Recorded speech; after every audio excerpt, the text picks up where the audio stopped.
all to play for, which is so exciting. These teams have to come in here and give it their all.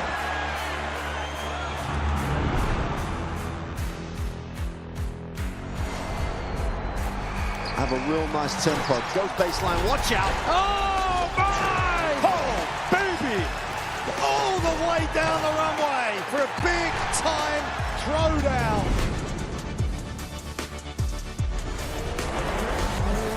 That's a lot of fans out there. Look at that! The drama keeps continuing, Shelly. This is just brilliant.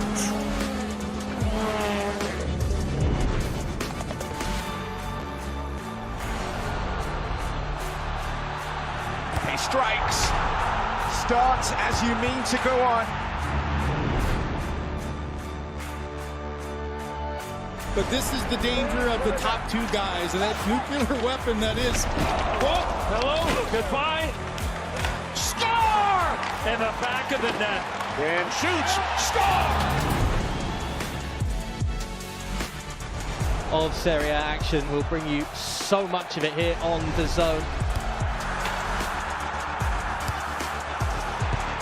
Magnificent. That is tremendous. Catching up on any NFL game is easier than ever before. Going deep for it all. Devontae Smith. He has got it. Touchdown. Your Eagles are world champions again. DAZN is the home of boxing. Really spurs you on, gets you going. Let's make history. Pure power. There's no way back from this, surely.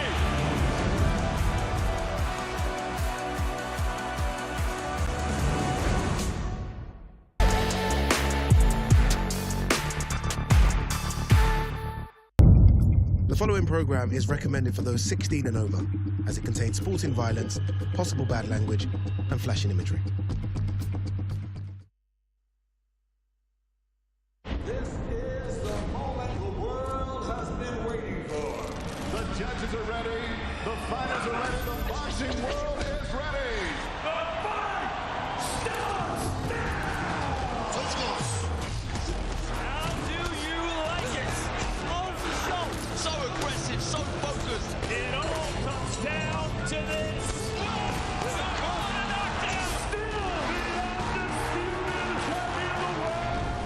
Fight night, only on DAZN.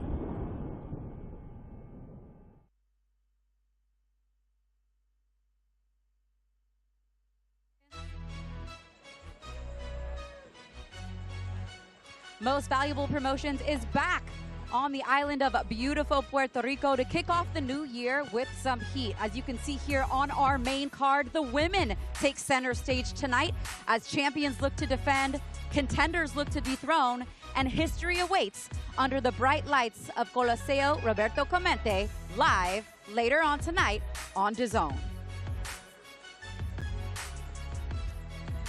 Here's a look at our main card coming up for you later this evening. 2 world championship fights in our co-main and main event. But we get started with some preliminary bouts here on our undercard, featuring a lot of local talent here from Puerto Rico.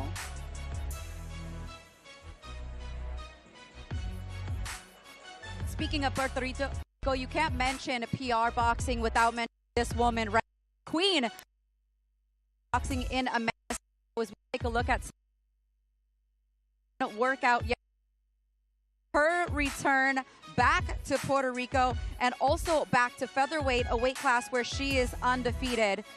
And she's more than happy to be back and defending her world titles at 126 tonight against our contender in Reina Tellez, who's getting a huge opportunity at just 22 years old, getting this fight on only 2 weeks' notice, but she said it was an opportunity she could not pass up.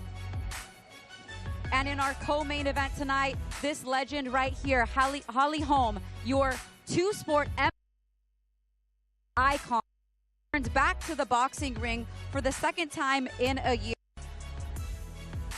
Fight fans here in She is the challenger tonight in her quest to become a world champion in another weight class, the 4th, in fact, in boxing, as she takes on champion Stephanie Hahn, who is undefeated and is against her toughest opposition to date. As we bring you inside Coliseo Roberto Clemente, I'm Christina Poncher. I'll be joined on the broadcast all night long by my co-commentators Dan Canobio and former world champion Nonito Donaire. So happy to be on the broadcast with you guys. Should be a good one. This is going to be great. We have 13 fights. We have Amanda Serrano. We have Holly Holm. A lot of fights. I'm ready to go. Fights, but a lot of talent that's coming from here in Puerto Rico. Absolutely. Right? Well, let's get right to the tail of the tape and get this show on the road. We got, as you guys mentioned, a lot of fights tonight. Caleb Garrido versus Justin Hill. Both of these guys tonight making their pro debuts. You see Hill, 14 years, Dorado's senior. He's got the height advantage and the reach advantage tonight, but the pro experience goes for the Puerto Rican. Let's send it up now to our very dapper ring announcer, Big Mo. Take it away, Mo. Good evening, ladies and gentlemen, and welcome to the Coliseo Roberto Clemente. Tonight's home for most valuable promotions, as tonight we see the return of Amanda Serrano. But before we get to our championship main and co-main event, we have an incredibly stacked prelim card featuring many talent from the nation of Puerto Rico. And we open our prelim card with 4 3-minute rounds in the bantamweight division. Introducing first, fighting out of the red corner, making his way to the ring, please welcome Justin Hill.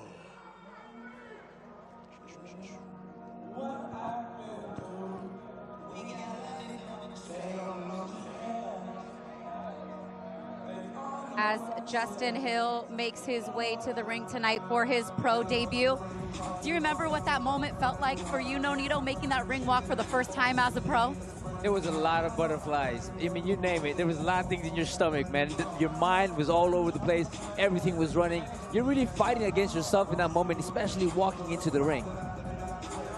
And not only that, but coming into enemy territory to do so, right, on the road against a Puerto Rican who had a very vast amateur experience in his opponent tonight. So for Justin Hill, it's like, you know, just get to work early and often, right? I respect anyone making their debut at age 38. Doing it for the olds, baby.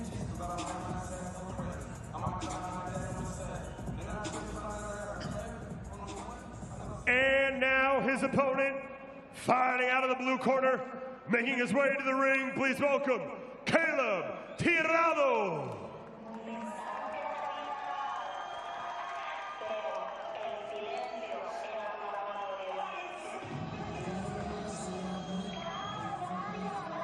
Caleb Tirado, again, as we mentioned, making his pro debut in this historic venue tonight on an undercard of Amanda Serrano. What an awesome opportunity, not only because you're fighting in this historic venue, but you're fighting on the card of one of the greatest female fighters of all time for your pro debut. A night to remember for sure, especially if he wins tonight for Caleb Tirado. No pressure. That's the type of Look at his face. I mean, he has a big, big smile, man. Like, he's ready for this fight. That's a big difference between the demeanor between the previous guy and you know, Hill and Caleb. Yeah, I know. I saw yesterday at the weigh-in, big smile, a lot of confidence, big-time amateur career. You can see the confidence oozing out of Caleb Tirado.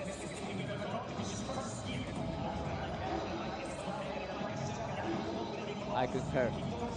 And now, ladies and gentlemen, live from San Juan, Puerto Rico, we open tonight's prelim card with 4 3-minute rounds in the bantamweight division. This and all bouts tonight are brought to you by MVP Most Valuable Promotions and in honor of Latif Ayodele and Sina Gami. And all bouts tonight are sanctioned by the Puerto Rican Professional Boxing Commission. Our 3 judges scoring this bout at ringside: Charlie Ruiz, Moises Rivera, and Luis Ruiz. And our timekeeper, Maria Solis. And our referee in charge when the bell rings is Jose H. Rivera.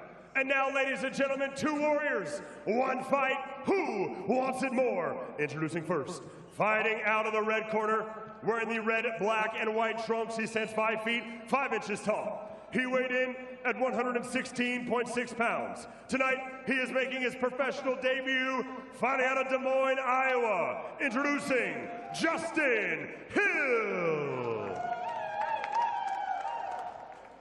And now his opponent, standing across the ring, fighting out of the blue corner, wearing the white trunks, donning the flag of Puerto Rico. He stands 5 feet 3 1/2 inches tall. He weighed in at 118 pounds even. Tonight, he is also making his professional debut, hailing from Arecibo, Puerto Rico. He was a member of the Puerto Rican national team.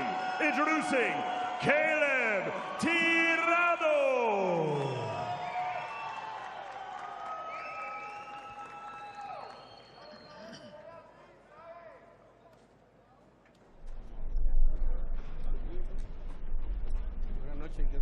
Una pelea limpia, protegerse todo el tiempo. Dice, okay, good luck. Okay. This bout scheduled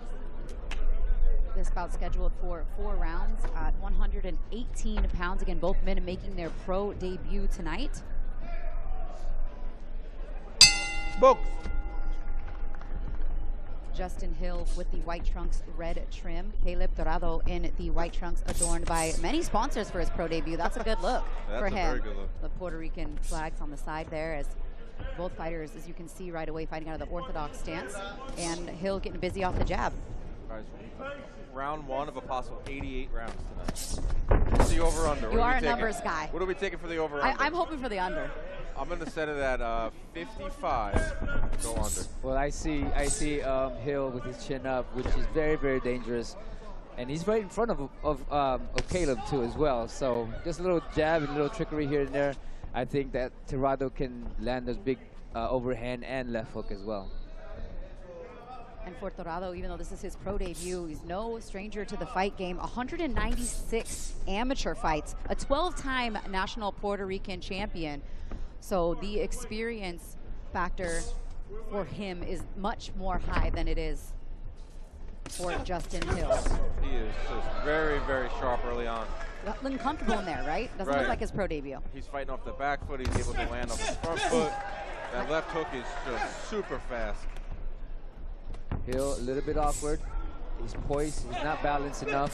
And straight up, too. Body shot. Very, very straight up. And that's what makes it so dangerous, because he's so open, getting hit in the body as well as getting hit in the head. I mean, you can see everything coming in, you know, like you can just really hit Hill with everything. Great job working downstairs, then back up for Tirado. And you don't often see a lot of fighters in the pro debut sitting down on their shots like he is, and investing in the body here early in round 1. Working these prospect shows at MVP, we see a lot of prospects. And a lot of times, we're seeing more and more of that, Christina. The work to the body. They're just more seasoned as they've turned into pros, like you've seen in years back. A lot of these guys are coming into the pro game very well seasoned. And we're seeing that with Tirado. Tirado with good body shots coming in, mixing the body and the head as well. Very composed. Oh, good counter, right hand. I feel that Hill. Not look comfortable in there, guys, at all. He got his skating shoes on right now. Oh, good counter, right hand. Beautiful shots up to the head, right and left side, down to the body with the left hand. And right now, Hill looks to be in all sorts of trouble as we're 20 seconds left here in round 1. He is on wobbly legs. I like what Tirado is doing, keeping that jab and setting up that distance, even though he's hurting Hill with everything. Right down to the body where Tirado started, and that is the end of round 1. And as you mentioned, as we were seeing a look at Hill walk back to the corner, Nonito, really unsteady on those legs. I think he's done. I mean, he took a lot of punishment in that round. Didn't dish out any. Legs don't look good, body language doesn't look good, but Tirado is the complete opposite. We're talking about a guy who's peaking right now in his debut, looking strong, fast. I'm very impressed with the composure that Tirado is showing, especially that shift right there. I mean, that's a veteran move right there. Yeah, he watches a lot of tape on Vasily Lomachenko, so that makes sense, right, when you see that footwork right there. Of course, that did look like the Matrix Puerto Rican version. That was beautiful.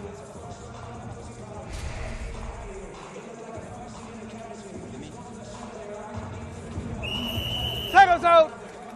It's a rough first round as a professional for Justin Hill. Let's see what adjustments he can make here. Only a 4-round fight here, so he's got to get to work quick.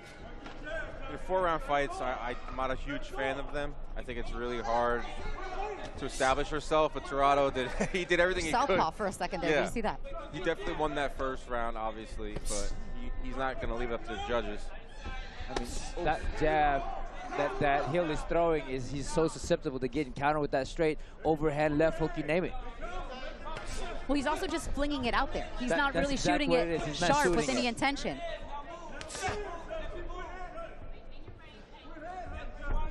Good, beautiful shift coming from Tirado right there.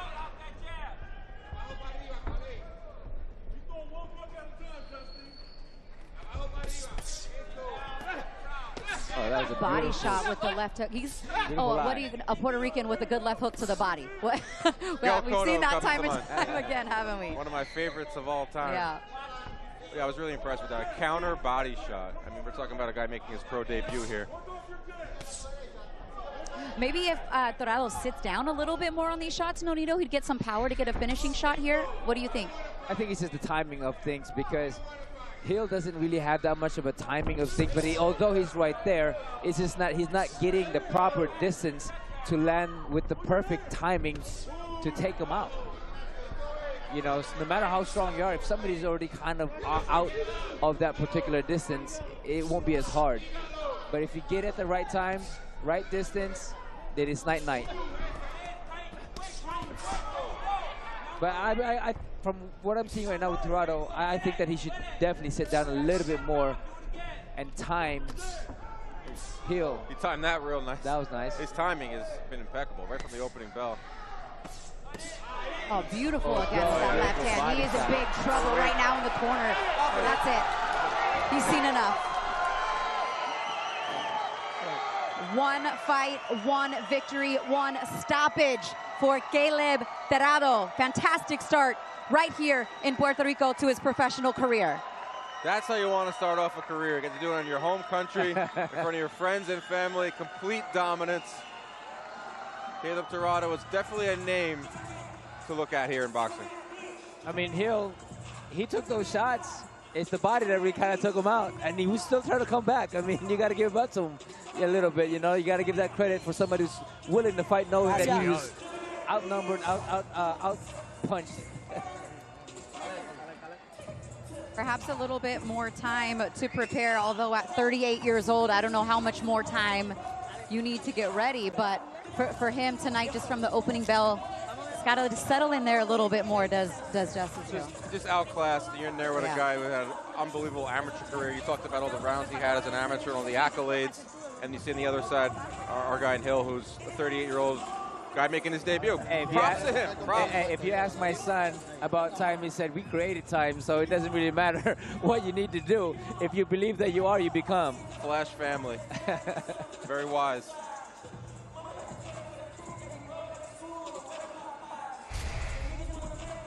We take a few more looks here at the finish, and the straight right hand up top. I mean, every shot, like you mentioned, Dan, was kind of just landing at will. It's pick your poison, but it was the left hand to the body did a lot of damage. And, you know, I wouldn't say that there was one particular shot there that did it. It was just the accumulation of the shots that he's taken and unanswered, as you see him nearly sitting there on the ropes. What I didn't see in Tirado is that he was setting it up. He feinted a little bit, and then he threw to the body or through to the head. There was something behind it that made me very impressed with his setup, you know, because a lot of the pro debut don't do that. They'll just go out there and try to punch, but he's actually setting it up and landing those big shots. All right, let's send it up to Big Mo to make this one official. Ladies and gentlemen, referee Jose H. Rivera calls a stop to this contest at 1 minute 59 seconds of the second round, declaring your winner by TKO, and now undefeated as a professional, Caleb Tirado. One up, one down. Your winner tonight by TKO in his professional debut, Caleb Tirado. And he's standing by with our very own Claudia Trejos. Claudia? Caleb, outstanding debut. How does it feel to have such an outstanding performance right here in Puerto Rico? Fue un debut espectacular. ¿Qué se siente tener semejante salida aquí enfrente de tu gente? Se siente increíble. Fue algo que se soñó, se preparó, se trabajó primero en la mente hasta que sucedió y se hizo realidad. It was incredible. It was something that I actually worked, I dreamt of. It worked first from the mind, and then I just got the results that I wanted. When did you know that you had them? ¿Cuándo supiste que ya lo tenías? Siempre supe que eso iba a pasar, era inevitable. Yo me he preparado 16 años para este momento, para que fuera así de importante, y ya lo sabía, no importaba si era él o cualquier otro, iba a pasar. I always knew I prepared for this moment for 16 years, so it didn't matter who it was. It could have been him or anybody else. This was the result that I wanted. So it's very, very early for us to actually say what's next. But in your mind, what would you like for your opponent to be next? Yo sé que estamos temprano en tu carrera, pero en tu cabeza, ¿a quién te gustaría enfrentar próximamente? Pues mira, no tengo nadie en la mente. Algo que he aprendido es que no me pregunto los cómo. El que llegue, voy a estar listo para él, no importa quién.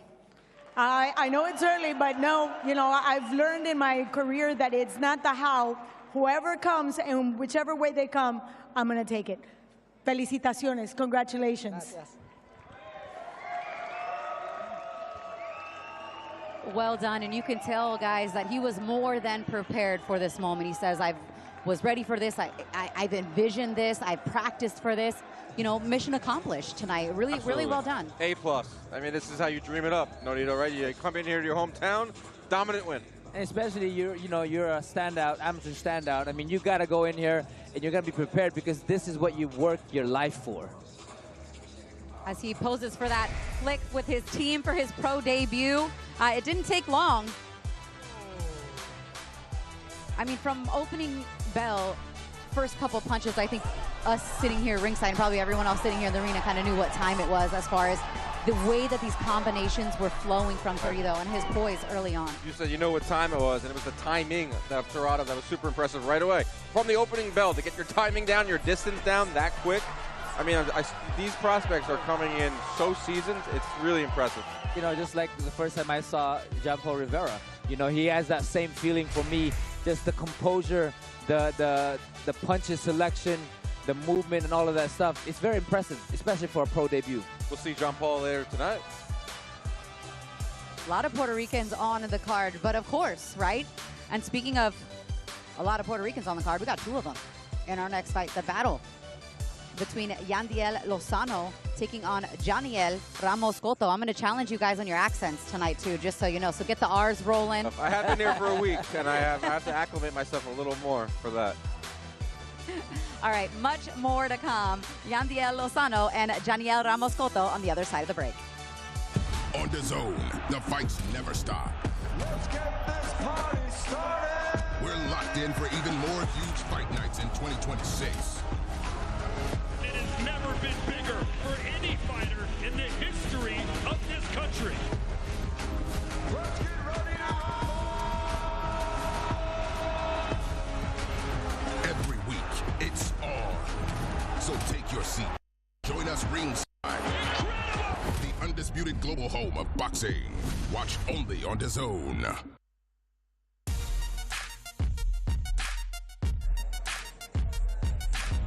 As we welcome you back, let's take a quick look at the tail of the tape between Lozano and Cotto. Lozano is 2-0.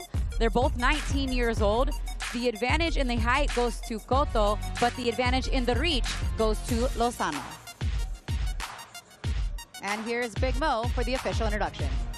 Welcome back inside Coliseo Roberto Clemente here in San Juan, Puerto Rico. We move to the next bout on our prelim card. 6 3-minute rounds in the super featherweight division. Introducing first, fighting out of the red corner, making his way to the ring. Please welcome Janiel Ramos Cotto.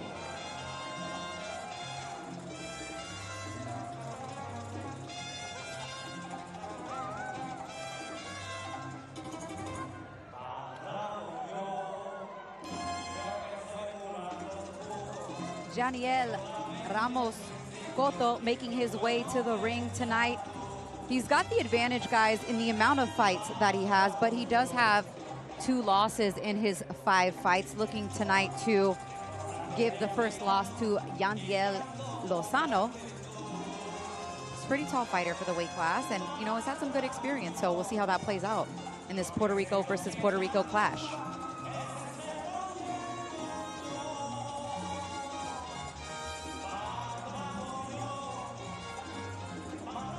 And now his opponent, fighting out of the blue corner, please welcome to the ring, Yandiel Lozano.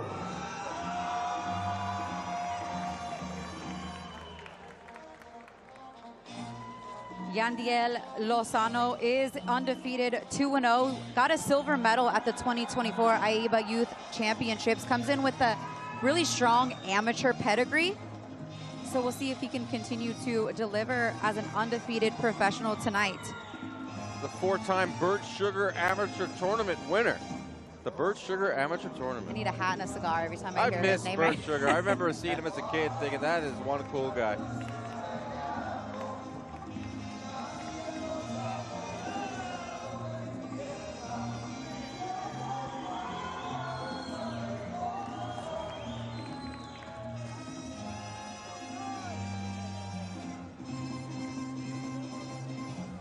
And now, ladies and gentlemen, live from San Juan, Puerto Rico, we arrive at the second bout on our prelim card. 6 3-minute rounds in the super featherweight division. This bout is brought to you by Most Valuable Promotions and in honor of Latif Ayodele and Sina Gami, and sanctioned by the Puerto Rican Professional Boxing Commission. With our 3 judges scoring this bout at ringside, Charlie Ruiz, Gerardo Martinez, and Marta Rivera, and our timekeeper, Maria Solis. With our referee in charge, when the bell rings, is Ramon Peña. And now, ladies and gentlemen, 2 warriors, 1 fight. Who wants it more? Introducing first, fighting out of the red corner, wearing the black trunks with gold trim. He stands 5 feet, 7 1/2 inches tall. He weighed in at 130.6 pounds. Tonight, he enters the ring with a professional record of 3 victories, opposite 2 defeats, with one of those wins coming by way of knockout. Hailing from Sabana Grande, Puerto Rico, El Atlético, Daniel Ramos Cotto. And now his opponent, standing across the ring, fighting out of the blue corner, wearing the black and white trunks. He stands 5 feet, 5 inches tall. He weighed in at 130 pounds even. Tonight, at just 19 years old, he is undefeated as a professional. 2 victories, opposite no defeats. Hailing from Caguas, Puerto Rico, representing Queensbury Promotions, Yandiel Lozano.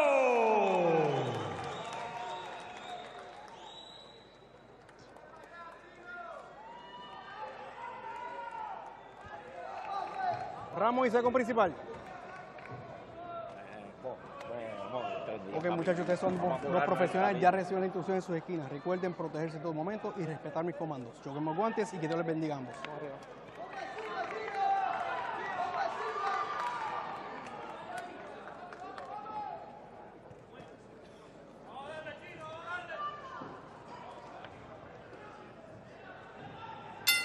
Box!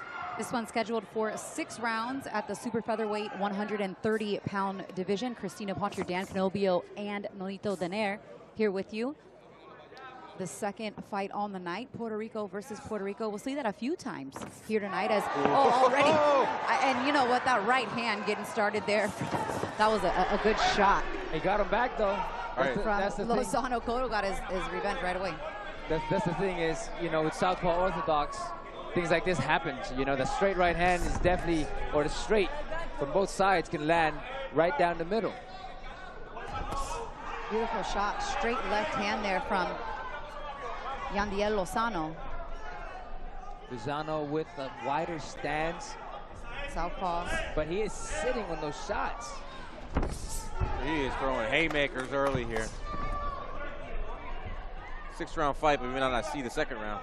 Cotto has the black trunks with gold trim. Lozano in the black and white trunks. Lozano in the southpaw stance. Lozano is loading up on those shots. Lozano's kind of loading up telegraphing on them. Yeah. But with Cotto, you know, he wants to come in. He wants to press forward. But Lozano is very difficult for him because he's stepping back, but he is setting up. He's setting down on him. Look at that. It's a big shot. It's just narrowly missed right there. What's interesting is on BoxRec, Cotto is listed as a 5-inch height advantage, but I'm not seeing 5 inches, guys. I don't know about that. I mean, he's listed at 5'11" versus Lozano, who's listed at 5'7". So I think that's incorrect because these guys look about an inch apart, depending on the haircut. Yeah, I agree. I agree. But the difference in between them is Lozano has power. Saw that in the first punch of the fight. So far, Cotto is not showing any kind of power. I think Cotto's afraid to get countered. He's in a tough spot right now because he has to score to win the round. But every time he does throw, Lozano's waiting. Lozano's waiting for it to counter, but because of that long-range shot that Lozano is throwing, it makes it very dangerous for Cotto to even come in or just even remotely try to get in that hit zone. 30 seconds, under 30 seconds left here in round one. This one's scheduled for 6. It's a little more time to work for these two. If you look at Cotto, this is where he gets hit with the straight because of the way his feet is inside. Be outside that foot, right? Right, so Lozano is putting his foot outside, but Cotto is inside. So what happens is Lozano will most likely land that straight right down the middle if Cotto comes in because of the positioning. Good round. As we take a look in the Lozano corner. Ya botamos el golpe, ya botamos los nervios, ya ahora esto es como si fuera un guanteo. Necesito que me traigas un poquito más de ya, pero oye, ya le dije. Good opening round from Lozano. I had him winning that one. Landed the first punch of the fight that nearly dropped Cotto, and then followed up with some big shots. Throwing wide, hard shots is Lozano. Maybe you'd like to see him put together some combinations. That's that timing. That's the first punch of the fight. That was the timing, right down the middle. But you see the foot placement. This is why that straight is going to land, just like I said and mentioned earlier.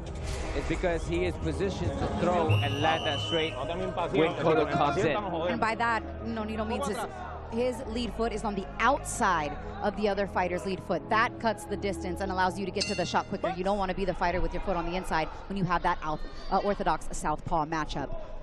Round 2 underway. Let's see what adjustments, if any, made by Team Lozano. As I would presume, Dan, you gave that first round to, excuse me, by Cotto, as you gave the first round to Lozano. I did. 10-9 round. Staggered him early on. I'd like to see more combinations, though, out of Lozano. I like that right hook out of the southpaw stance. That's the first one we've seen today. Yeah. Just, you know, he's setting up the jab, and he's going under on the side with the left hook. So he's changing it up. How often do you see this over in your career where you don't want to show everything in the first round? So that hook out of the southpaw stance, we didn't see that in the first round. Is that by design? No, you know, it's because he's going for the straight, and that's what he was focusing on, was landing that straight. Oh, good body shot by Cotto. But now he has to come up with a different style because it's not working.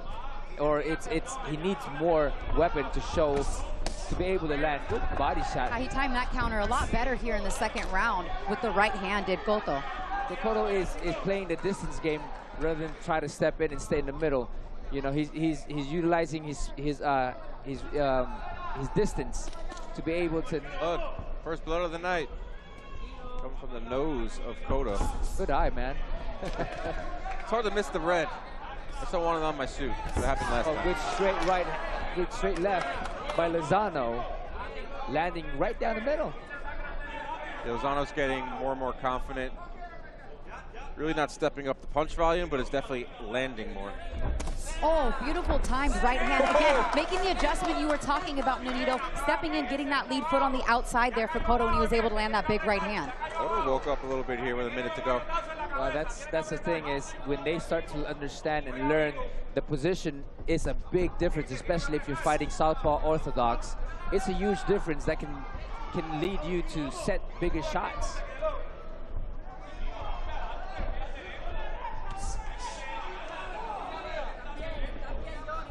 Under a minute left here in round 2. This one scheduled for 6. Blood streaming from the nose of Cotto. A lot of blood. Makes you maybe think that it could be broken. Oh, well, fighters' nose. Okay? I'm not a doctor. Fighters' nose tend to get bloody.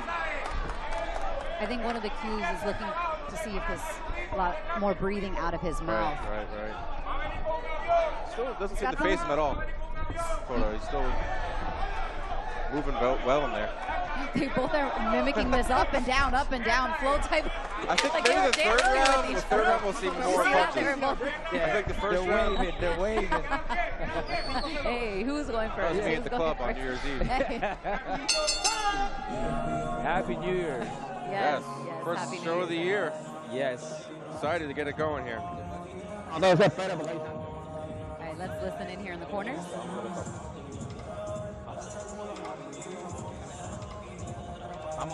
Estamos bien, oye, aquí mismo estamos bien. No te desesperes, sabes que te dije para hacer algo, te dije que yo se iba a ajustar dependiendo de cómo hubiera la pelea, ¿está bien? Nos quedamos tranquilos, lo estás haciendo muy bien así. En contragolpe, él está esperando que tú te tires para contragolpearte y meterte la mano. No juegues bruto y te pongas ansioso. Quédate alto, tranquilo y ponte respondón como lo estás haciendo. De vez en cuando ese gancho izquierda por encima, ¿está bien? Pero sin desesperarte, no te quiero venir tirándote. Quedamos con calma. Ahora mía por la pesta boca, pero no me gusta el chicle para yo comer. Vamos. ¿Estás haciéndolo? Well, I think he came in and said to calm down a little bit. You know, that's what I keep hearing in the little thing that I was hearing from the corner of Cotto. It's some good work to stop the bleedings in the corner on the nose so far. I think that Lozano would like to just double check it, maybe with the left hand to see if he can get that blood streaming back down his face. Counter left hook or right hook for Lozano.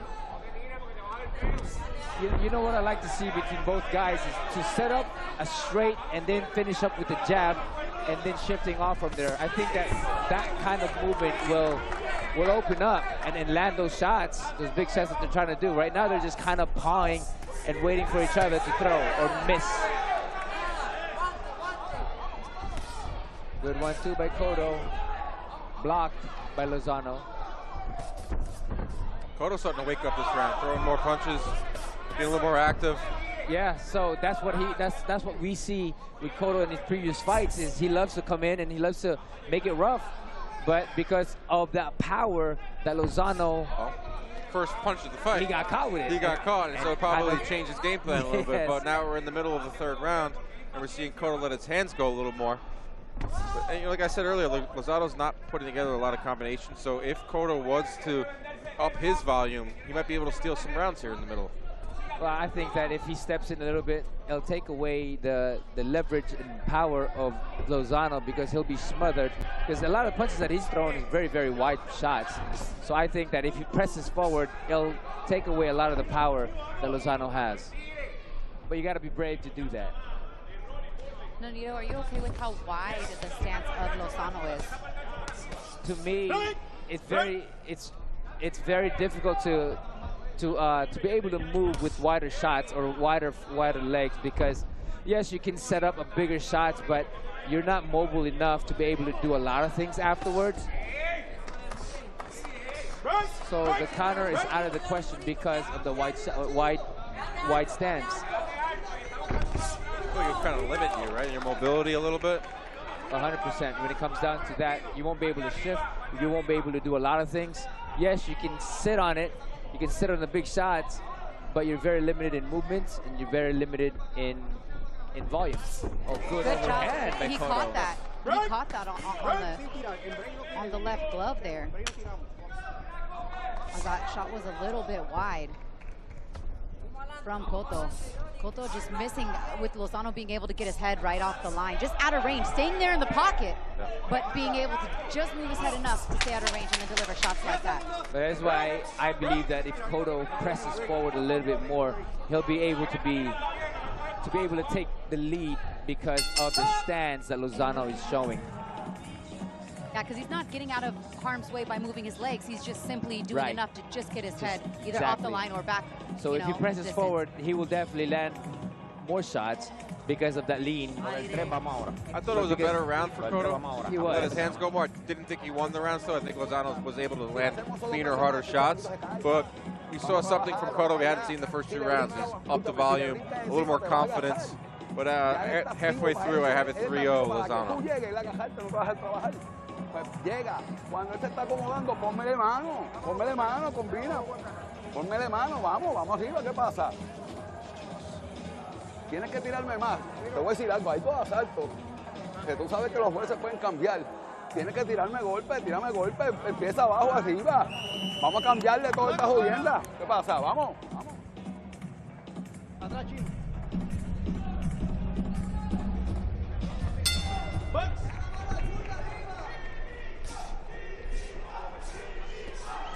Round 4 of this scheduled 6-rounder, our second fight on the night.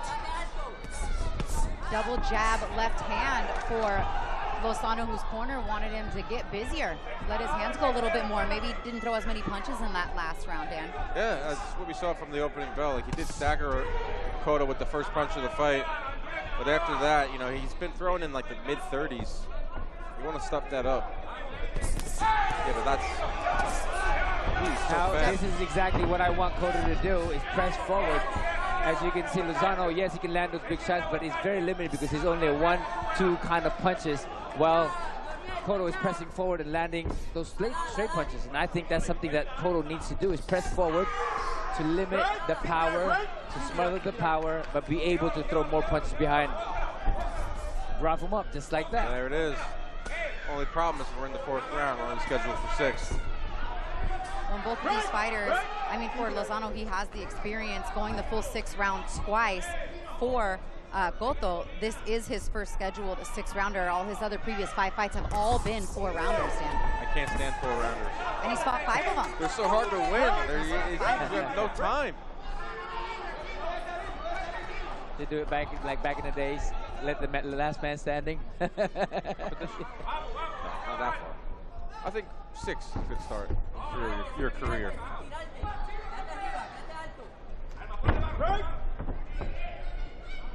You can see Cotto like willing himself back into this fight, trying to be more rough over the last 2 rounds. I don't know if it's enough to win the fight, I don't know if it's to win rounds. See, he paid for that right there. But I'm sensing a lot of urgency from Cotto. I like to see that out of a fighter. You know, I'm down on the cards. I got to go for it. Well, yeah, he wants stop to waiting to be a counter puncher, right? Like, be aggressive, be first, give yourself a chance. He's in a bad spot, though, because he has to open up, and every time he opens up, Lozano catches him. And that's why it's best for him to be inside rather than outside. The distance is where Lozano plays the game and his power. Oh, he tried to load up for that overhand right. Right. 30 seconds left here in round 4. Just not quite enough from Cotto, as even though he's throwing more, Lozano is able to block a lot of these punches with that high guard. Yes. And Lozano's punches are much more clear when he lands them. Yes. He's giving himself that space.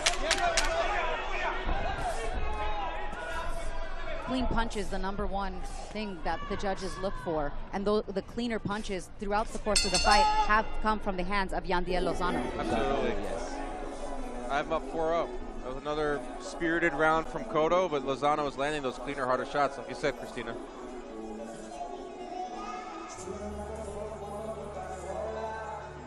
And we'll send it over now to Claudia Trejos. Claudia, what do you have for us? Well, there's a lot of sense of urgency in Lozano's corner. He was doing very well in those first 2 rounds. Then by the 3rd, the coach decided to just speed it up a little bit and is expecting Lozano to let the hands go. But he's trying to make adjustments because he doesn't want to run out of gas. This is his first 6-rounder, and he doesn't want to finish without no gas in the tank.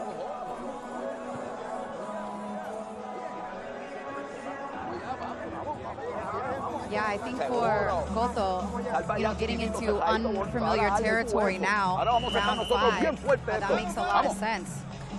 What Claudia is saying. as we get ready to start round 5. Good. Dan has Lozano up every round. Yes, the last round maybe swing round. Could maybe find something for Cotto in that last round. But my unofficial, official scorecard, I have for Lozano. It's official because it's mine, but Right. it's unofficial because it doesn't mean much.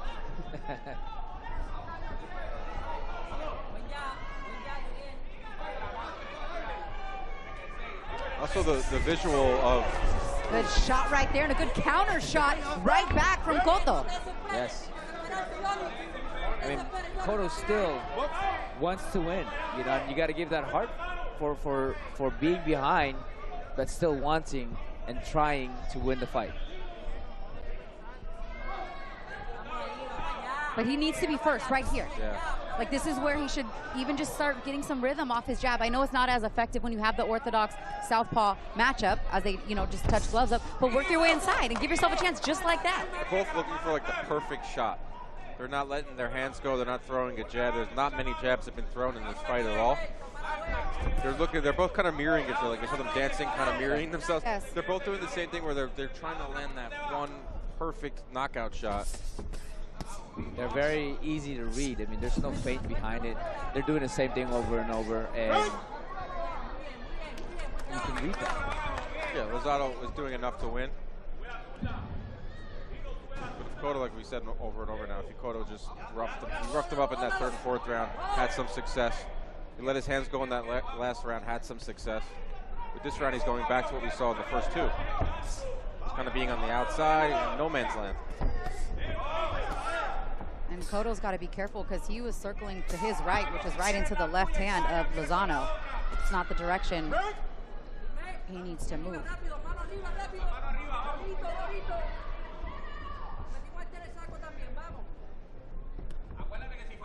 Back to the jab for Lozano, doubling up on the jab there. Why not a left hand to the body after that?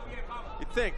We're not seeing much of that. With a lot of head hunting. Not a lot of body work in general, right? Head hunting, come to think of it, yeah. Power shots, head hunting, no jabs, no body work. Yeah, We're being a little harsh. I mean, 2 pro fights, no, 5 pro fights. You see the difference, though. Even the previous fighter, right? Yeah, he was very yeah. Composed. And here it is. They heard you. You can hear us. They heard us. It is filling in nicely in here in the Coliseum, but they might have heard us. Definitely Lozano has the power, but you need more to be successful in this game. A good counter with that straight. You know, sometimes it lands, sometimes it doesn't. Round 5 in the books. Life, my friend. Yes, indeed. Nearly a clash of heads there, but Cotto was able to sneak in a right hand. That's one thing we have not seen in this fight. Southpaw versus unorthodox. Any head clashes? We will now that you mentioned. Well, it's the last round. That's how it goes, right? Tienes que trabajarme la recta. Llévalo aquí, papi. Si tú lo llevas aquí como tú haces, como tú le haces en el sparring a todo el mundo, cabrón. Yo te tengo caballo a ti. No llega una cuarta parte a los tuyos. Pues vamos para allá, vamos a ponerle chiquitito. Vamos a caer la palo el bobo este, chico. Ya él tiró lo que iba a tirar. Lo que está buscando un jonrón. Quija abajo y controlado, sin bajar. Gracias. Quija abajo y controlado, sin bajar. Vamos a enseñarle a este pendejo quién tú eres.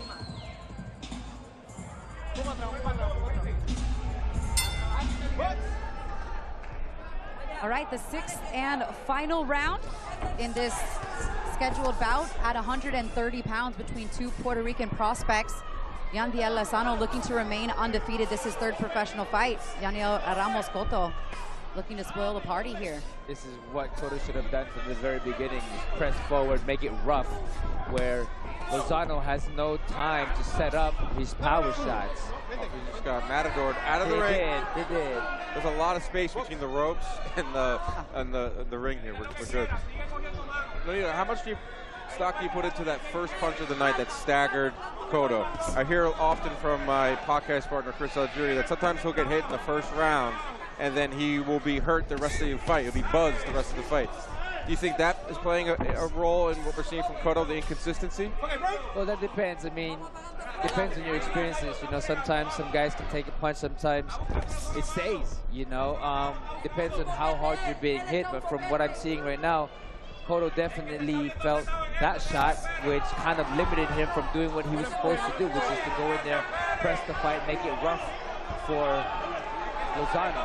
And although Cotto is smiling and he's being a little more demonstrative with the celebrations, according to our unofficial score, Dan, he needs a knockout at this point. Cotto, yes. Yeah, he needs to go and work. And he's really kind of slapping with a lot of these shots, not really turning the glove over. So looking to get busy, but not generating a lot of power on these shots. Power is obviously on Lozano's side. Yeah. Even that right hand off his back foot had more power than anything I've seen Cotto land tonight.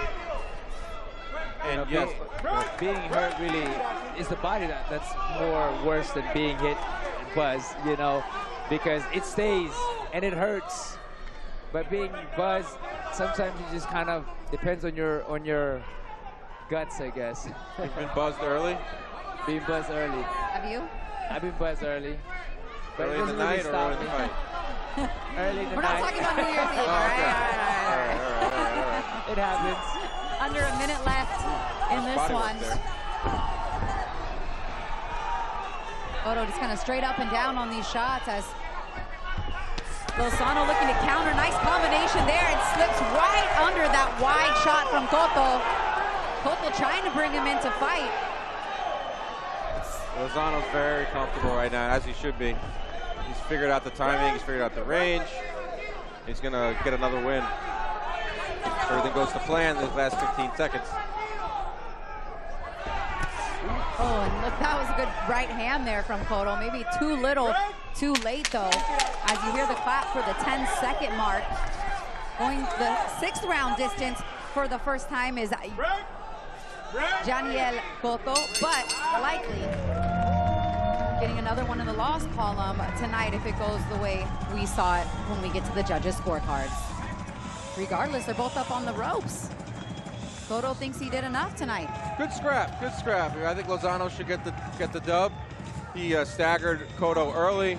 He landed the cleaner, harder shots. I think Cotto, if he goes back and looks at the tape tomorrow, tonight, he's gonna say, man, I was so inconsistent, because there were moments when I roughed him up and I scored some shots and I was successful, but ultimately just didn't let his hands go enough, Cotto, in my opinion. I agree. That's all that matters. When the champ agrees with me, it feels so good. That fight through a little adversity there for Cotto. The nosebleed early on in the fight didn't seem to be much of a factor. At least he was able to put out a higher punch output a little bit later. So early too. That's good for him to kind of go through some of those bumps and bruises as you work your way through your pro career. The thing was that changed the whole fight was that first shot that really kind of limited him from fighting the way he wanted to. You know, it really got into his head and it kind of stopped him from becoming or from pressing the fight. All right, before we get to the official judges scorecard, Dan, I'm going to take a look at your scorecard here. There it is, a shutout for Lozano. Maybe the 3rd round. They could highlight that one as a swing round for Cotto. That was when he first started getting a little rough on the inside. But this should be another win for Lozano, 60-54. Easy math on that one, I like that. Yes, I'm not the greatest at math, but Neither am that's I. an easy one. Hence why I have a career talking and not crunching numbers here.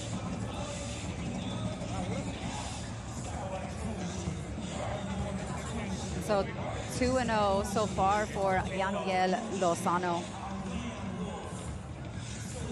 And a good performance tonight. I mean, he's just the kind of fighter that works really hard. His team always says he's extremely disciplined.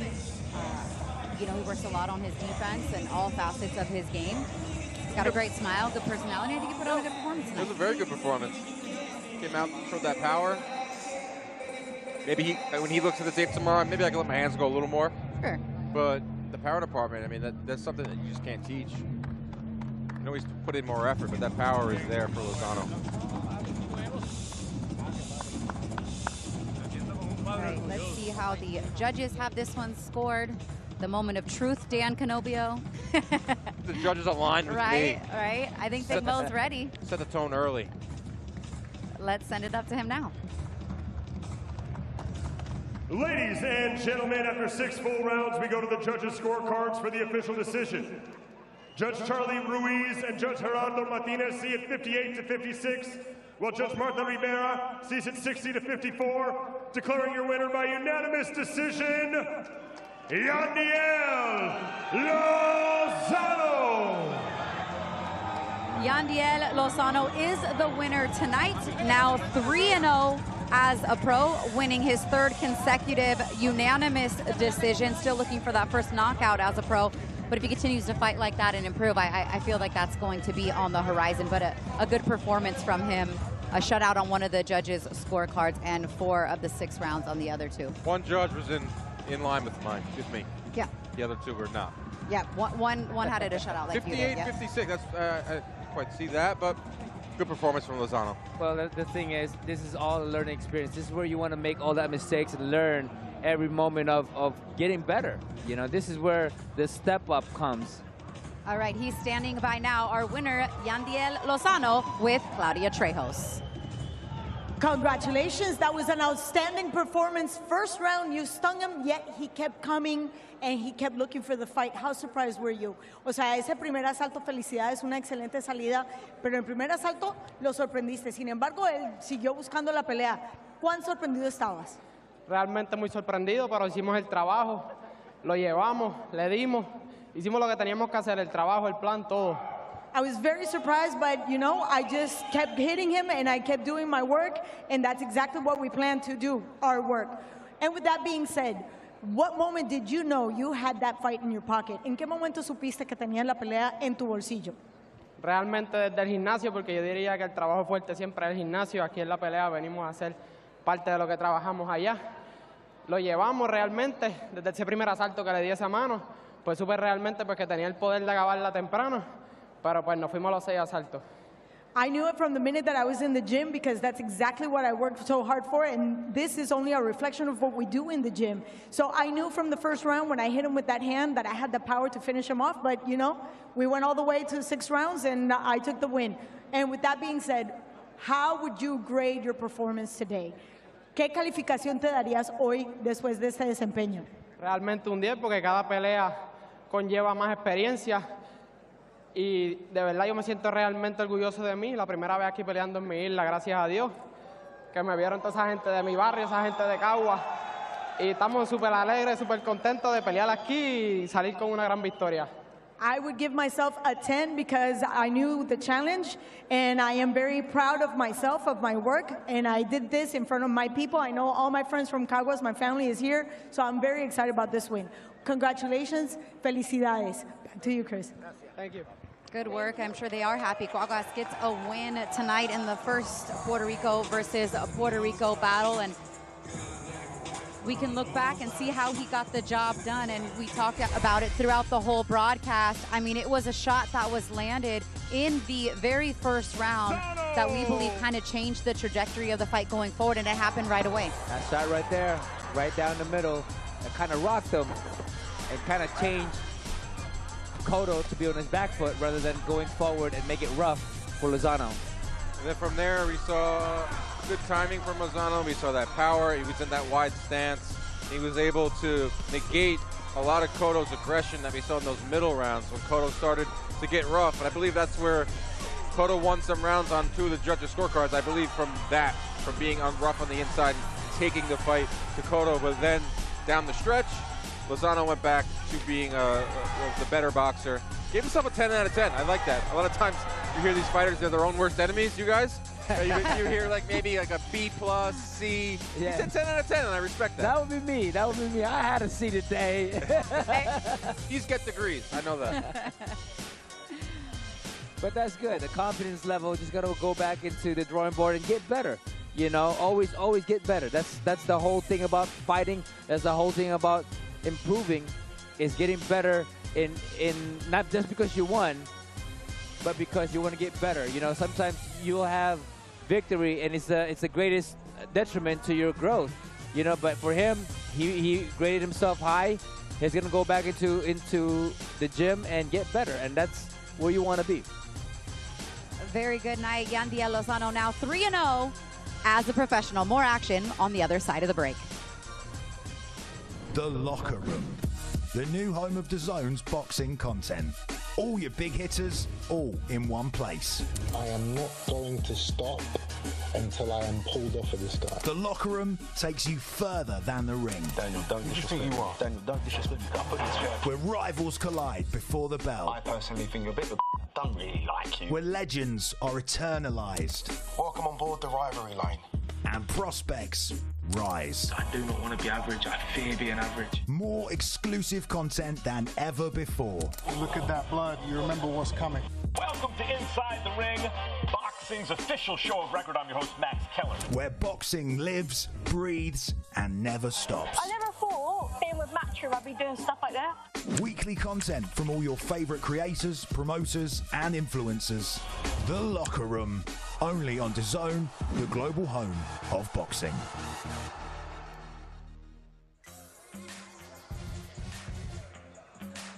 Beautiful look at San Juan, Puerto Rico, who's been a fantastic host for us all week long. As we take a look at the tail of the tape for our next bout, we have Abner Figueroa taking on Edwin Rodriguez. Rodriguez is the older fighter and has much more experience in the ring. Other than that, everything else pretty much the same. And now, ladies and gentlemen, moving along with our prelim card, we arrive at our third bout. 6 3-minute rounds in the bantamweight division, and this is a Puerto Rico versus Puerto Rico matchup. Introducing first, fighting out of the red corner, making his way to the ring, please welcome Edwin Rodriguez.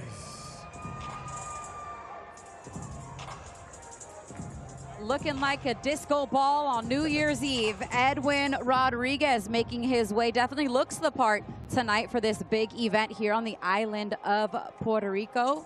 With 12 wins, 5 of them by way of knockout.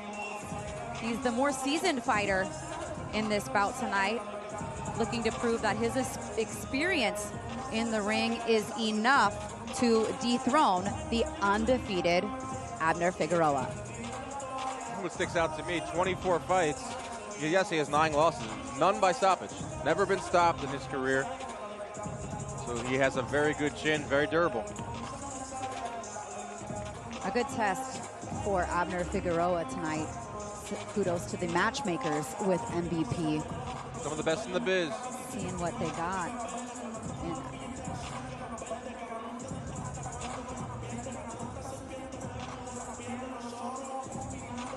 And his opponent, fighting out of the blue corner, please welcome to the ring, Abner Figueroa.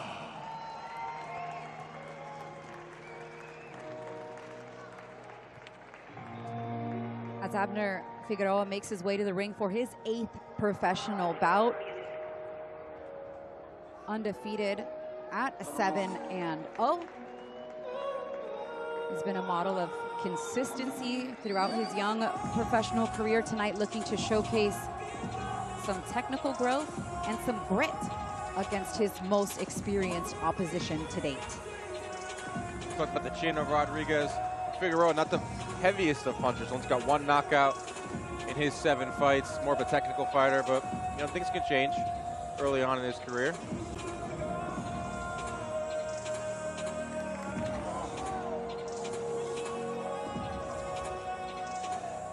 And now, ladies and gentlemen, live from San Juan, Puerto Rico, we arrive at the bantamweight division scheduled for 6 3-minute rounds.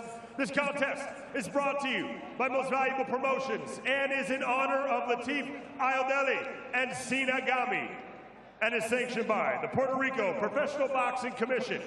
With our 3 judges scoring this bout at ringside, Jose R. Torres, Luis Ruiz, and Gerardo Martinez.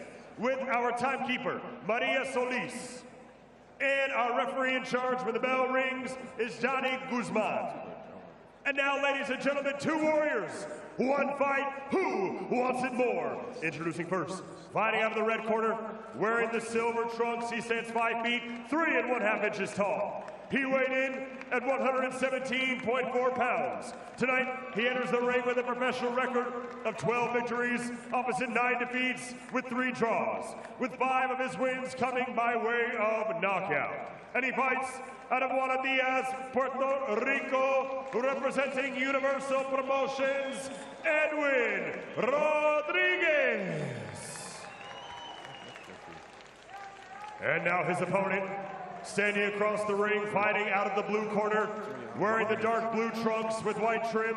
He stands 5 feet, 5 inches tall. He weighed in at 117.6 pounds. Tonight, he enters the ring undefeated as a professional. 7 victories, opposite no defeats, with 1 of those wins coming by knockout. Fighting out of Naranjito, Puerto Rico, representing Producciones Arriaga, Amanda Figueroa.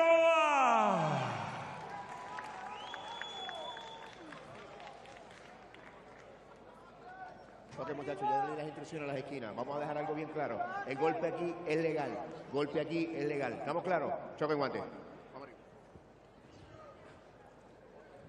Johnny Guzman, the third man in the ring tonight. Christina Poncher, Dan Canobio, and Nonito Doner on the broadcast with you. Again, a Puerto Rico versus a Puerto Rico clash. Been the theme so far. It's worked out pretty well. As you mentioned earlier, Edwin Rodriguez with the silver shimmer trunks. Abner Figueroa in the blue trunks with the white trim. Both fighters out of the orthodox stance. Edwin Rodriguez coming in a little bit more, and I think that's one thing that he needs to do coming in this fight is to pressure Abner Figueroa, who doesn't show from his record that he has the power. So take the time and pressure him instead. That's what I would do. Not the biggest knockout puncher versus a guy who's never been stopped. So we're going the distance. Yeah, we can see rounds. I mean, if whatever the over/under is, take the over.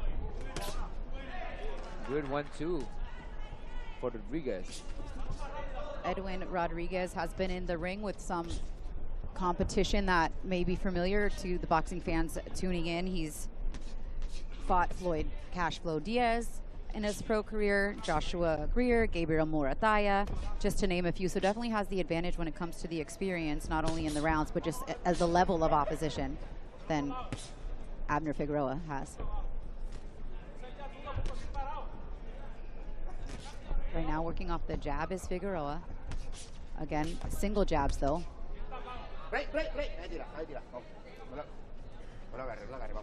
We will see that quite a bit though from Rodriguez when it gets in close. He will look to tie up.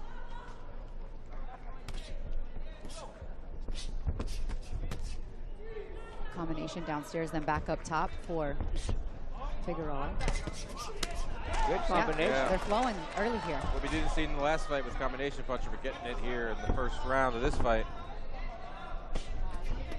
Well, that's the difference between Abner Figueroa is he's able to move properly and set up combinations when Rodriguez misses or reaches. Well, yeah, if you're not a knockout puncher, Figueroa is not, you better be a combination puncher if you want to win fights, and he has 7-0. He's moving really well. Yeah. Right now he's an orthodox southpaw. Yeah, you're seeing him switch stances there as Figueroa switches to the southpaw stance. Slick move right there. Get back to the center of the ring where you got to figure that Figueroa wants to be in the center of the ring. And he lands 2 good left hands out of that southpaw stance. Down to the body, then back up top as well. So good start here. Under 20 seconds left in the first round for Figueroa. And even though Rodriguez is pressuring, he's not able to trap him. He's pressuring simply with just being in his grill. He's not letting his hands go, you know what I mean? Or cutting the ropes as well. No, none of that. Good opening round for Figueroa. ¿Sentiste las manos, papá? ¿Estamos bien? Papi, lo único que necesito es un poquito de actividad. Te estás dando de cuenta que cuando tú le tiras 2 golpes, él se tranca. Para después que tú tiras los 2 golpes, él tratar de tirar. tira. Good one, too. Good one, too, coming from Rodriguez. That was early on that round. It was a very sharp opening round. The combinations were flowing from Figueroa. Got in and out, switched stances, was able to land some nice shots at the end of the round, get the judges' attention. La cabeza, coge tu distancia. Aleja el cuerpo, vamos. Yeah, Rodriguez got his hands full tonight. Well, first, he needs to really catch up to him and stuff like that. But how? When the guy turns orthodox and southpaw when he wants to. Something we're Back seeing a lot in more in boxing. Yeah, for sure. Back in the orthodox stance to start this round. Not sure how long that'll last. And typically, guys, I'm not a big fan when guys switch because usually they lack something in the other stance. Whether it's they get hit a little bit more, they give away some of their power. But when you see guys like Terrence Crawford be the face of, you know, boxing and what he's done to do it so seamlessly, you just start to see it more and more and more. Not everyone can be Terrence Crawford. No. I mean, he aspire to be, right? He made it kind of fashionable to switch stances like that. It has worked for Figueroa early on, but I do agree with you, Christina. Like, you maybe master one stance before you switch back and forth, but... Back to southpaw now. Didn't take long for Figueroa. He was sharp in the first round of the southpaw stance. Yeah, he likes to look. And I think that Rodriguez is having difficulty trying to trap him and try to get close to him when Figueroa's on the southpaw stance. Southpaw jab, too, has been impressive. Now he's back to orthodox. At least he's picking good spots to switch. He's not getting caught in the middle in exchanges when he switches. That can't happen. We're not seeing it yet. And Rodriguez is going to want to try to catch Figueroa in those moments where he does switch. You know, that's got to be a very difficult task. I like as well that jab to the body. Figueroa's jabbing to the body. Yeah. You took the words out of my mouth. Yes. That was We're on impressive. the same I page, like this. yes. So we're kind of seeing everything. The first two fights we were asking for more combination punching. We were asking for more body work. Now we're seeing that. We're getting that here. You know, you need more power. Yeah, I know. I'm just about to And say. more experienced We're trying to fighters here, build the too. perfect fighter with what we have here on the prelims so far. Figueroa definitely makes up for his lack of power with great technical prowess.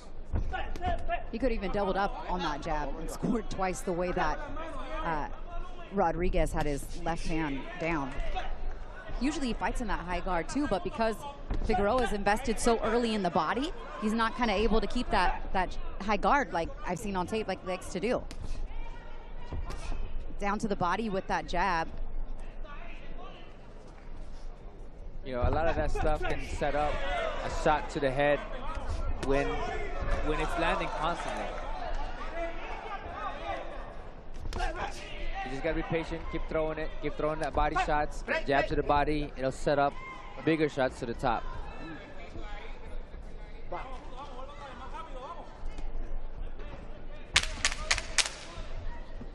And just like that, round 2 is in the books. This one scheduled for 6 at the bantamweight division, 118 pounds.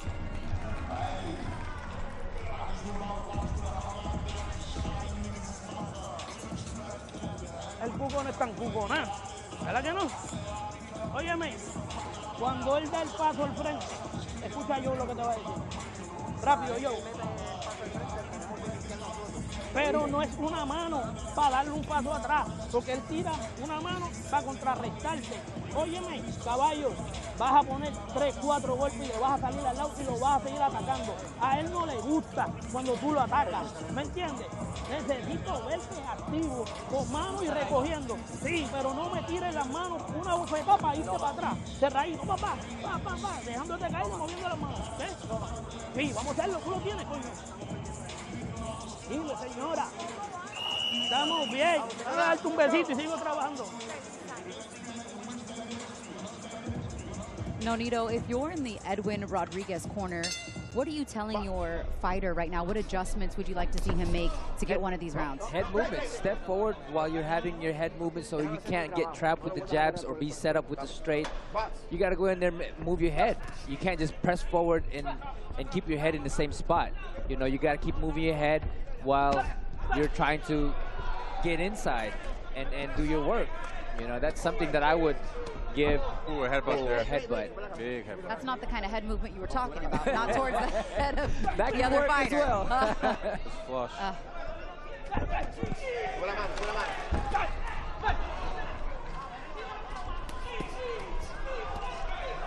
Good body work for Figueroa. Yeah, he's not afraid to be in close there. You know, close range in the pocket. You know, you see 7-0 with one knockout. You think, oh, this guy's going to move on the outside. Right. But he looks like he's very comfortable here on the inside, too, which is very admirable. If you don't have a lot of power, you're standing straight on the inside. Another headbutt, too. But leaning his head over his front foot like that is just not where you want to be in position to get caught with shots like that. But why is the referee stepping in right there for a second? Let him work. That was like the two cleanest shots I've seen of the fight. From Figueroa. Yeah. Oh, nice left hand, though, does connect for Rodriguez. And this actually is the distance that Rodriguez prefers to fight at. This is not where Figueroa should be. 100% agree. I don't know why Figueroa is doing this. Figueroa did really well early on by boxing. But here, he's very susceptible to getting caught with big shots as well. You know, although he's landing some shots. I was literally just saying, it's admirable that Figueroa is willing to stand and trade on the inside, but it's not smart. And he's complaining a bit about the clashing of heads, but he's instigating it just as much as Edwin Rodriguez is. I think he's very frustrated from the headbutt because he's been complaining to the referee about the headbutt. So maybe he's just standing there. All he's got to do is take a step back then and get back to working off the jab. Exactly. You can see maybe starting to set in. I don't see a lot of mouth breathing from Figueroa. But maybe it's just a tactical, hey, I want to stand and trade. Hey, I mean, the fans are loving it, right? I mean, this is where they want to see him fight, regardless of what we think that Figueroa should get back to, where he was most effective. But maybe he feels that Rodriguez don't have that power, and maybe he would be able to do something more being inside. It's obviously less tiring to get on the inside, correct? Yeah. Them moving around? That depends. Now, if you're doing it this way, you know, you're just teeing off. Punch output has increased tremendously. It's going to take a lot of shots, but your legs might stand. Plus, you're getting hit as well, so this is definitely tiring in there. Yeah, now you're making it easy, you know, harder for the judges to score around for you like this when you now have changed your whole pace and style. Although we just dug to the body with those body shots. This is a very tough round to start. But that looked completely different than what we saw from the first two. Yeah, it was wild. I don't know what. A huge adjustment. I'd like to know what went into the thought process there for Figueroa. Regardless, great round, great action back and forth. Maybe Claudia has a little more on that. She was in the corner of Figueroa that last round. Claudia. They actually requested him to do that, close the gap, smother Figueroa, make sure that that distance was cut, and throw the hands, 4 and 5 punch combinations, and obviously stay in a stance that's comfortable for you, making sure he could smother his opponent and not let his hands go. Okay, all over it, Claudia. Thank you so much. So if that's what they told him to do, then that's exactly what he did do. I mean, we're not his coaches. We don't know, how much is in his gas tank, but it just didn't seem like the way to go after what we saw the first 2 rounds. I mean, it was easy fight for him in the first 2 rounds, and I think that he should have kept that style, you know, and just be patient in countering and having his opponent reach, Rodriguez reach, and be able to land other shots that Rodriguez is not expecting. But to fight inside, I don't get it. I was going to say, but you know, as a trainer, you train some fighters. The fact that he listened to his corners got to be kind of like that. Yeah, you got to give that respect that he trusts his corners that way. And yes, and he's doing it still, you know. And that's great to have a fighter that listens to the corner and accomplish it. Or well, I'd like to. I want to send Claudia back to the corner now because it looks like he's going back to the jab. Maybe they wanted him to try and didn't really like what they saw, or perhaps they did with the way he ended the round. I know that right hand was a nice shot right there from Edwin Rodriguez. Rodriguez is starting to get confident. I feel like they just switched fighting styles. Still got 2 minutes left. They can go back to that phone booth. Right. No, because now Rodriguez is boxing. Look at that. Look exactly. I was going to say, look at Figueroa. Look, his defense is. He just looks more comfortable in this range. Well, and right now, I mean, both of them kind of choosing the mid-range, I guess, after what we just saw in the last round of phone booth. Decided to give themselves some space. Double jab followed by the left hand from Figueroa, down to the body for Rodriguez. Right, with the space, you can see Figueroa be way more technically sound defensively. He slipped a bunch of punches there early. He lets his jab go. He dictates the terms at this range. Still want to see him fight in close. That was fun. You're like, boom. Maybe range. Maybe next round. Maybe next round they'll get back. And Right. get back in. We need a different term than phone booth, because phone booths don't exist. Especially kids in this day and age. They don't know really what that is. What do we even say? I got to come up, go to the drawing board. Drawing board? No, I was going to say, tablet? I got to go to my iPhone. In close. All right, a minute left here in round 4. This one's scheduled for 6. Well, I have Figueroa running away with this round. I gave the last round to Rodriguez, so I thought he got a little bit of the better work. But this is the range Figueroa wants to be at. Well, Rodriguez right now has his mouth open, and it seems like he's feeling the pressure.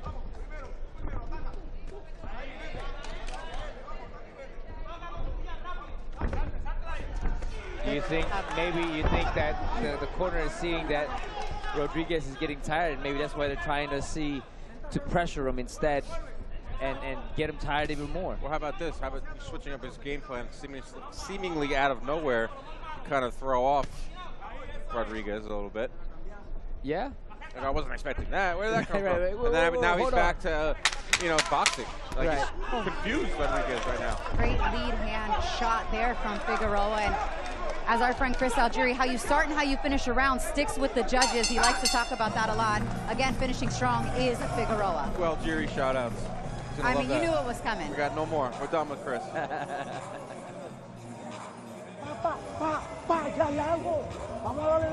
Another good round there from Figueroa. He was in and out, boxing beautifully. I truly believe Rodriguez was thrown off by that coming in. Yeah, that third round where where did that come from? Claudia, do you have more on the Rodriguez corner, from the Yes. Rodriguez corner? Absolutely. They're following Dan's words right there, because they're saying don't let Figueroa put on the pressure. They don't want him to keep fighting on his heels. Make sure you're first and don't allow him to smother you. There's a lot of urgency in that red corner. And there should be, right, according to your scorecard? Yes, I have 3 rounds to 1 for Figueroa as we enter here the 5th round.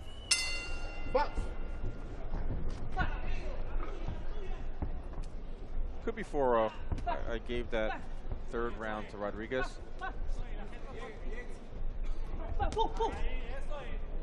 Do you like that direction, Nonito, from the corner of Rodriguez? Would you have told him something similar? Well, he's gonna fight the way he wants to, in terms of being how he's gonna feel it, right? But if he's tired and he needs to step back, that's really up to the fighter, because right now I feel like he is tired. Being in the back foot could be tiring for you, but then if you're pressing forward and throwing more punches, that's even more tiring. And for Rodriguez, only one fight in the last, little over a year and a half. He had a fight in October against Saul Sanchez, which was a draw. Before that, he hadn't fought since July of 2024. So, not being able to stay busy and stay active, even though you have more fights and experience, it's been Abner Figueroa who's been fighting more frequently. And I think those body shots have paid off that Figueroa has been throwing, the jabs, and then just like that, those body shots. And he admired his shot too. Again, he's working on it. It's almost like a hybrid of the boxing and being in close this round for Figueroa. Yes. But now he's moving a little more.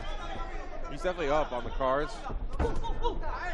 Don't think he'll get back into that phone booth. What we saw in round 3. Right, that was an aberration. Phone booth. That was. No, we won't. You saw him. He just said no. Body He did shots. shake his head. Those body shots are very, very. They're paying. They're paying it off. He goes right back to it. Both of them exchange body shots there, working right in front of us here.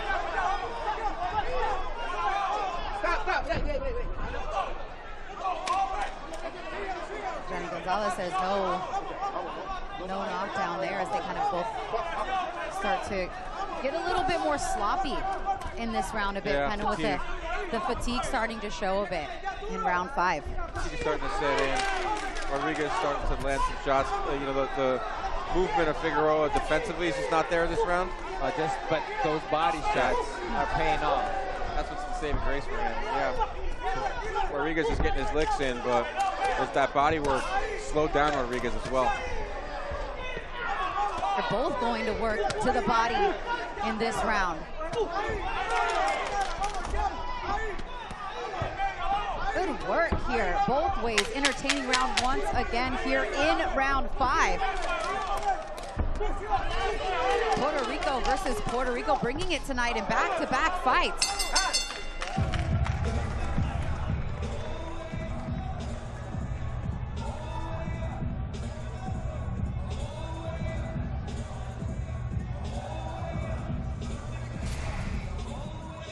And, you know, things did get a little bit more sloppy that round. I mean, what do you think about those shots, you know, coming from around the back? Well, he put himself there in that position.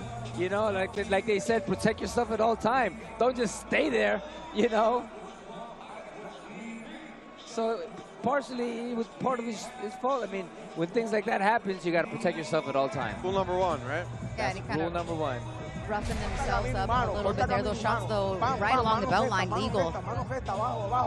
No warning for low blows at all. As the 6th and final round approaches for this bantamweight scheduled contest for 6 rounds. Edwin Figueroa desperately looking to get back into the win column after his last 3 fights resulted in a draw and 2 losses. His last win was in December of 2023. I personally think that Figueroa is up enough to win this fight, but I could see 2 rounds for Rodriguez. If that's the case, this could be the deciding round to get a draw. And their feet actually came together there, which sent Figueroa off balance as they step on feet one more time. And that's kind of what we were talking about with that orthodox and southpaw stance. Not as clean with that lead foot on the outside. There was a punch that was thrown kind of at the same time, but since it was right in front of us, I was able to see him stepping right on it still. Neither guy hurt from that exchange. Nice left hand gets in there for Figueroa. Down to the body goes Rodriguez. Figueroa's found the defensive movements again this round. It's a little sloppy last round. Yeah, exactly. 5th round, he got a little tired. Figured this is the last round. Let me just nice up move in there. Headbutt. The headbutts have been prevalent. Yes. The ones we were missing from the other matchup with orthodox and southpaw. Putting it all together. It's the stance switches too. It's as much as Figueroa moves, you're going to get those accidental headbutts. We got a. I don't know what that was. I was going to say a takedown. It was not a takedown. Got hooked up legs.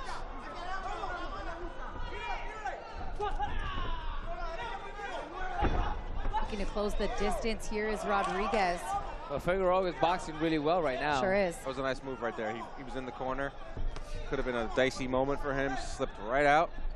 And now he's right back to where he wants to be. What he did in the early rounds, he's doing it really well right now. So that weird 3rd round that we all loved. Didn't understand that. I mean, it woke me up. I was ready to go. Yeah, he's boxing really well right now, making Rodriguez miss and then countering after that. He's making ring generalship a lot for him. Whatever that is, right? Ring generalship, very vague. Right, I think that's why it was kind of eliminated from the scoring criteria, really. When you talk to, you know, judges and stuff more recently, they don't really consider it a main factor. Judges? I mean, you got to get some information. I try. They never want to talk to me. They rub me the other way. What is that? Maybe they heard some of the things I say about them. Right? Well, or you go to Jack Reese's school and they tell you to teach you. I got an invite to that. See? There you go. All right. This one is going to go the distance unless yeah, of course, unless he gets caught with the right hand right there. Trying to make me a liar, but I don't part of the think night so far. All right, well done by those two. This one will go to the scorecards. as Abner Figueroa is up on the ropes, thinking he did enough tonight. I believe my partner thinks he did as well. Yes, I had him winning 5 of the 6 rounds. You can maybe find another round for Rodriguez. Not be shocked if we saw a shutout. It was just that type of fight. I thought Figueroa boxed beautifully when he decided to. He got in there in that phone booth like we talked about in that 3rd round, and I thought was in those exchanges as well. But really nice performance from Figueroa, and what we saw out of his opponent, you know, Rodriguez, was toughness. Yeah, I agree with it. Which we expected, right? Even though he has those losses, true to the tail of the tape, 9 losses, none of them by stoppage. And throughout the whole fight, those body shots were working for Figueroa. You know, that slowed down Rodriguez. But the best, that was a trip right there. He just got that. It was right on the money with that. The trippage. The trippage. And a few headbutts in this. But this fight had a little bit of everything. We didn't have any knockdowns. We had some leg locks. But a fun fight. Very fun fight. I thought it was a very well-matched fight. Rodriguez obviously had that extensive record. You know, the word gatekeeper is kind of looked at as a derogatory term, but I believe it's one of the most important things in all of boxing, to be able to give fighters like Figueroa rounds and a tough performance every time. You continue to make a paycheck, you continue to get work. It's great. Evan Rodriguez should be invited back if he doesn't get the win.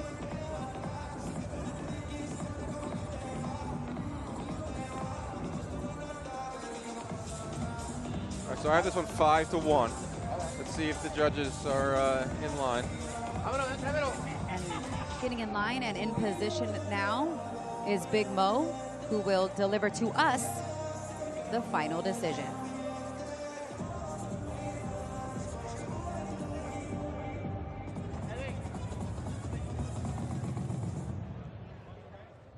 And as you can see on that wide shot, they're embracing one another. Island love.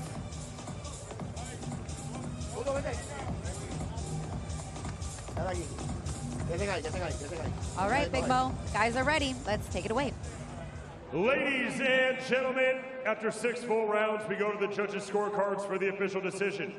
Judges Jose Artores and Gerardo Martinez see it 58-56, while Judge Luis Ruiz sees it 60-54, declaring your winner by unanimous decision and still undefeated, Abner Figueroa. So identical scorecards in 2 consecutive bouts, 2 judges scoring at 58-56, 1 judge 60-54, all for the winner. And as Big Mo said, undefeated still, Abner Figueroa, who is now 8-0 as a professional. And our winner, Abner Figueroa, is standing by with Claudia Trejos. Congratulations. How deep did you have to dig? Because I know this was perhaps the most experienced opponent you've ever had in your career. Felicidades por una gran salida, pero sabemos que este fue el oponente con más experiencia que has encarado. ¿Cómo te sientes? Súper agradecido con Dios, que con mi equipo de trabajo por darme la oportunidad, MVP, Promotion. Este es un sueño. Sabíamos que era un rival, ¿me entiende?, que trae lo mejor a la mesa. Cuando mi equipo de trabajo dijo que lo tenían, pues entrenamos con una decisión, ¿me entiende?, súper durísima.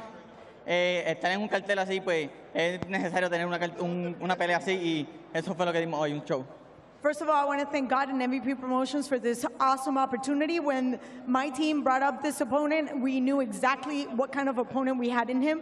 So I'm very grateful for this opportunity, because now I know that I'm set up for bigger and better things. This is your 3rd 6-rounder in your career.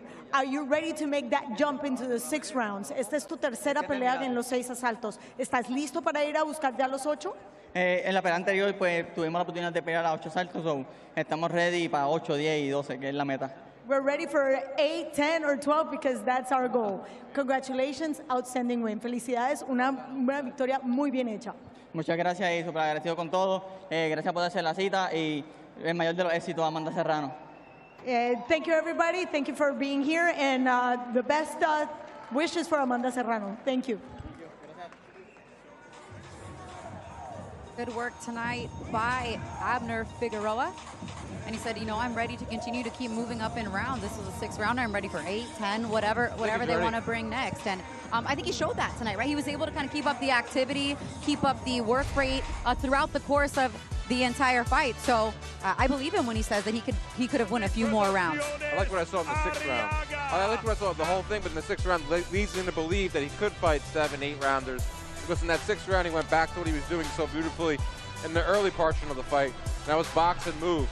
The 3rd round is when a war broke out, and it was to our entertainment. And that's when I thought Rodriguez got back into the fight. No, I agree. You know, that whole experience right now to be able to change style and make it look easy, the 6 rounds, even though, you know, you have a tough guy in front of you, but, you know, he's learned that he can make it happen, whether it's 8 or 10 rounds, you know, he'll be ready for it. Very entertaining scrap tonight. Edwin Rodriguez falls to 12-10-3. Abner Figueroa remains undefeated at 8-0. The first of our 5 women fights on the night coming up next.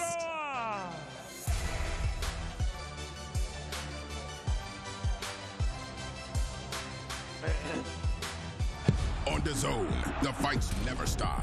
Let's get this party started. We're locked in for even more huge fight nights in 2026. It has never been bigger for any fighter in the history of this country. Let's get ready to Every week, it's on. So take your seat and join us ringside. The undisputed global home of boxing. Watch only on DAZN. The Locker Room, the new home of DAZN's boxing content. All your big hitters, all in one place. I am not going to stop until I am pulled off of this guy. The Locker Room takes you further than the ring. Daniel, don't disrespect me. Daniel, don't disrespect me. Put this chair. Where rivals collide before the bell. I personally think you're a bit of a don't really like you. Where legends are eternalized. Welcome on board the rivalry line. And prospects rise. I do not want to be average. I fear being average. More exclusive content than ever before. Look at that blood. You remember what's coming. Welcome to Inside the Ring, boxing's official show of record. I'm your host, Max Keller. Where boxing lives, breathes, and never stops. I never thought being with Matchroom I'd be doing stuff like that. Weekly content from all your favorite creators, promoters, and influencers. The Locker Room, only on DAZN, the global home of boxing.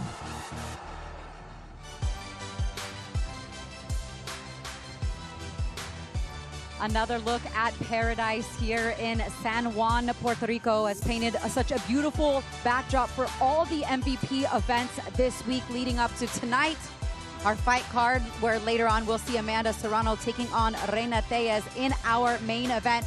But up next, the first of our 5 female fights on the night. This one between Elise Soto and Liliana Martinez. As we take a quick look at the tail of the tape, 22 years apart between these two, only an inch in height, a few inches in reach go to the advantage of Martinez, who again is 22 years Soto's senior. Welcome back, ladies and gentlemen, to San Juan, Puerto Rico. As we move along with our prelim card tonight, we arrive at the super featherweight division, scheduled for 6 3-minute rounds. Introducing first, fighting out of the red corner, making her way to the ring, please welcome Liliana Martinez.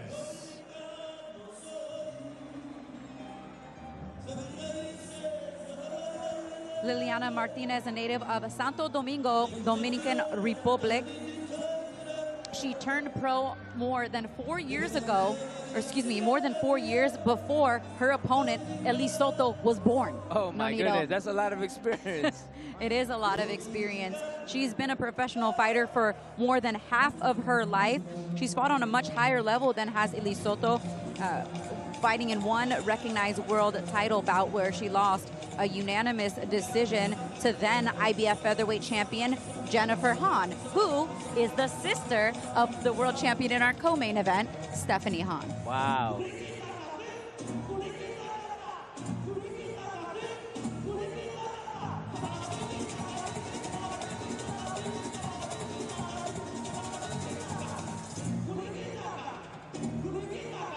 And her opponent, fighting out of the blue corner, making her way to the ring, here is Elise Soto.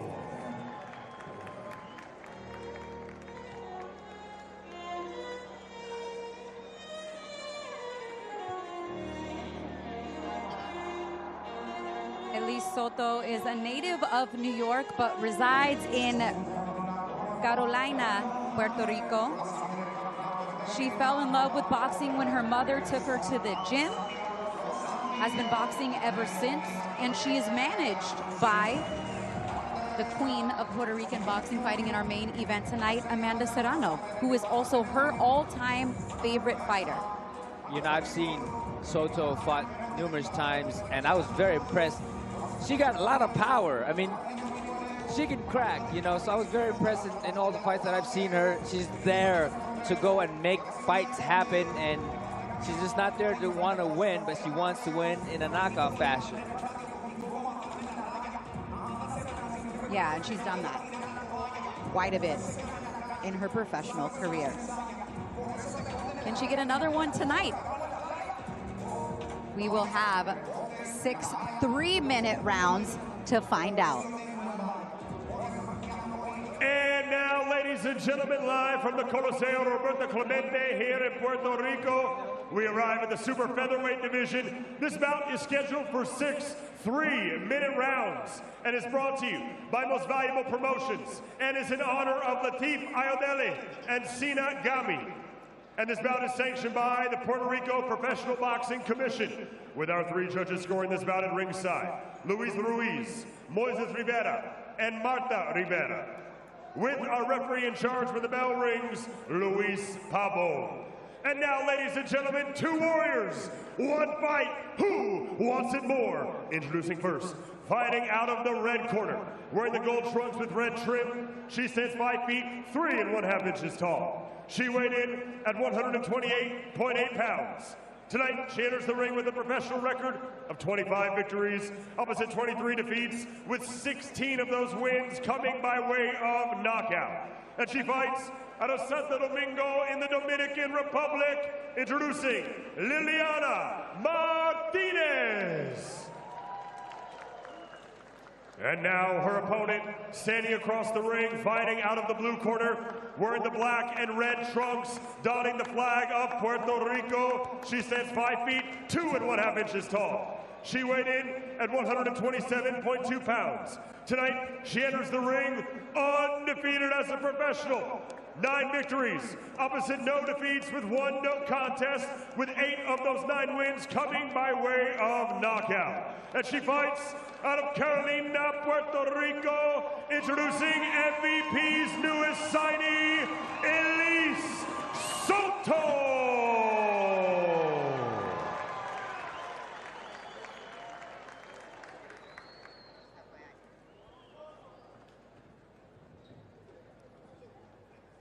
Chicas, de aquí para arriba es golpe limpio, ¿ok? Chicas, le di las instrucciones en la esquina, vamos a una pelea limpia, que gane mejor suerte. Dios las bendiga.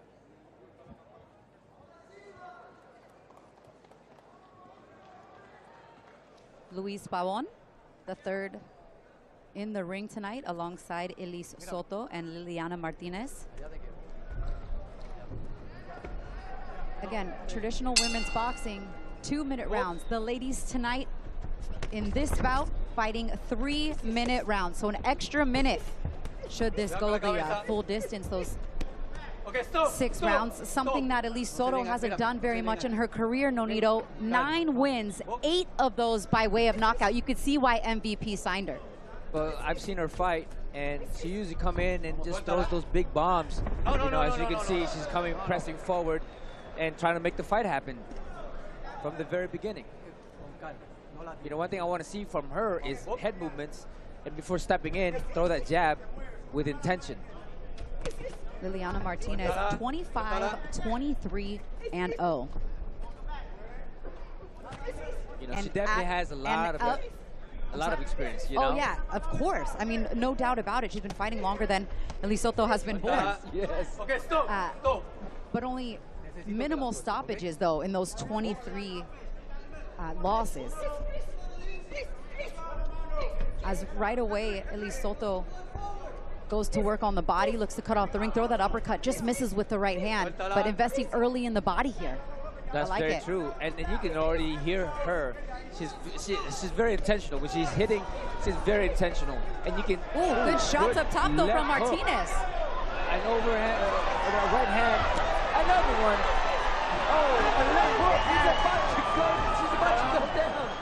The crowd getting into this fight man. here early, and you know, these ladies setting the tone with all women coming up later on the main portion of our broadcast, including Amanda Serrano, who I mentioned earlier, manages Elise Soto. See, this is what I've seen with Elise Soto. Soto's always going to go out there, overhands, left hook. Impressive, for sure. Heavy hands. And not only that, but the body work is incredible. And maybe this is why, you know, not maybe, I know this is why the head shots are being opened, because of those body shots. Yeah, no jabs, really. I mean, there's straight power shots coming from Soto. She works downstairs, then back up. But in the corner is not where Liliana Martinez wants to be. Although she's trying to fight her way back, she needs to take some steps, because Pavon is taking a good look at her right now. And Soto is landing those big bombs. You gotta give it up. Martinez is taking those shots, but how long can she take those shots? And right back to the corner. I don't like it for Martinez, Nonito. That's not where she needs to be. That's what Soto does. She always puts people, her opponent in the corner. She cannot put baby in the corner. Can't put baby in the corner, but obviously Soto is making it happen with Martinez. All right. Well, even though that was a 3-minute round, that's the pace that we're used to seeing in 2-minute rounds. High pace, first round in the books. Wow.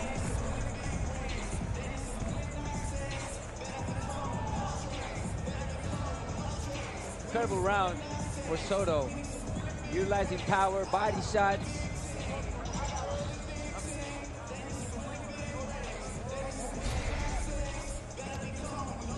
Pressing forward, overhand, left hook, body shots. I mean, she's mixing it all up, and she's landing those big shots. I mean, she's smothering her work a bit, but she landed about 4 clean punches in that exchange, where, again, Liliana Martinez finds herself in the opposite corner this time, eating a few more shots to the chin, like that left hand right there from Elise Soto.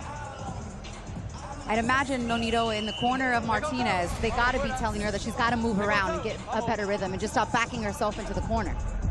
How do you do that, though? How does she need to do that? Easier said than done. Yeah. That's why I'm asking you. You've done it. Well, that's why you utilize that jab, right? Perfect. Just like that. Just how she Utilize started. the jab. Yeah. That's a good thing for her corner to speak on.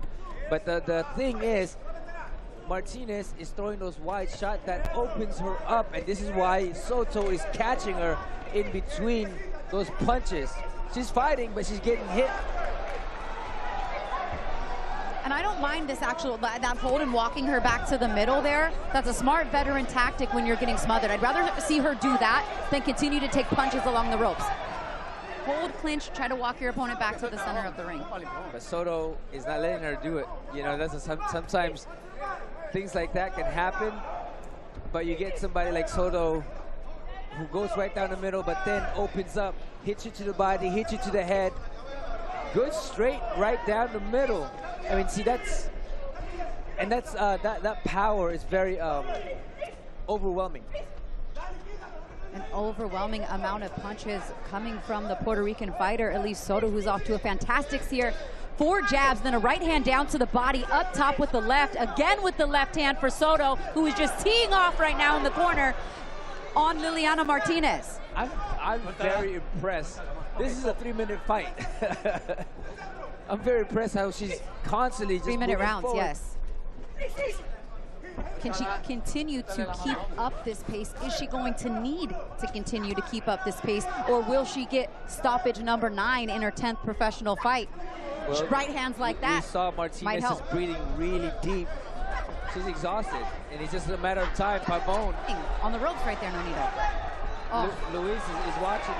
Mr. Pavon is watching them already. Yeah, she looks like she's ready to go, and in fact, she is.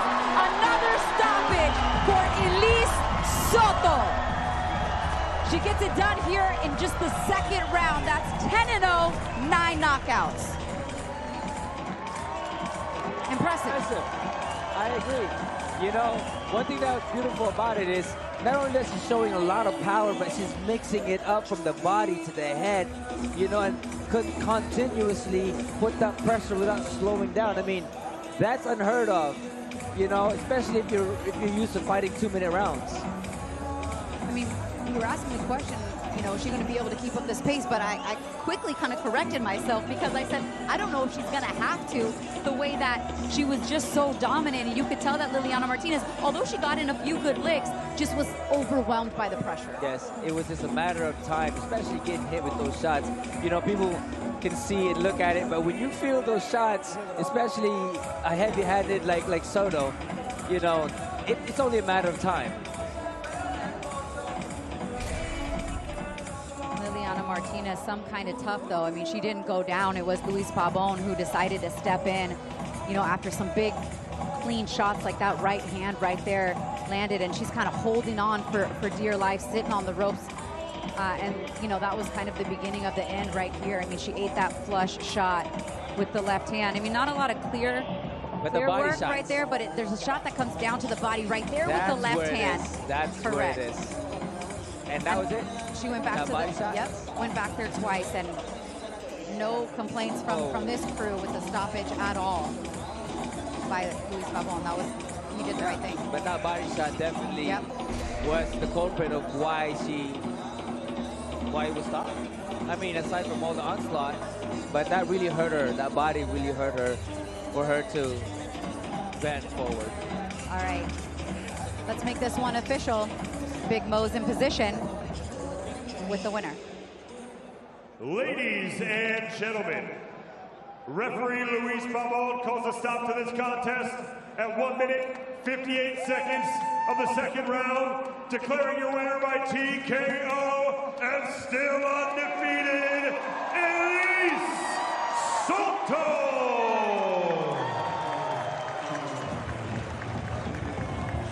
10 wins. Lucky number 10 for Elise Soto in her MVP debut. 9 of them by stoppage, which is even more impressive. She is standing by in her Jordan 1s alongside Claudia Trejos. Those are some very cool kicks for your debut with MVP. Now it's 10-0, 9 KOs. How did you feel going for 3 minutes? I felt great, but primero que nada, Puerto Rico, mis boricuas. Gracias. It's an honor to be here and to be here on the island. It's been great. Mi isla is my heart, it's my passion, it's my drive. Well, first of all, that was very well done in Spanish. Yo soy boricua, pa' que tú lo sepas. If we can just go real quick over that last combination where you had her, because Liliana can actually take a punch. So what was going through your head as you were finishing that off? Just sticking to the game plan. You know, my pressure is different, but I'm working on coming in smarter. Like, I know a couple of times she came in with her head, I could have stopped it. And working on certain things like that to become a more experienced fighter. What kind of statement were you planning on doing today, and how satisfied are you with your performance? I was just looking to do my very best, you know. It was an honor to be here on this stage because it was a last-minute opponent, you know. I wasn't positive if I was going to fight. I just trusted in my team. I trusted in God, and we made it here. Well, congratulations. That was a great performance. Look forward to seeing you back. Gracias, and gracias por mi isla. Y gracias, Amanda, Jordan, and MVP. It was an honor to fight here on my island for the first time and under Amanda Serrano. I just thank Amanda, Jordan, MVP, to do it on the best promotional stage. It was an honor, and I'm looking forward to the future. Thank you. Well done tonight. And I like what she said, Nonito, when Claudia asked her kind of the game plan and the statement that she wanted to make. And she said, you know, I know my style is difficult for opponents to deal with, but I want to continue to work and be smarter with my aggression, right? Because she short opponent and Liliana was tough, but she kind of knew that she had the upper hand. But I like that she's still, at this young of an age, already thinking about adjustments that quickly after fight that she can make to make her style even better. That's great to hear. That's great to see when fighters are always wanting to grow. You know, to see what they did and how they can be better. That's where you see a fighter, not only that they're determined to learn, but they're determined to become something. And, you know, she's got the right team behind her to do it. Like we mentioned, she kind of took this fight on short notice. They really knew that they wanted to put her on this card. They kind of found an opponent. Kudos to Liliana Martinez, who did actually give her a little bruise above her left eye. Like I mentioned, she did get a couple good shots in, but it was just too much for her to handle tonight, as Elise Soto, especially with that body work, just was dominant this evening. Body work was definitely a big devastating thing for her opponent, because you can hit her in the face and she was taking it, but then that body hit. I mean, I don't know anyone that can ever take a body shot when they hit right on the spot. I mean, and she went back to it twice to get the stoppage there on the left side, as, you know, a Puerto Rican with, again, I can't say it enough, a stellar left hook is going to get you into a lot of places and into a lot of good fights, and a good fighter. I'm really excited to see more in the career of Elise Soto as she improves now to 10-0, 9 knockouts in the 130-pound division.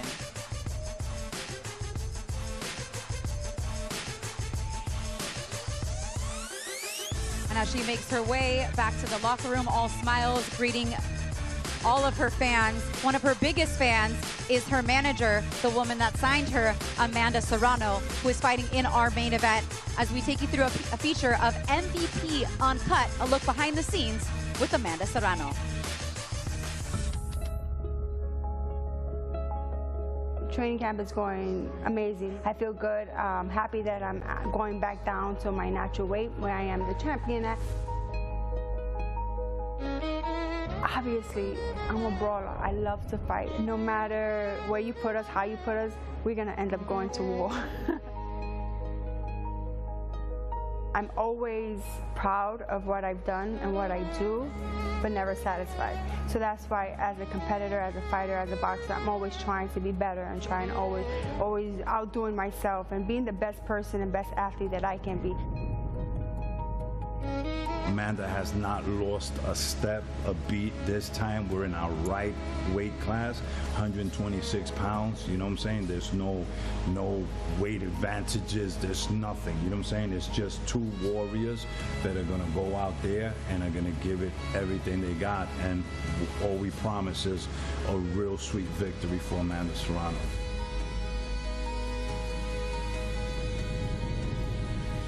Fighting in my island always gives me that extra energy, the extra to go out there and train hard, and to be here and having my fans and family and friends just cheering me on. And this is why I fight. This is who I fight for. I want to show Puerto Rico that I still got it. I never left, and we're gonna put on a great show. And my whole mindset for this show was also to have a great card. Whatever she wants to do, I'm going to be there. I'm going to be there stronger. I'm going to be there faster. I'm going to be there no matter how she wants to take this fight. She doesn't have the tools. She doesn't have the skills. She doesn't have the intelligence to go in there and beat me. You're coming to El Caleton. You're coming to Puerto Rico to fight with the Queen of Puerto Rico. I hope you come prepared. I am coming 110% prepared. So, ¿tú estás lista? Porque yo soy lista. I see you January 3rd.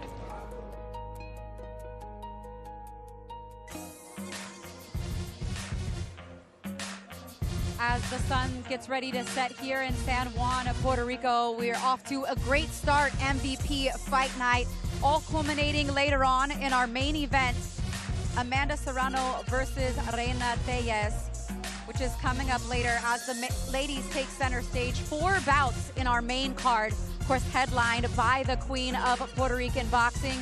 Hello, everyone. Welcome ringside. I'm Christina Poncher, joined by Dan Canobio and Nonito Donaire. We've had some fun early fights here, but what everybody is most looking forward to, outside of our co-main event, because I'm really looking forward to that, but it's our main event, right? It's Amanda Serrano's return to Puerto Rico and return to featherweight 126, where she's undefeated, Dan. Yes, never has lost at 126, has a lot more goals to accomplish. Most notably, she wants to take over that knockout record. Christy Martin has the most knockouts in women's boxing history, 31 behind it. I asked her earlier in the week what motivates her.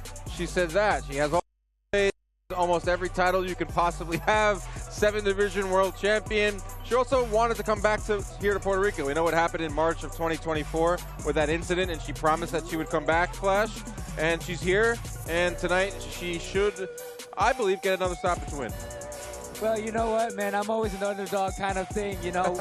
We love that underdog thing because Tellez is getting that opportunity, and I feel that the heart of the desire, not a heart to win, to become somebody, you know, the legend in front, you know, with Serrano. I mean, this is an opportunity of a lifetime. It is. You know, and I believe that the heart and the desire to become something in Tellez, you know, will propel her to do the best that she can, whether that's good enough or not, against Serrano. But I believe Tellez will come into this fight at her best. It's the ultimate Rocky story. It's kind of an ignorance is bliss type situation too, right? I mean, yes, it's short notice, but you take the opportunity when you get here. And the more rounds she goes, the longer she survives. She goes the distance. I mean, she feels like it's kind of a win-win situation for her no matter what, which is why Reina Tellez stepped in and took the fight. But for Amanda Serrano, coming off, you know, the performances against Katie Taylor, which really put the, you know, women's boxing at the forefront, what MVP's trying to do.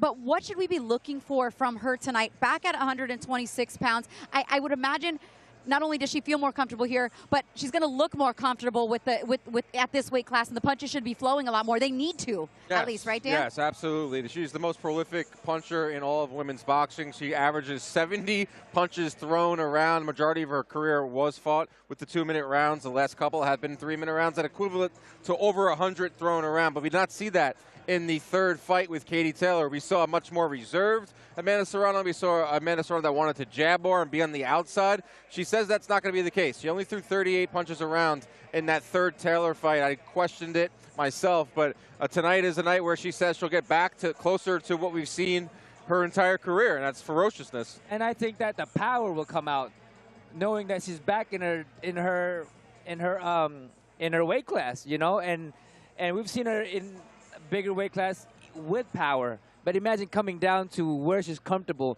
I believe her hands are going to be a lot more heavier than the usual. All right, that's coming up later this evening in our main event. Up next, a battle of two undefeated fighters on the other side. Stay with us.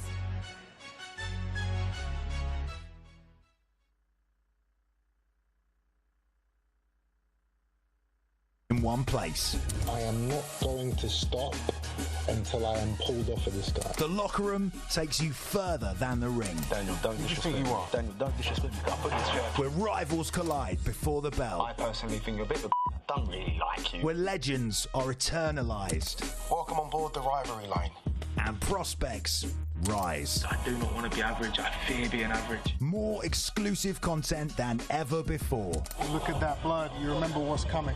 Welcome to Inside the Ring, boxing's official show of record. I'm your host, Max Keller. Where boxing lives, breathes, and never stops. I never thought being with Matchroom I'd be doing stuff like that.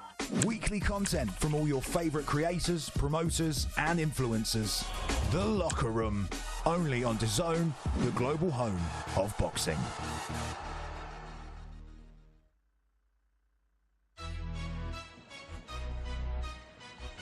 Hopefully all that traffic is people making their way to the Coliseo Roberto Clemente, because there's a lot of action still to come that you would not want to miss. Thank you for everyone tuning in, watching us worldwide as MVP makes its return to the beautiful island. And making their return to the ring are two undefeated fighters. Chaparro 6-0, 6 knockouts, 3-0 for Leal. Somebody's O has got to go. Let's go up to Big Mo. Welcome back, ladies and gentlemen, inside the Coliseo Roberto Clemente, as we work towards our championship co-main event. featuring Stephanie Hahn and Holly Holm, and of course, our World Championship main event between Amanda Serrano and Reina Tellez. But before we get to those bouts, we arrive at the 5th bout on our prelim card. 6 3-minute rounds in the middleweight division. Introducing first, making his way to the ring, fighting out of the red corner, here is Augusto Leal.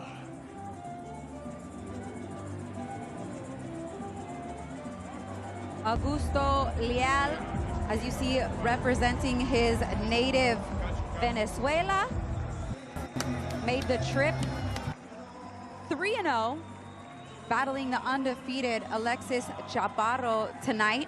He's got a tough assignment. Chop Chop is sure does. very, very powerful. Sure does. Leal has never been stopped in his 3 fights.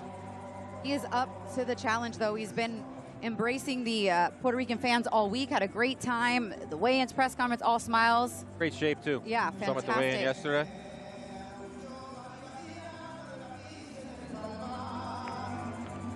We won't get into anything else about Venezuela on this broadcast. It's unfolding in front of our eyes. Yes. But right now, Augusto Leal is looking to put on for his country and remain undefeated.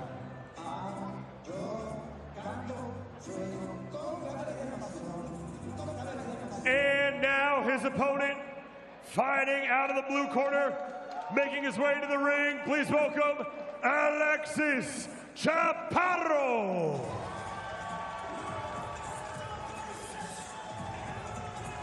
Alexis Chaparro, 6 wins, 6 knockouts.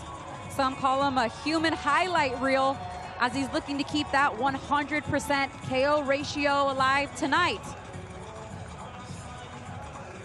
I've been able to call, me and you, Flash, I've been able to call a lot of Chaparro's fights. His last fight, you say he's the human highlight reel. One of his most spectacular knockouts over David Gutierrez Garcia came in South Padre Island. Very spiteful puncher, Chaparro. You talk to him, he's the nicest gentleman outside of the ring. When he gets into that ring, it's no mercy. He got like fight of the night or knockout of the night, performance of the night. I mean, Happened he's a few times. He's just, every time he steps into the ring, it's like, make sure that you're in your seat and you're watching, because he has the power to end a fight at any time. And he's constantly growing and getting better. And he's always asking me, how can you get better? Love you know, that. that's incredible. I love that. I also love a good Big Mo introduction. I think everybody does. I love Big Mo. Go for it. And now, ladies and gentlemen, live from San Juan, Puerto Rico, we arrive at the middleweight division, scheduled for 6 3-minute rounds. This bout is brought to you by Most Valuable Promotions and is in honor of Sinagami and Latif Ayodele, and is sanctioned by the Puerto Rico Professional Boxing Commission. With our 3 judges scoring this bout at ringside, Jose R. Torres, Marta Rivera, and Charlie Ruiz. And our referee in charge when the bell rings is Jose H. Rivera. And now, ladies and gentlemen, 2 warriors, 1 fight. Who wants it more? Introducing first, fighting out of the red corner, wearing the turquoise trunks, he stands 5 feet, 6 inches tall. He weighed in at 158.8 pounds. Tonight, he enters the ring undefeated as a professional. 3 fights, 3 victories, opposite no defeats, with one of those wins coming by way of knockout. Fighting out of Lawrenceville, Georgia, he is Augusto Leal.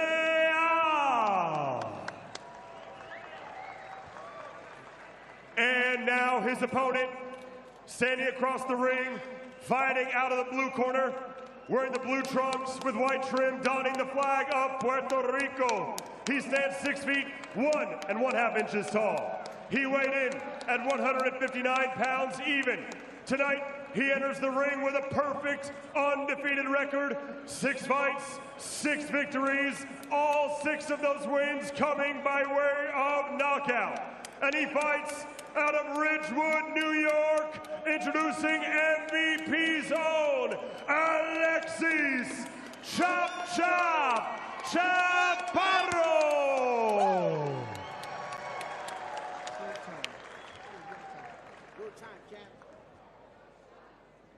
Ya le dije instrucciones que una pelea limpia, de aquí para arriba está correcto. Bueno, suerte, que choquen guante, que gane el mejor. Jose Rivera, the third man in the ring tonight. Christina Poncher, Dan Canobio, and Nonito Doné are here with you. This one is scheduled for 6 rounds in the middleweight division, 160 pounds. The undefeated Alexis Chop Chop Chaparro looking to keep that perfect KO record alive. Get another highlight reel KO, but Augusto Leal has something to say about that. Smiling and a quick too. smile. Let them know he's here.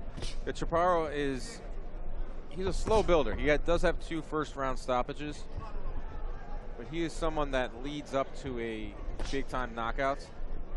And he's very patient too. I talked about how he's a spiteful fighter. No, he is also patient in there. I like how he's changing his position. As before, he was always leaning forward. Right now, he's leaning back and utilizing that jab. You know, I think that's a big improvement. Being able to just throw jabs from the outside, but be able to lean to counter by being on the back foot, just like that. You know, it's hard to hit him. He is 25 years old. He fights at 160. He has a big frame. I could see him going as high as 175. It's tall, too. He can really grow into that. But as for now, he said he's very happy to be at middleweight, very happy to be with MVP. He's one of the early signings. And Team Leal should be happy about the way that he's changing levels on that jab early, able to find some effectiveness to the body as you see it starting to get a little red there on the body of Chop Chop. But look how fast he is there with that left hook. That's Chop Chop. You know, I'd like to see more of feint coming from Chop Chop. Chaparro, you know, he does have a good jab, but being able to be monotone with the jab can be seen a mile away. So I think utilizing a little feint here and there, and then coming in with the jab, top, bottom, change levels. I think that can work to set up his big shots. Leal trained in Atlanta, Georgia at Boxing Felipe Gym for about a month for this fight. But I think he's off to a decent start here. He says he is a true Venezuelan and represents Venezuela, but got some good work in the States getting ready for this fight. That's how you know a fighter takes it pretty serious. When you leave the comforts of home, you head out on the road to get the better sparring. Good left hook by Chaparro. Put him home sometimes. Yeah, bro, I really like what he's doing with that lead hand because he's disguising it. He's obviously pumping the jab really well, but he's also throwing that left hook with it as well. You see the difference now, the change of Chaparro. Now he's not leaning back, he's leaning forward. Now he's going for the kill. So you're seeing the change in his stance. All in one round. Yeah, 20 seconds left here in round 1. This one's scheduled for 6. Nice right hand behind that jab, and you can see the difference in the velocity of the punches, as you mentioned. A lot quicker with the shots is Chop Chop Chaparro. But he's looking for a finish, you know, by coming forward.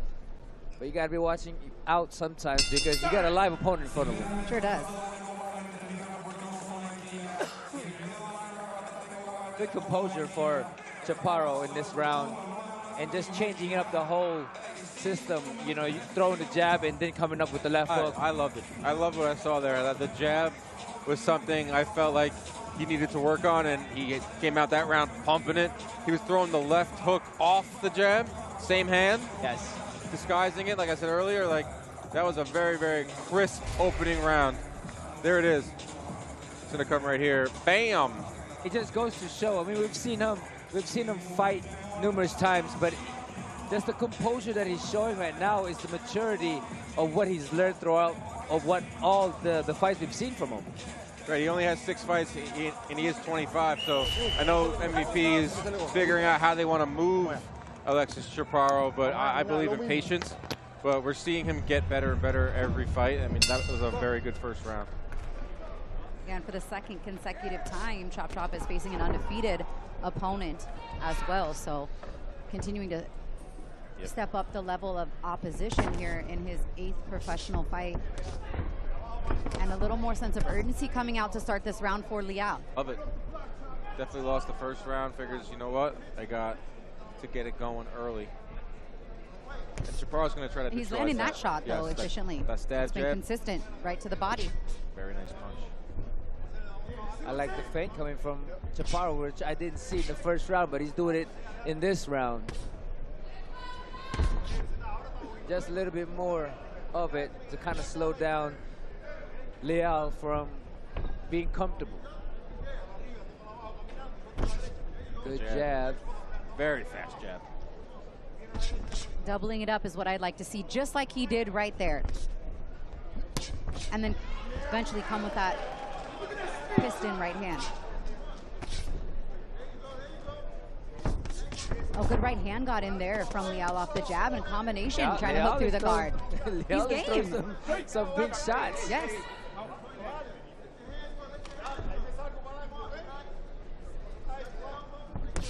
Oh, good body shot. Jab. That's coming from a jab. That was almost like a power jab. It could be counted as a power shot. Like CompuBox. Yeah, I mean, that's the one thing, you know, we count jabs, we count power shots, but you got to use your eyes as well. You know, I think of Golovkin, who had probably one of the best jabs the last 10, 15 years, but it was almost like a power shot when he landed it. Sticking to that jab because it's working is Chaparro, as we've got about a minute left here in round 2. Good strong jab there from Leal, though. Yeah, he's keeping him honest, no, I would say, 1,000%. like, maybe winning this round. A minute to go, it's up for grabs. I think Chaparro could be a little busier, though, here, guys. I think he got stung a little bit. Down to the body for Leal. Having a good round here. Leal is a dangerous opponent. You know, don't be fooled by that 3-0 but 1 KO. I mean, he has power behind his shots. And I like what Christina said, how he left Venezuela to come to the States, Atlanta, Georgia, to get good sparring. And you're seeing that. Yeah, he actually left his family behind to come to the U.S. in 2023 because he's just been dedicated to his craft ever since. Picked up a job working as a server in the restaurant and then trains the rest of the time, as much of these guys have to do earlier in their careers. Much respect. And right now he's getting his respect in the ring, possibly winning this round here against Chaparro. I haven't been in the It'll be round. close, yeah. Oh, good left hand right there off Take the it back. jab. No, Just like that? No. You're not supposed to do like. It's a 3-minute round. You're supposed to judge the whole round. I gave that round to Leal. I thought he bounced back very beautifully from that round 1. I think Chaparro needs to get back to his jab. There's no fight heating up here. Tiene que seguir tocándolo, y más de 3 golpes. Bum, bum, bum, bum, bum, bum, bum, bum. No busque golpe de fuerza ahora, el golpe va a llegar solo, ¿ok? Espírate, pero cuando toca abajo tengo que seguir arriba, ¿ok? Vamos allá. Muy bonito. The left hook jab coming from Chaparro, which was working early on, and he kept doing it as well, but here comes Leal trying to come back, you know, landing big shots. But Leal got back into the round with the jab himself. See how important jabs are? It's the most important punch in boxing. Absolutely. Absolutely. All right, round 3. This one is scheduled for 6.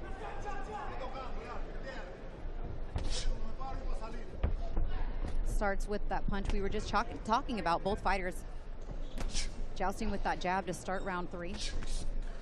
Much longer jab coming out the 6'3" frame of Alex Chaparro. Chaparro has a better jab. He's faster. He has more power. He needs to start utilizing those God-given skills and abilities that he has.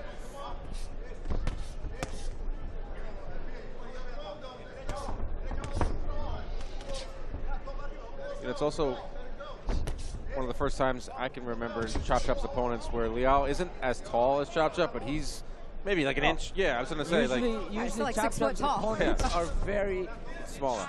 slow. Yeah, shorter than the Chop Chop. That's one thing I noticed in the weigh-in yesterday. Like, okay, Leal he can stand there with Chop Chop. Yeah, that's very There you go. dangerous opponents. Yeah, I mean, he just right there. He had a nice 1-2 that found the mark. What I'd like to see from Chop Chop is a double jab with the straight right on the backside. You know, from the back, double it up and throw that straight. I think that will land on Leal. Right now, I do believe, though, that Leal is showing a good punch variation. He's been able to show a couple of different looks. I feel like Chop Chop's kind of mixed it up a little bit with what he was doing. We saw flashes of that strong jab down to the body, but this round he's kind of just stayed on the same pace, the same rhythm, not really varying his combinations too much here, guys. That's Chop Chop, correct? Not varying? Chop Chop? Yeah, I agree. I'm trying to figure out how can you get back to that first round, and that's what you got to do. Maybe more power shots. Like the jab is there. The jab is beautiful. Claudia Trejos, you have an update for us? Yes, actually, I spoke with Chop Chop's corner. They want him to be a disruptor of Leal's rhythm. They want to make sure he's behind that jab and then go for the lateral movement. Just stay away from Leal's punch, but make sure he's doubling up on that jab. He's doing amazing with the jab, but I want to see that right hand over. He's holding on to it. I think that can make a big difference when he throws that jab, even when he's throwing it to the body. Throw that right to the top. Do you think that's like a game plan type of thing? It's all right, we're going to work on the jab this training camp. We're really going to utilize it. We're going to come out in these first 2 rounds. That's going to be the priority. And you kind of get away from what really makes Chaparro great, and that's the quick twitch hooks. I think that he's not comfortable by his opponent punching along with him. You know, I mean, we've seen Chop Chop being hit with big shots. Redness on the whole left side of his face shows it. Right, I got to give Leal some credit here. He's probably taken away from the game plan of Chaparro. And that's why he's having a big smile coming back to the corner. He's a happy guy. I'd be happy too. I'm having a blast. I'm here in San Juan calling fights.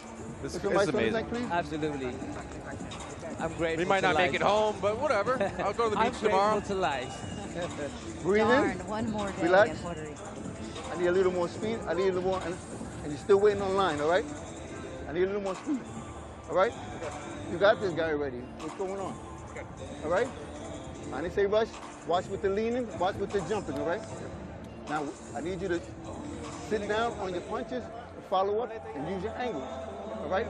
Change your hook jab, just chest, body, all right? Okay? But now I need you to let your hand, you're holding your right hand too long. Let that right hand go, all right? Exactly what my partner, Nonito Donaire, was talking about. He said, you're sitting on that right hand a little bit too long. You're doing good with the jab. Give me some angles, but let the right hand go. So we'll see if his charge listens to what he says here in round 4 as we get into the second half of the scheduled 6-rounder. One theme of this prelim card has been the corners listening to their trainers. So maybe we will see more of a right hand from Chaparro as he lands that stab jab again. If he had thrown that straight, I think he would have landed against Leal. But he's just holding onto that right hand this whole fight, this whole round. I mean,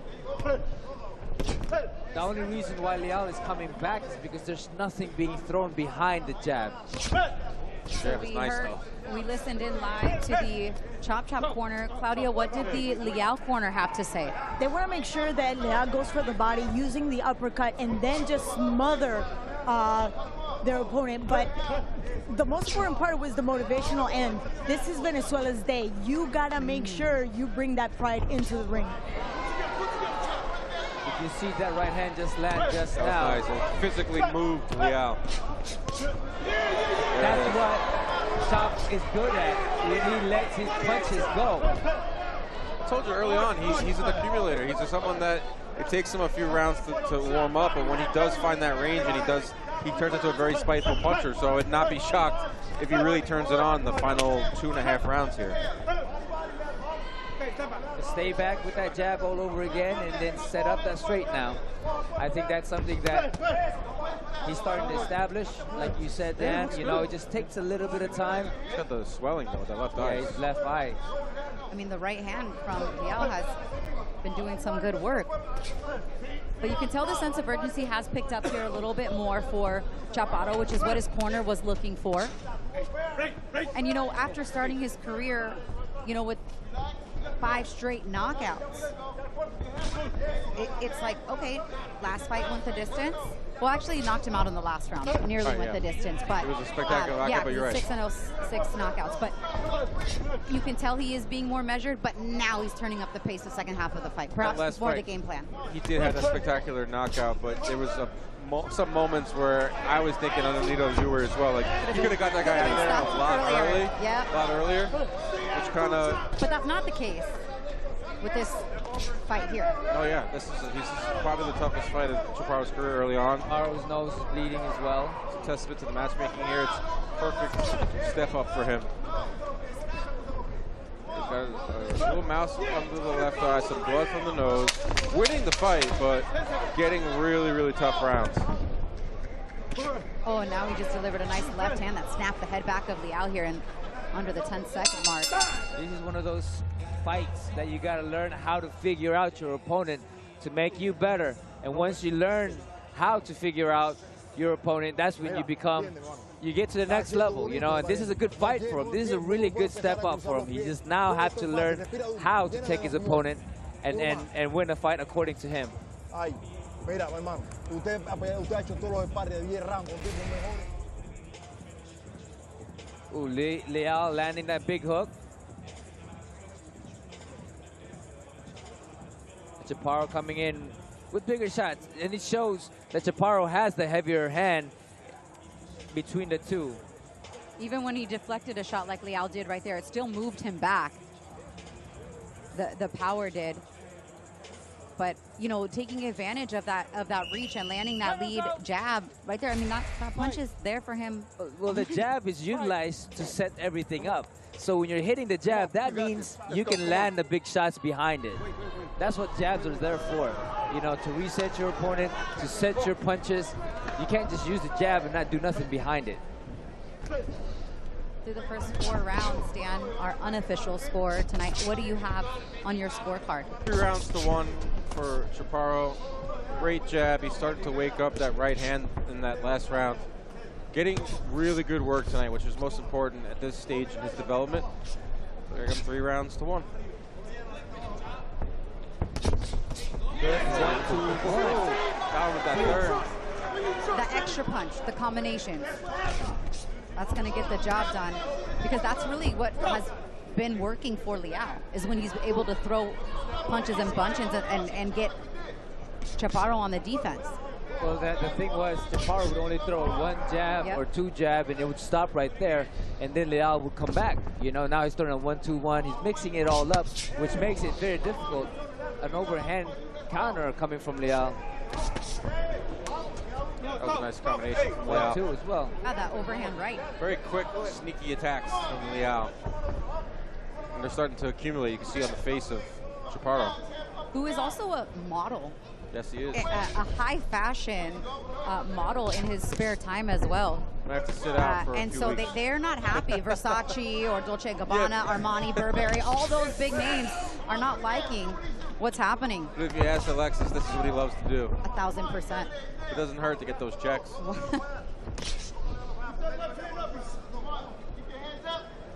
You know, when somebody finds out within themselves what they want to do, you know, there's really nothing, there's no really going wrong with it. I mean, this is like me still fighting because I love what I do.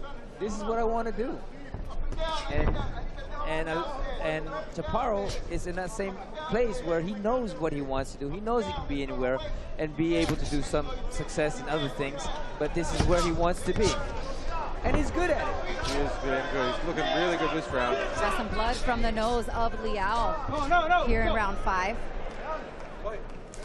As the activity level has picked up here, which is what his corner wanted from Chaparro.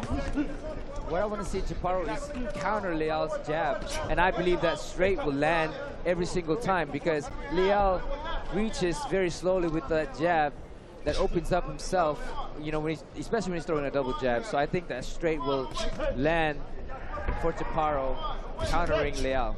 He's just got to be careful with the counter right hand coming right back from Liao. But he throws it kind of wide. If he could time it, get his head off the line and time it, he could have some success with the right hand of his own. Look, when Leal throws that jab, he gets a little bit lazy with it, especially when he does double jabs, you know. Chaparro would need to pull back a little bit, throw that right, or like you said, Christina, just lean to the right and throw that right, you know, textbook.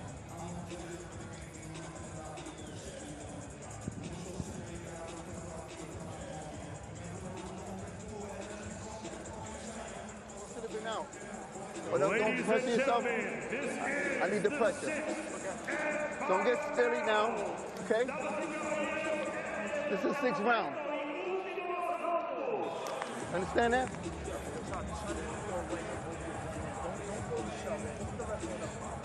I need the Virgil. I need your hands up, all right? Okay? And I need you to let your hands go. I need you to let your hands go. You're waiting for perfect shots all the time. He should have been gone a long time ago, but we're doing good, all right? So let's go. Breathe in. Relax. You got this. Let's go. It's your fight. Let's go get it. You got this. You got this. Don't get careless.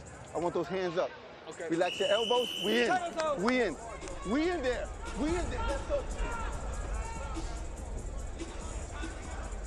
All right, a little more sense of urgency from the corner and wants him to continue to be even busier here as we close in on the final round. You know, this is something that I dislike, not so much dislike, but more of like the pressure of having a perfect record. Then you dropped early on, right? The second fight, I lost my second fight, so for me there was no pressure after that. You know, I started knocking everybody out still. But that pressure and that of having expectation to create or to have the same record or a perfect record, it's very difficult. A good thing and a bad thing. You want to keep that pristine record. You want to get to 10-0, 15-0. Could drive you, motivate you. But sometimes it might be a detriment, especially the corner telling you to go at it. You know, the Mayweather effect. I think boxing has slowly gotten away from. Yes, we're seeing the best fight the best, and when that happens, someone's got to lose. Well, tonight the battle in this fight is two fighters that are undefeated. Augusto Leal putting up a good performance. Not enough on Dan's scorecard at this point, needing a knockout to win the fight, but nonetheless has not made it easy for Chaparro tonight. If Leal does go, got to go. Unless it's a draw. I know. I mean, which...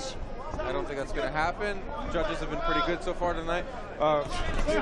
Going back to the undefeated records, if Leal does go on to lose this fight, I think you would have to take a look and say, you know what, yeah, he's got the loss, but take a look at the actual tape. Right. Take a look at the fight. He gave very solid rounds. Absolutely.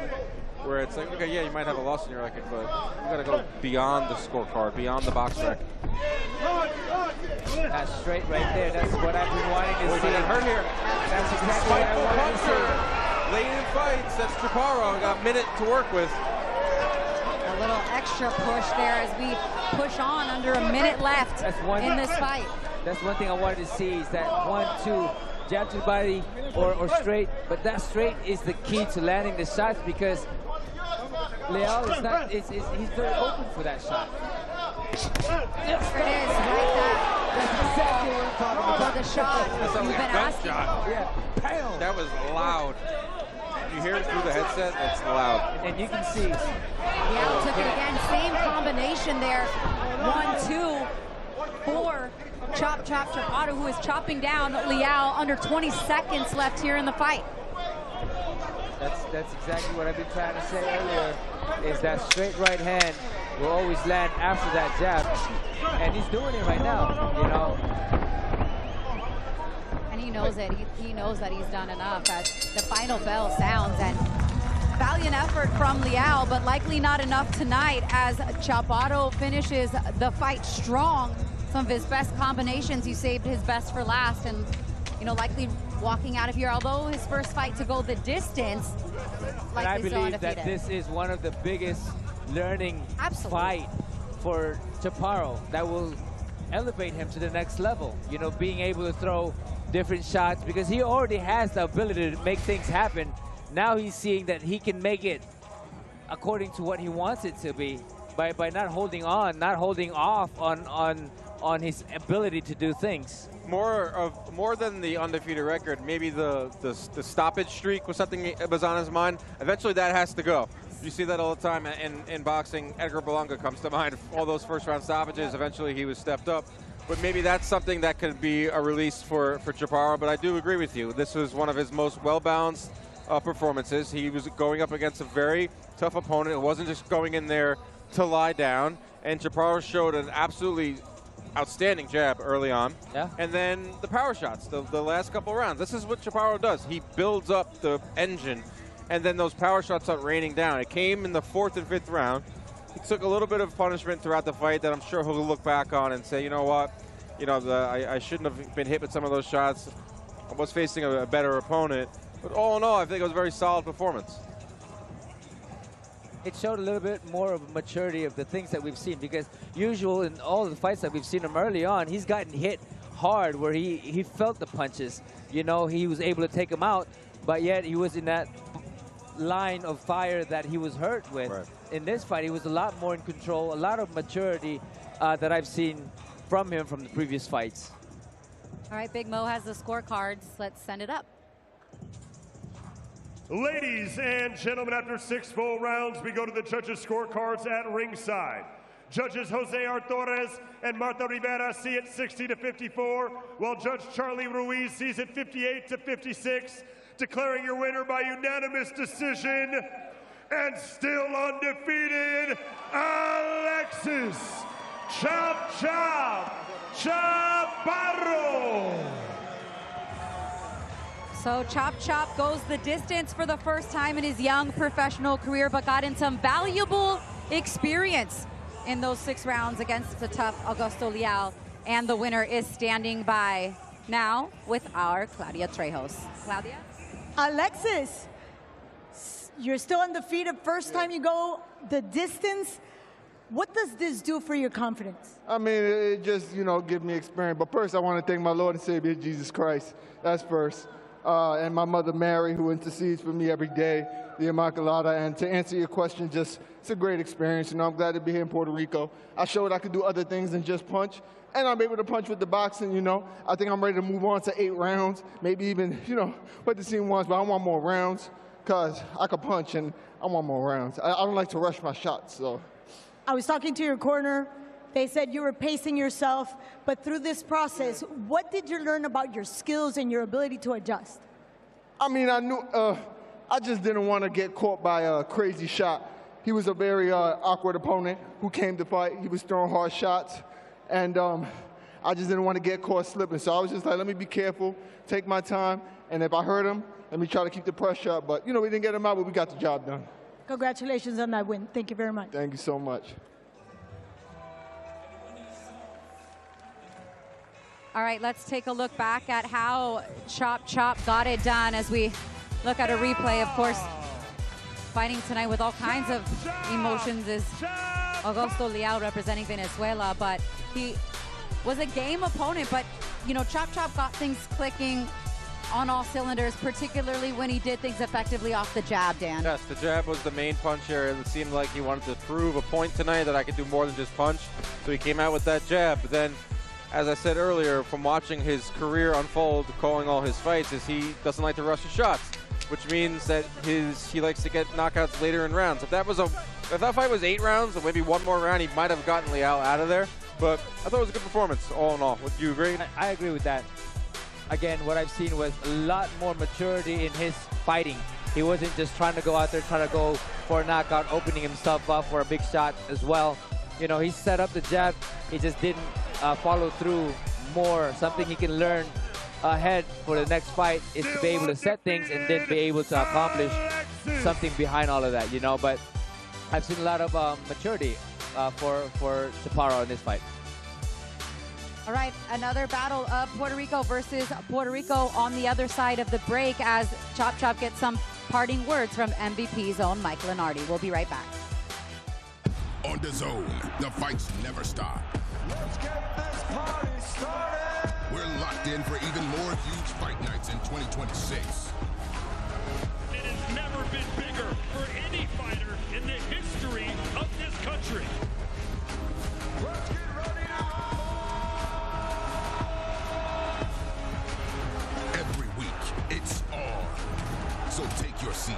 and join us ringside. The undisputed global home of boxing. Watch only on DAZN. The sun is nearly setting here, and beautiful look at old San Juan on the coast of Puerto Rico as we get ready for another all Puerto Rican clash between Chris Echeverria and Gabriel Bernardi. Quick look at the tail of the tape. Bernardi, 4 years older than Echeverria, 1 inch taller, and has a slight reach advantage, but it's that shiny 9-1 record that gives Echeverria the advantage. Welcome back, ladies and gentlemen, here in San Juan, Puerto Rico at the Coliseo Roberto Clemente, as we move towards our main event between Amanda Serrano and Reina Tellez. But before we get to that world title bout, we arrive at the super bantamweight division, scheduled for 6 3-minute rounds. Introducing first to the ring, fighting out of the blue corner, please welcome Gabriel Bernardi. Here comes Gabriel Bernardi making his 11th ring walk of his career, and he's got a colorful box rec. He's 7-3, 3 knockouts, 2 of those by stoppage of the 3 losses. Fighting out of Puerto Rico. Very Puerto Rico-centric card. We had some great fights early on here, Puerto Rico versus Puerto Rico. You know, I feel like these guys know each other, you know what I mean? And it's like they've worked with each other. I mean, Puerto Rico's not that big in terms of like mileage. You're right. You circumference. Know? But I mean, boxing in itself, you know, I believe that everybody has just a place to go, and I believe that they can be fighting each other, sparring and working with each other. So I'm sure they're familiar with each other.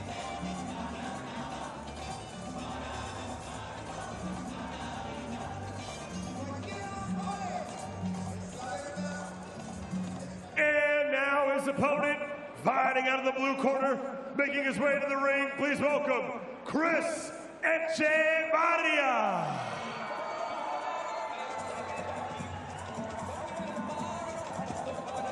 Here comes Chris Echeverria. He is 9-1. You like that, the rolling of the tongue there? The Punisher. Got 4 knockouts in his 9 wins. Echeverria. There you go. Fought last in June when he picked up a unanimous decision win over David Garcia right here in Puerto Rico.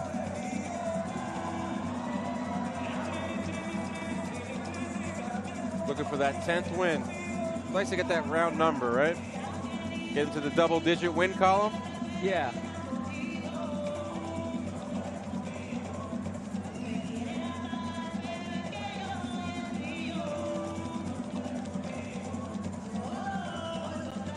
And now, ladies and gentlemen, live from San Juan, Puerto Rico, this next contest is scheduled for 6 3-minute rounds in the super bantamweight division. This all Puerto Rican contest is brought to you by Most Valuable Promotions and is in honor of Sina Gami and Latif Ayodele, and is sanctioned by the Puerto Rico Professional Boxing Commission, with our 3 judges scoring this bout at ringside: Luis Ruiz, Charlie Ruiz, and Moises Rivera. And our referee in charge, when the bell rings, is Ramon Peña. And now, ladies and gentlemen, 2 warriors, 1 fight. Who wants it more? Introducing first, fighting out of the red corner, wearing the black trunks with silver trim. He stands 5 feet, 5 inches tall. He weighed in at 122.6 pounds. Tonight, he enters the ring with a professional record of 7 victories, opposite 3 defeats, with 5 of those wins coming by way of knockout. And he fights out of Sidra, Puerto Rico. Representing Universal Promotions, he is Gabriel Bernardi. And now his opponent, standing across the ring, fighting out of the blue corner, wearing the yellow, maroon, and white camouflage trunks. He stands 5 feet, 5 1/2 inches tall. He weighed in at 122 pounds even. Tonight, he enters the ring with a near-perfect record of 9 victories, opposite just 1 defeat, with 4 of those wins coming by way of knockout, and is currently on a 9-fight winning streak, hailing from Aguada, Puerto Rico. Representing Producciones Arriaga, he is Chris, the Punisher, Echevarria.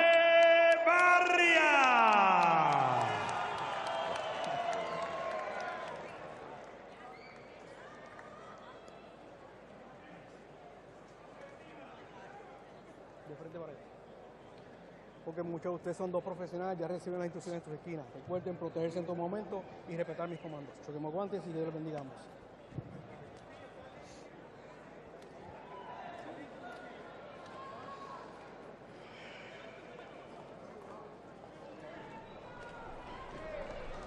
Here we go. We roll on with the prelims. Chris Echevarria, super bantamweights. He's in the camo shorts. And you got Gabriel Bernardi in the black and white trunks.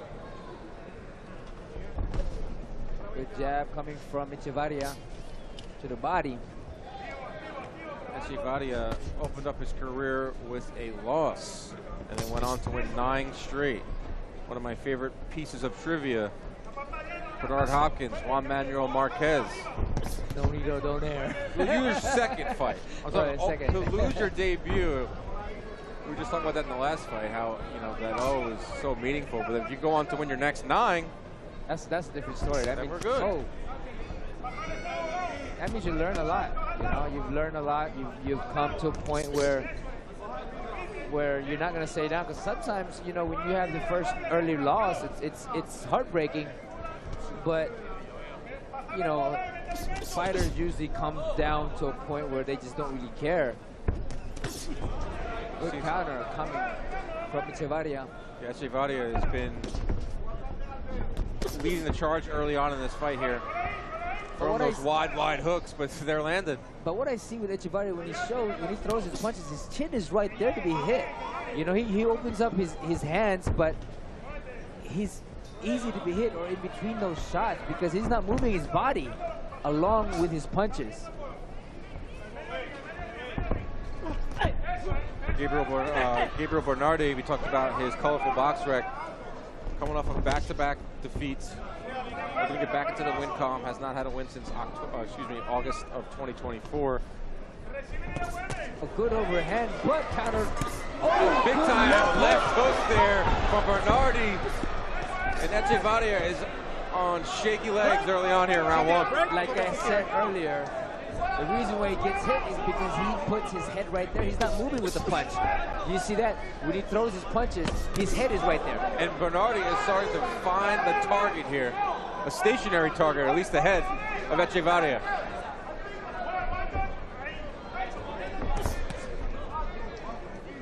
So I think he learned from that because he started moving his head. Maybe he can hear you. Maybe. Correcting on the fly is Echevarria in this opening round. He is on the front foot. He has been landing the cleaner, harder shots of the round. But Bernardi has definitely gotten his attention. Well, I think he's starting to be more cautious. Try not to throw those crazy combinations while he opens up. He's throwing one shot.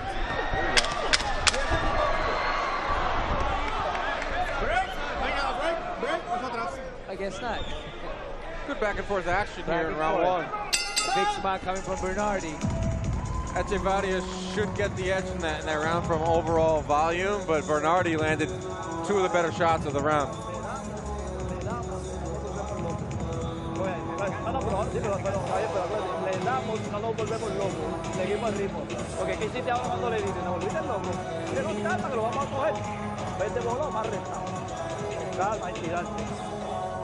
Viste que te tocó pasarte y se acabó el problema, ¿verdad? Si le doy, me quedo tranquilo para ver si le puedo poner la otra mano. I'm sure he's getting instructions in the corner to move his head more on defense, or at least I hope so. Yes. That's the only reason why he was hit with something big. He was in the same spot. But he was throwing his punches, but his head was just right there stationary. And sometimes that can get very, very dangerous for Echevarria.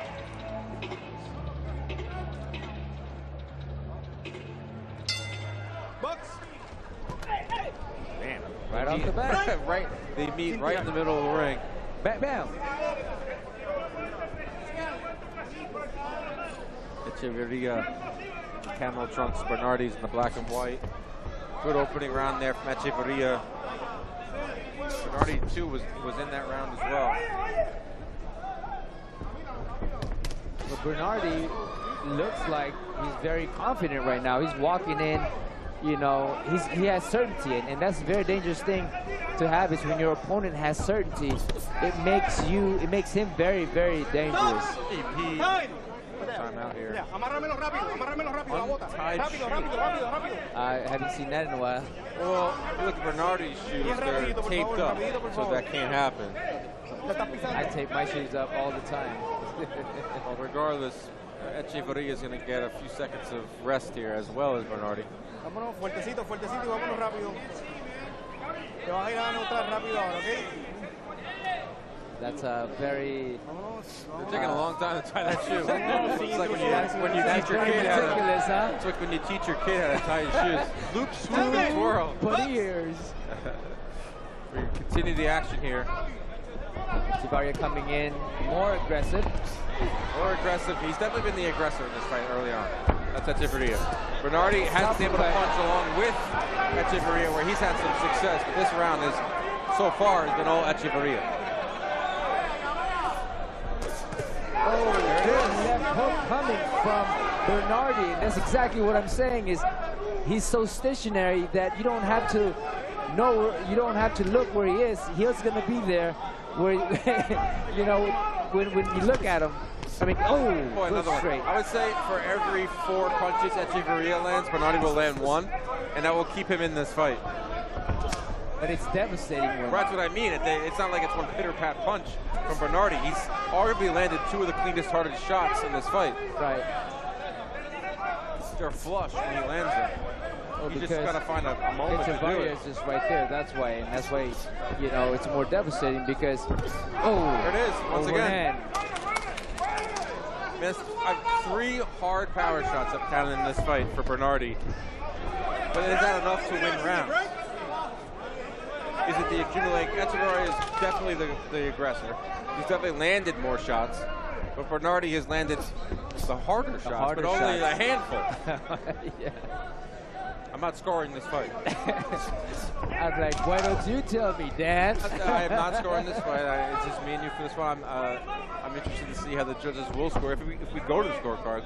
Right. Because we could, I mean, either way, we can see a stoppage in this fight, either side. He is going all out, but he opens himself up.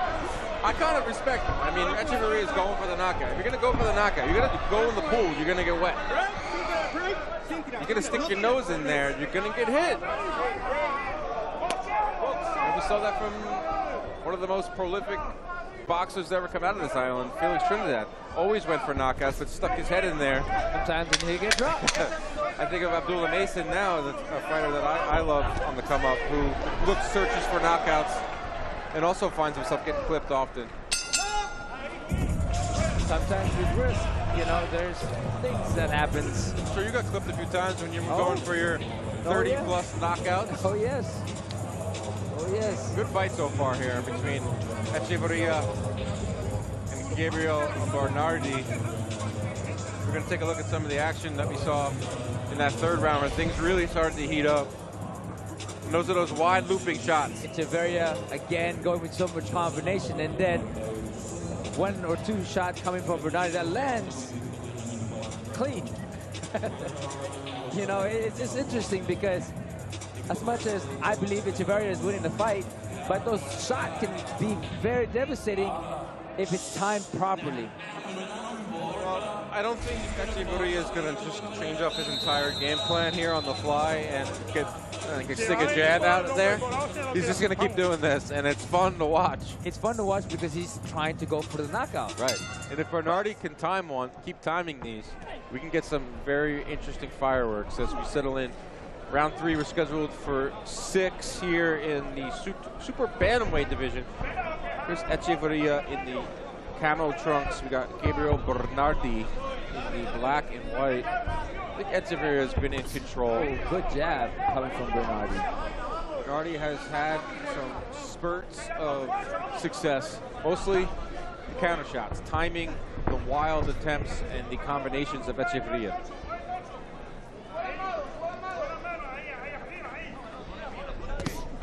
It's very, very interesting because I believe that with one big shot, it can turn around.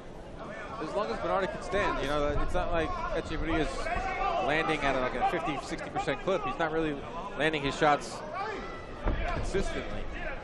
Right.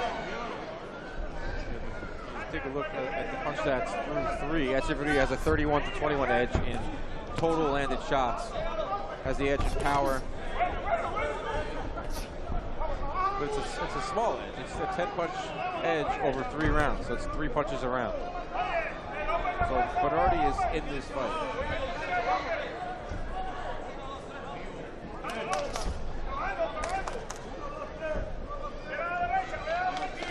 It's an interesting fight because Echeverria, oh, good straight coming from Bernardi. You know what it is too, when Echeverria gets hit, his whole head snaps back. Yes. It's so demonstrative. Because he's so stiff, his body's so stiff. It kind of, another one.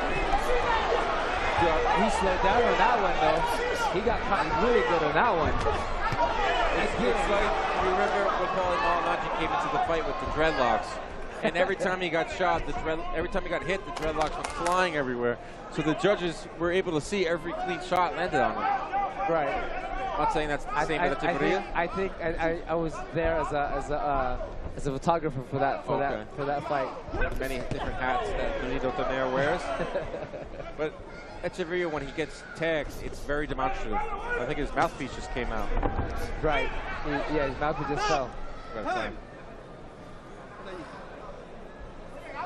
Second stoppage of this fight, we had a shoelace malfunction. Now we have a mouthpiece. He's got 2 mouthpieces in. He's got a separate one for the top and bottom. Have you seen that? I believe the bottom one's still in. I don't know. Is that a thing? I guess so. I find that. I always thought it was one solid piece. I mean, there is one that's top and bottom, but that's very inconvenient. At least for my experience. Bit of a swing round here. You know, Echeverria hasn't landed one of his like signature outbursts. But Bernardi's been the one that's landing the cleanest shots in this one. He's doing it off of the back foot. I just don't know, around this close, can Bernardi win off the back foot? That was him on the southpaw just now. I got that from Bernardi round there. Yeah. 2-1 after 3 on my unofficial scorecard. I said I wasn't going to score it, but here I am just scoring. Can't help myself. You can't help it, huh? It's a very close fight. Crowd starting to fill in here. Puerto Clemente Coliseum. Beautiful San Juan, Puerto Rico. Dan Carobio, Nonino Donaire, Christina Puncher, and our friend here in Puerto Rico, Claudia Trejos. I had to look at her face. Her name slipped my mind for some reason. I'll never live that down. She'll never forgive me for that. Nope. Nor should she. We had breakfast this morning. She should remember.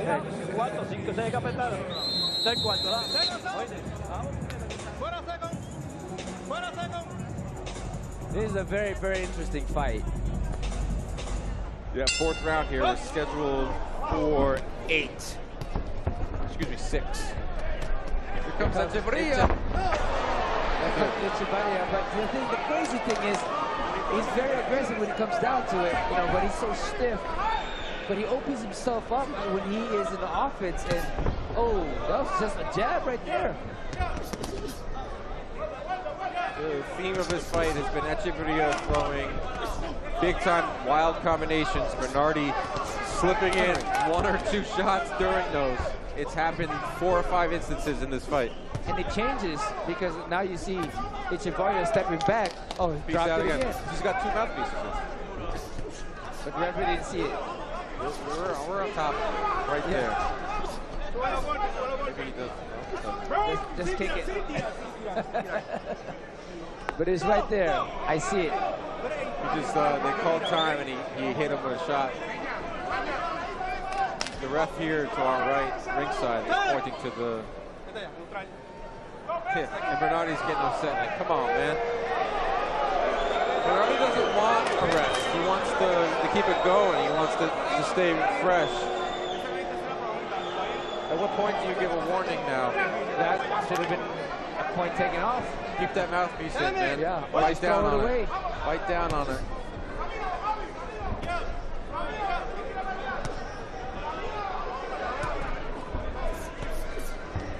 I feel that Bernardi is getting his composure in right now, with Echevarria trying to throw all kinds of crazy punches that he might gas himself out. Echevarria's got a 20 punch edge in power. He's outlanded Bernardi 42 to 22. It's a fight. Definitely a fight. The thing I will say about Bernardi, I don't know if he can win this fight by not being first. He has been countering well. That's strictly it. His offense has been strictly countered. I think this is where he's starting to press forward. Dude, it fell out again. Point. Take it away. I dare you. Throw it away. It's faulty. All right, no warning. Wait. Taking a point away. That's huge. That's very huge. I mean, it's the third time. That's good refereeing.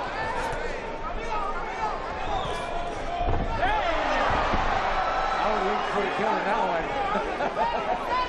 Kind of nailed it early on with Echevarria being so stiff, and you know he's kind of falling over at times, getting caught off balance with shots. He needs to just bite on that mouthpiece, man. Let the mouthpiece go, or just throw that mouthpiece away. With his movements, it's almost like he's almost too fast for his own good. Nice sequence there from Bernardi. One of the rare times in this fight that he was first. Yeah. And it was a nice combination. And it makes a big difference when he's first. Right, he mixed that into his game. Oh, dropped it again. We're on pace for a disqualification.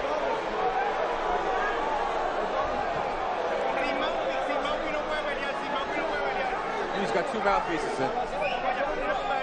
Maybe the top one should be on the bottom. The bottom one should be on the top. Yeah, the bottom, yeah. Oh, we get a good counter from Echevarria left there. Catching. Claudio just shows he has braces. And it's not. That's causing a little bit of a problem. But is that an excuse? I have braces, Greg. Never had braces. It's painful. Been an entertaining fight nonetheless. It's a very entertaining fight. We've had a little bit of everything in this fight. But the thing is, because they're very equally kind of on the same level of talent.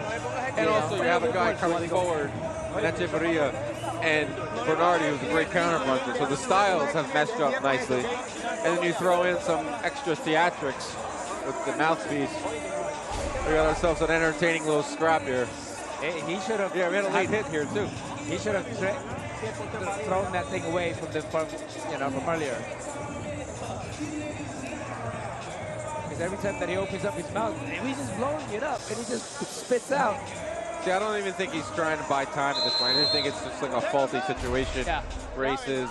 I don't think he was ever trying to buy time because he wants to throw a combination, but it's just you can't be fighting with a faulty mouthpiece. I mean, you got a point taken away for nothing. Nice left hand there from Echevarria. Close fight. We're in the 5th round. We're scheduled for 6. Pockets of action in this one. That point can hurt. Yeah, I think you could find maybe 2 rounds out of the 5 so far for Bernardi. With the point deduction, we could have ourselves pretty even a fight heading into the final 2 rounds. In between shot coming in, landing by Bernardi. Every time Bernardi's first, he's finding a home for these combinations. Yeah. Just like you said. Every time he's first, he's landing those shots. Echeverria is just relentless. Yes. 1-2 from Bernardi.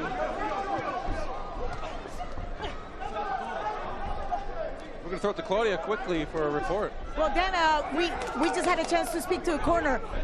Echeverria happens to have double mouthpiece, top and bottom, due to the braces. The one that he keeps losing is the bottom one. So that's why the corner decided to get rid of it. Smart move by the corner, but it came a little too late because the point was taken away. Right.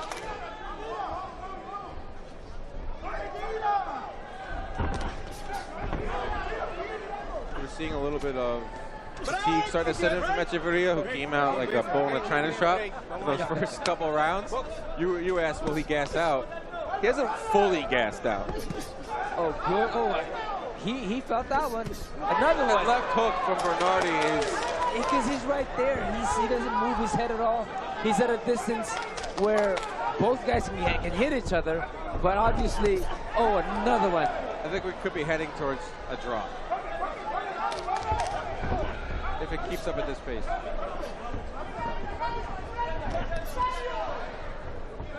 I'm always interested to see how judges, what they go for. There's no doubt about it that Echeverria has pushed the action in this fight.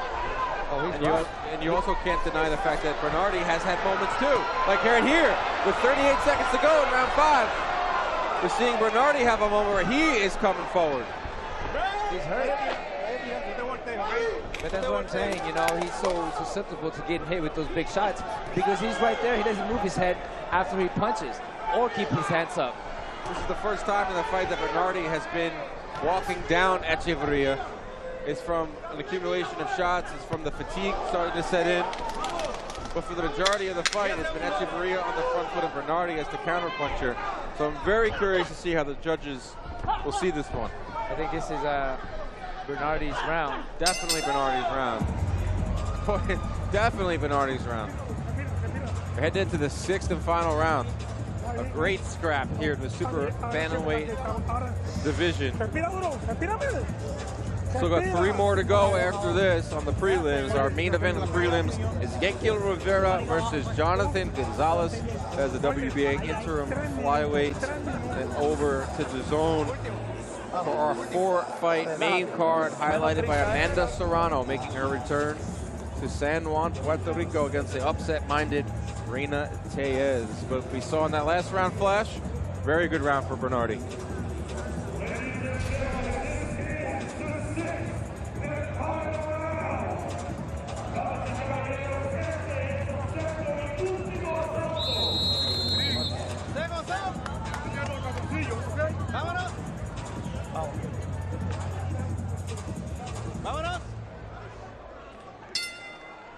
Sixth and final round. They come out blazing. Bernardi lands a nice right hand on Echeverria. I think he hurt Echeverria. And the ref almost gets hit with a shot. This fight has had everything. Listen, you're not going to write home about this fight and say, hey, this is technical boxing. This is a fight. It's a fight. This is a fight. It has been pretty at times. I've been entertained. Very, very entertaining. Echeverria's got to seize back the momentum if he wants to win this fight because it's clearly on the side of Bernardi the last 2 rounds. Plus the deduction. Plus the point deduction.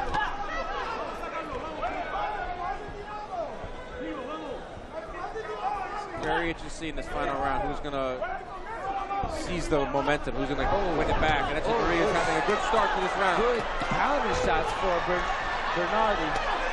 But it's Echeverria who's on the front foot, landing the big shot that gets the attention of the judges. Both guys going back and forth and landing those shots, man. Toe-to-toe action here in the final round.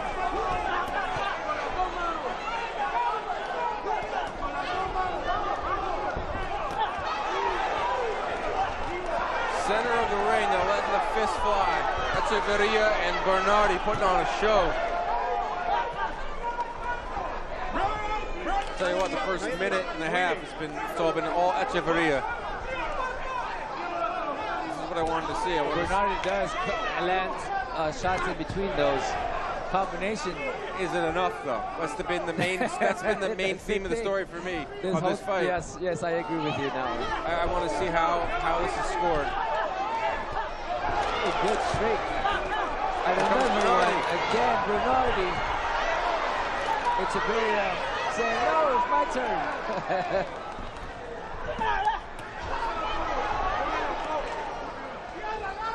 If there was like a pie chart for effectiveness in this fight, I would say it's 60-40 Echeverria. But it's just, he's doing the cleaner, better work throughout. But Bernardi has had such great moments. Right. Less than a minute to go. Echeverria trying to solidify victory. I think he's got it. I think he showed me something in this final round. And then here comes Bernardi with pop shots. Are you sure, Dan? I'm not 100% sure, but to the naked eye, I like what I saw in this final round for Echeverria. I thought he lost the last round for sure. Momentum was definitely on the side of Bernardi, and then Echeverria came in and stole it back.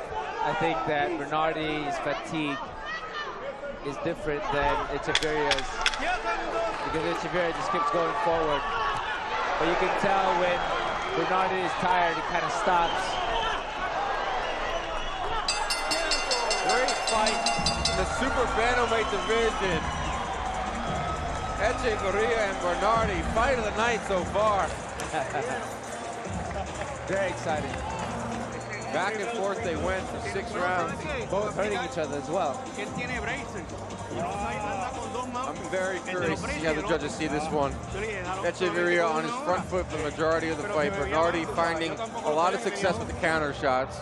Was on his front foot in those middle rounds. And then Echeverria with the strong 6th. It's a draw. Point deduction is going to loom large here. Yes. We had some late shots. We had a faulty mouthpiece. We had an untied shoe. We had the referee almost get nailed with a shot, Arthur McCanty style. He got hit. Like you said, Flash, this was a fight. Great fight. Spirited. Entertaining one. Very spirited. Judges are tabulating their scorecard. I did not have a card for this one, but I just went naked eye. Echeverria slight edge. I agree.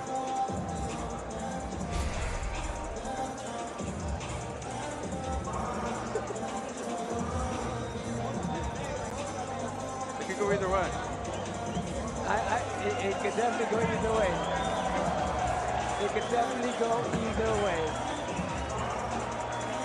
No, but I think that when it really comes down, without the deduction and all that stuff, it was definitely... It was 4-2. Echeverria with the deduction, we have a draw.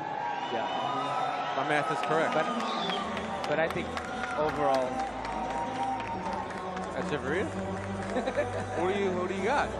I'd say it's a draw because of the deduction. I'm starting to think draw. But I think when it comes down to it, I think Echeverria would win if it's not a draw. If his mouthpiece fit. If his mouth... They should have gotten rid of The fact that if I come down to that is just ridiculous. That's ridiculous. That looks like Big Mo. The first is in the ring with the final scorecard. Let's throw up to Big Mo.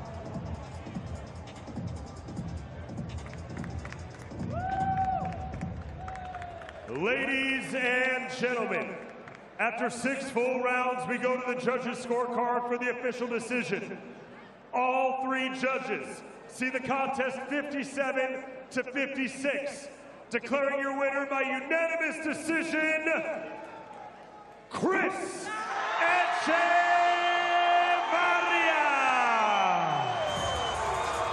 Echeverria picks up the 10th win of his career. The crowd doesn't like it. The crowd doesn't like it. The crowd does not like it. I mean, that's what I saw. I mean, that's what I saw too. Like I said, if it was a draw, consistent. If it was a draw, you know, but if somebody had to win, I thought he won the fight. Yeah, exactly. It was a fight that had a little bit of everything. We talked about some of the fouling that went on. We talked about the point deductions. But most importantly, it was Echeverria imposing his will and athleticism, and then pot shots and great countering from Bernardi. Bernardi was always waiting. He never really made a decision to come forward or to initiate. You know, he was always waiting if things end because of the way Echeverria was right there. He was able to land those shots. But ultimately, when it came down to it, I don't think Bernardi was imposing anything in this fight. Yes, he did land some stuff, but ultimately, Echeverria did make this fight, landed more punches, at least from what I've seen. Did, according to CompuBox as well. Echeverria landed more punches, threw more punches, but I agree with you. I believe Echeverria did the cleaner work. He was also coming forward. I know the judges really like that. Bernardi had moments. I know he didn't come away with the win, but he could go home and say, you know what, I put on a really good fight, and he won the fans over. Yeah. Somewhat important in this game. But I agree with the winner. Definitely. Heck of a fight. Fun fight. We're just getting started here. We have 3 more fights on the prelims. Henry LeBron, and Juan Tapia up next. Working our way towards our main event of the prelims with his Yankee Rivera and Jonathan Gonzalez. And we head over to DAZN later this evening for a 4-fight card. Ebony Bridges in action, Crystal Rosado. 2 title fights. Stephanie Hahn taking on the legend Holly Holm, and of course Amanda Serrano steps back into the ring at 126. Back here in San Juan, Puerto Rico against Reina Tellez. The Locker Room, the new home of DAZN's boxing content. All your big hitters, all in one place. I am not going to stop until I am pulled off of this guy. The Locker Room takes you further than the ring. Daniel, don't disrespect me. Daniel, don't disrespect me. I put this chair. Where rivals collide before the bell. I personally think you're a bit of a don't really like you. Where legends are eternalized. Welcome on board the rivalry line. And prospects rise. I do not want to be average. I fear being average. More exclusive content than ever before. Look at that blood. You remember what's coming. Welcome to Inside the Ring, boxing's official show of record. I'm your host, Max Keller. Where boxing lives, breathes, and never stops. I never thought being with Matchroom I'd be doing stuff like that. Weekly content from all your favorite creators, promoters, and influencers. The Locker Room, only on DAZN, the global home of boxing.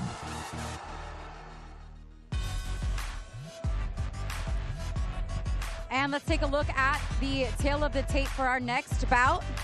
Juan Tapia versus Henry LeBron. Henry LeBron undefeated, 20-0 with 10 knockouts.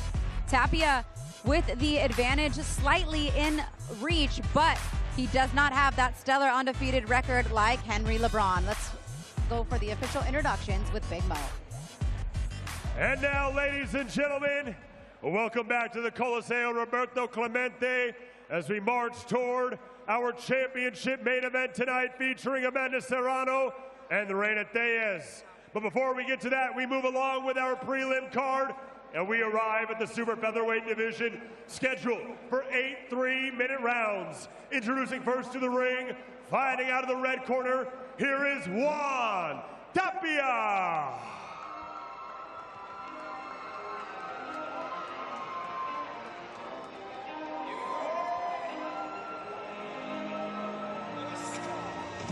Juan Tapia making his way to the ring, an 11-year fight veteran, 18 professional fights with a record of 14-4. He does have the style to frustrate some of boxing's top prospects, and that's what they're looking for him to do against Henry LeBron. Give him a good test after a few years outside of the ring, so he's looking to play a spoiler tonight.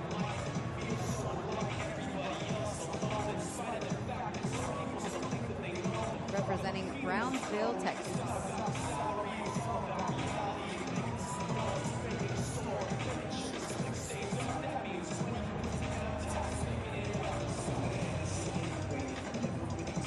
And now his opponent, fighting out of the blue corner, please welcome to the ring, Henry LeBron.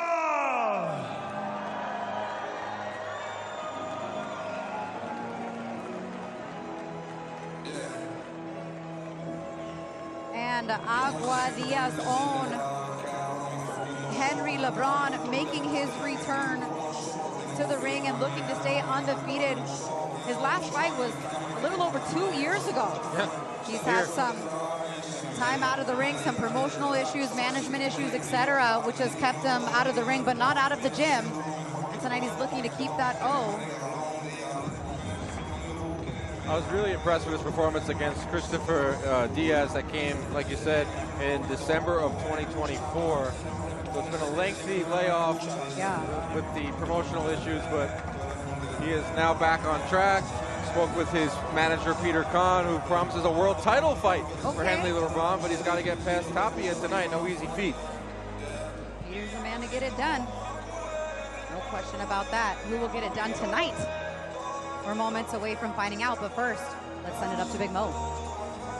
And now, ladies and gentlemen, live from San Juan, Puerto Rico, this next contest is scheduled for 8 3-minute rounds in the super featherweight division and is brought to you by Most Valuable Promotion and is in honor of Sina Gami and Latif Ayodele and is sanctioned by the Puerto Rico Professional Boxing Commission with its 3 judges scoring at ringside, Jose R. Torres, Gerardo Martinez, and Charlie Ruiz.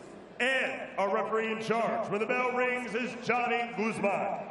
And now, ladies and gentlemen, 2 warriors, 1 fight. Who wants it more? Introducing first, fighting out of the red corner, wearing the white trunks with red trim and red flames. He stands 5 feet 4 1/2 inches tall. He weighed in at 129.8 pounds. Tonight, he enters the ring with a professional record of 14 victories, opposite 4 defeats, with 5 of those wins coming by way of knockout. And he fights out of Brownsville, Texas, introducing Juan Johnny Blaze Tapia.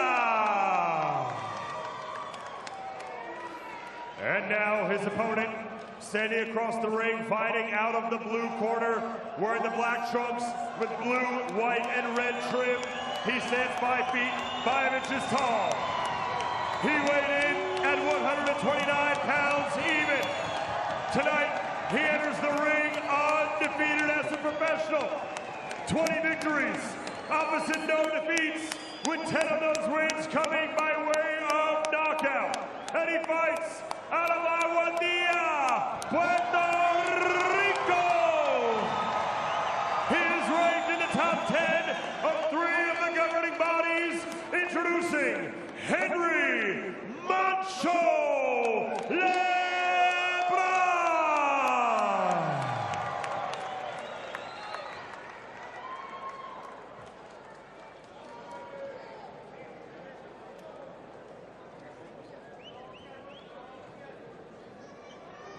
Vete, Moncho. Ok, muchachos, ya le di las instrucciones en las esquinas. Vamos a hacer una pelea limpia. A los trainers, por favor, vamos. El golpe aquí es legal. Golpe aquí es legal. ¿Estamos claros? Choque en guante. Christina Poncher, Dan Canobio here with you. Henry LeBron, undefeated, taking on Juan Tapia, who is 14-4.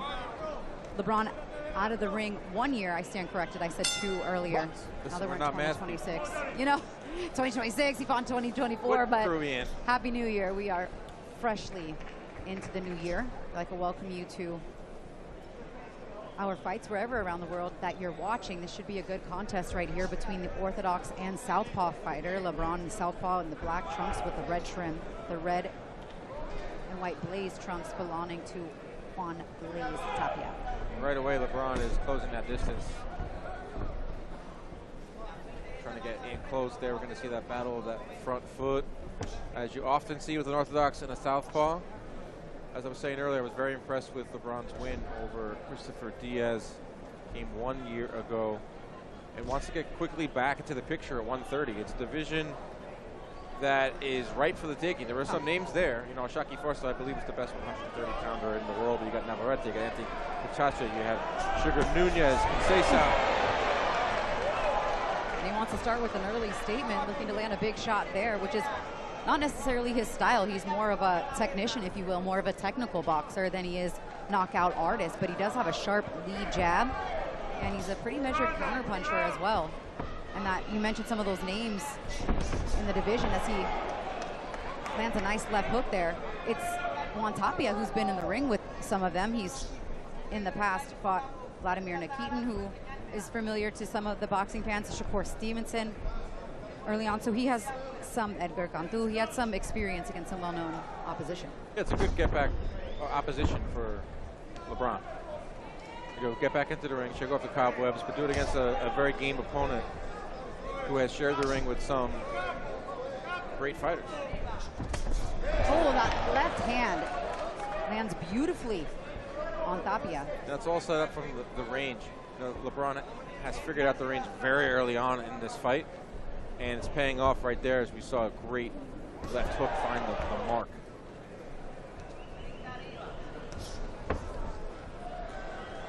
I haven't seen much from Tapia in this round. He's not letting his hands go as of yet. A couple feints, kind of flicking that jab out there, not really looking to be an initiator, more of a counter puncher here, but 35 seconds left in the round, and he's yet to throw many meaningful punches here to start.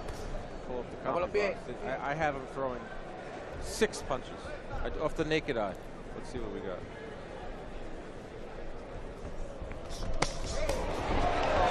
Again, even when some of the shots are deflected, you can see that they're affecting Tapia as he takes a step back anytime that left hand gets close from LeBron.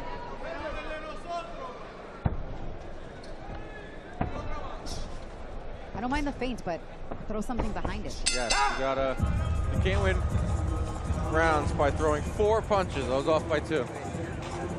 Not bad.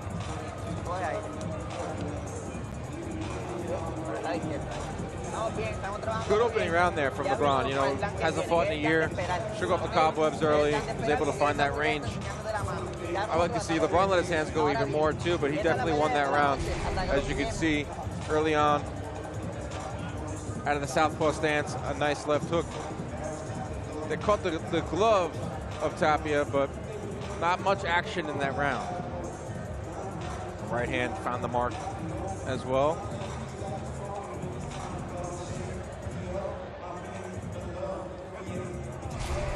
Well, Juan Tapia, let's listen in here to Bobby Ben. You see everything, right? That's okay. Be smart, though. One of the best trainers in the game in his corner. Let's see what adjustments he has his charge in Juan Tapia make here in round 2. Orlando Gonzalez, also a fighter himself in the corner of Henry LeBron. Juan Tapia was 0 for 7 in round 1. Did not land a punch. So I guess when I said nothing meaningful, I mean it was nothing at all. Nothing at all. Cobwebs.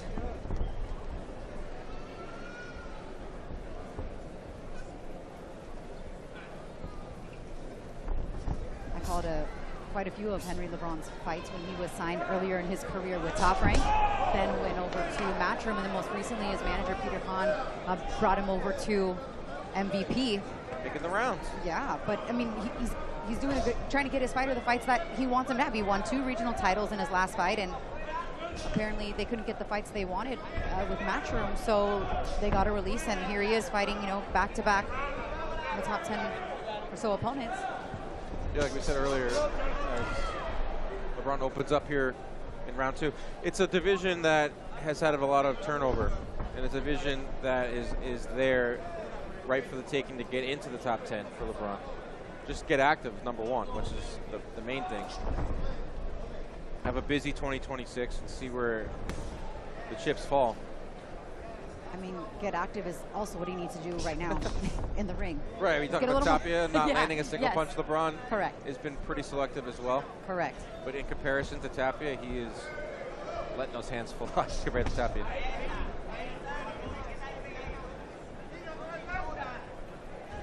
Tapia just using that lead hand as a decoy, if you will, not really throwing that jab with much intent or authority at this point, waiting to just land that single right hand. I mean, you come out with the flaming shorts, you got the blaze, you got to throw some punches. Nice little combination there. Fast. LeBron.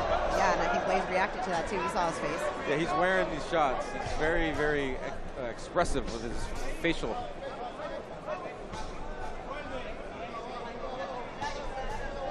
be expressive with his hands. He's just sitting against the ropes, too. It's just a very puzzling move for Tapia. Henry LeBron looking to set up the left hand out of that southpaw stance, changing levels on the jab there, taking it downstairs to the body. It's very hard to engage with an opponent that's not engaging themselves. So I think Tapia, I think LeBron actually has a good game plan here, where I'm going to ease my way into this. I haven't fought in a year. Sure. And I'm going to look for some openings. And it's not easy when your opponent is not willing to trade.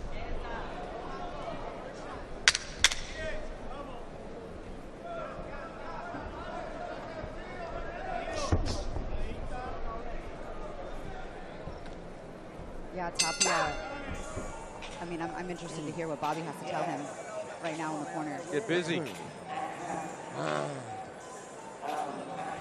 But look, hey, you're doing good. Your C's already slowing down a little bit.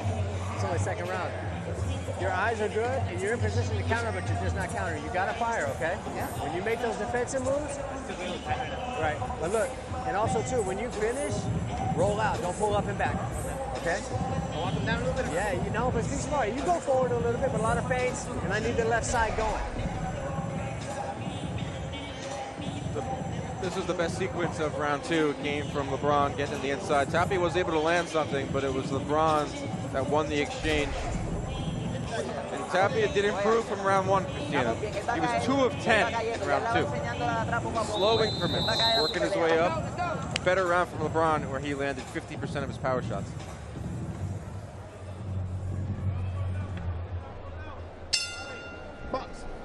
As we begin round 3, a flurry of punches from Henry Moncho LeBron. And Bobby Benton kind of told him the same thing as we were able to listen in there a bit. I mean, you're doing good with your footwork and your movement, your feints, but you got to let your hands go behind. They're averaging 6 punches a round. It's not going to get the job done. But as for LeBron, easing his way back into this fight. It's an 8-round fight. We have plenty of runway here to increase the production, or I should say the offense, as he has it here in the corner. Juan Tapia's last fight, he won by TKO in the 6th round, the 6th and final round, but that was back in March of 2025, so a little bit of time outside of the ring for him too. And I see Claudia getting a report potentially from the corner, maybe giving us a little more insight. And right on cue, my girl's always ready. Let's go to Claudia. Chris, yes, I spoke with Bobby Benton. He says this is exactly what the fight plan was supposed to look like. Take it easy the first couple of rounds because they have a lot of respect for LeBron's power. But he's going to pick it up eventually, maybe 3rd, 4th round. Yeah, I don't disagree with that type of game plan. Ease your way back in. You got a guy that's not willing to engage. I mean, you got to do all the work yourself. You need a dance partner. That's what Tapia's corner was telling him. Stop. No punches. But he needs to throw his hands more too. That applies as well. Yeah, I mean, according to what Claudia said, Bobby's telling him, you know, we're okay. The part of the game plan was to ease back into it. Okay. But, you know, he's going to start to get to work. I guess it could apply to both sides. But yeah. Going over to LeBron, like, he could start stepping it up now too. Just like I said, neither guy's lighting it on fire right now, but it's definitely LeBron doing the cleaner, harder work. And the stance with that low left hand is not ideal when you're being outdone by a quicker fighter in Henry LeBron, because he's beating you to the punch. You're not able to get that guard up high enough with that left hand nearly sitting at his hip. Especially if he's in like that's an offensive position that Tapia is in, but he doesn't have any offense, so it's very interesting.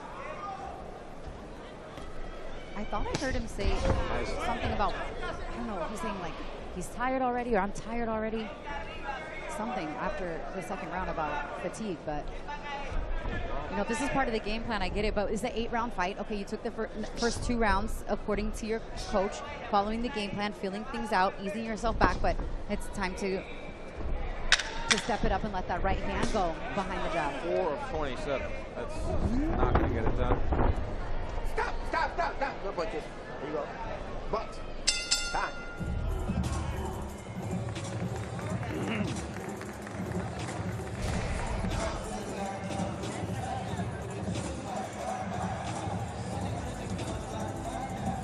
Round 3 was more of what we saw in round 2, is LeBron starting to warm up that engine. Tapia having moments, but not many. Another good round for LeBron, who I have up 3 rounds to nothing here. I think the best thing for him is he's been able to keep the fight about that mid-range where he fights his best. He gives himself a little bit of space on his shots, allows the judges to see his work, and landing the clean, more effective shots. Yeah, the mid-range is where he was the second the fight started. LeBron got right into that mid-range, and that was because Tapia allowed it. Everybody out, let's go. And I think as the fight goes on, LeBron's going to find a home even more for these power shots. Box.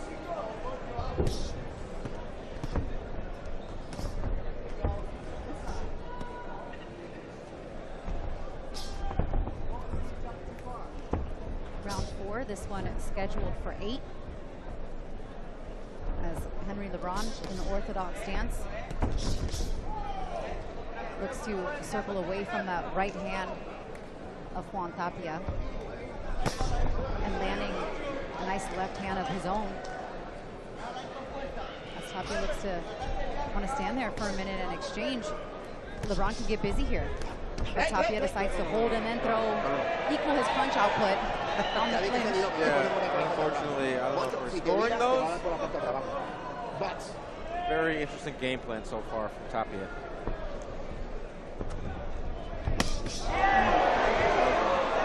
Meaningful punch of the fight just came from Henry LeBron, a deafening left hand. You can hear those. Those are pretty.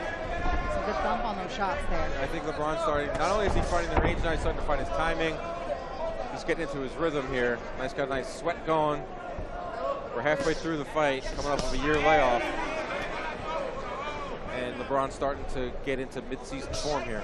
Well, yeah, and when you go from fighting guys like William Foster and Christopher Diaz, winning those regional titles, getting that good experience against guys that are really, more experienced than, with all due respect, the guy that's in front of you right now, and you want to show that you're ready for that world championship level. Let's see if Henry LeBron can take it up a notch here. I mean, you can't come out in those early rounds and be out of sorts and be reckless. I mean, a lot of power on that left hand from Moncho LeBron. He's throwing one shot at a time, LeBron. But right there too. Oh, I love a combination that ends with the jab too. Partially land that body shot, but you can hear these shots. They're very, very powerful. Good job of closing the distance there with that 4-punch combination. Juan Tapia's frustrated, Dan. Very frustrated. He's not been able to land anything. He's not been able to mount any type of offense. I don't know what part of the game plan he's onto now, but it's not been working. Looking at another goose egg here in round 4 for Tapia in terms of punches landed.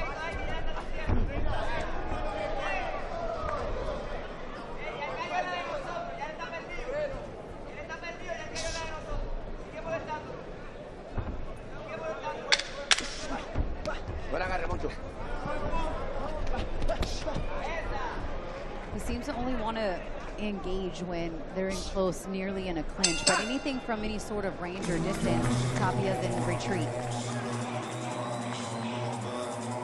Total shutout so far for Henry LeBron on my card here. 4-0. Turn the conversation towards LeBron now. You mentioned, maybe now he'll start stepping it up. I thought that round he landed some hard shots. It was a fight high. 13 landed shots in round 4. So maybe as we head in the second half, we could see LeBron really step on the gas. We got an exclamation point, which would be a stoppage. Most Catch and importantly, get react. that Make sure you double, hit him in between. First shot got to be to the body, and then you can come back up to the head, okay? And keep beating on him when he grabs you. Relax, take another deep breath. You're in shape, son. Let's go. You're right. High guard and catch and react. Juan Tapia, 1 of 13 in round 4. Tapia punches landed in this fight. It's very low. 0 in round 1, 2 in round 2, 2 in round 3. It would be great if that was a golf scorecard. That would be tremendous. He's Tiger Woods. He's got the red on. Boxing, not great. Stop, stop. Okay. And Coach Ben told him, when you come out of this round, I want you to start going to the body. Start attacking Henry LeBron's body. He's like, you're in good shape. Come on. I mean, and right to the body, though, goes Henry LeBron. What do you want to hear if you're a fighter? You want to hear, hey, what are you doing? You're not landed anything, or more positive reinforcement? I don't know. I would have a little more urgency in this corner of Tapia. But for LeBron, he's starting to really round hit the form here.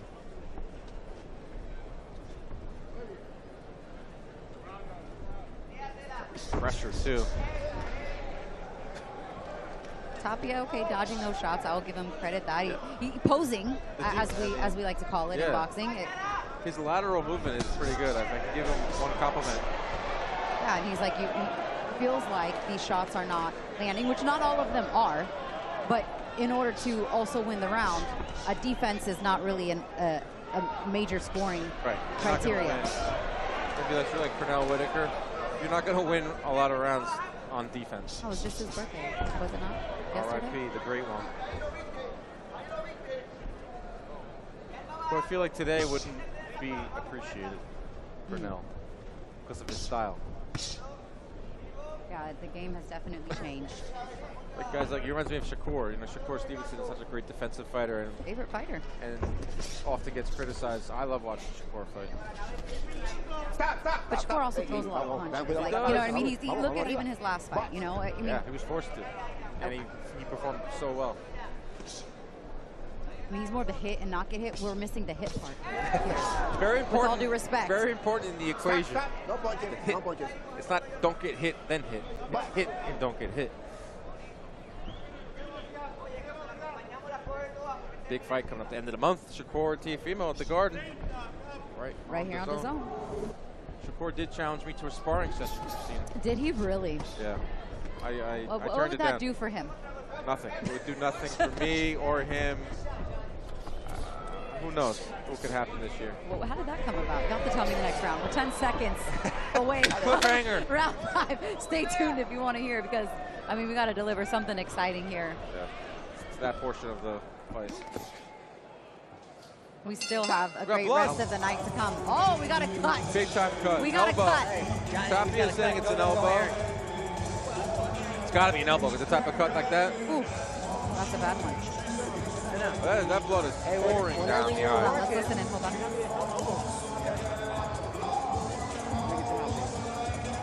Listen, whenever you're working, he's holding, right? Big camera work. They're getting real close.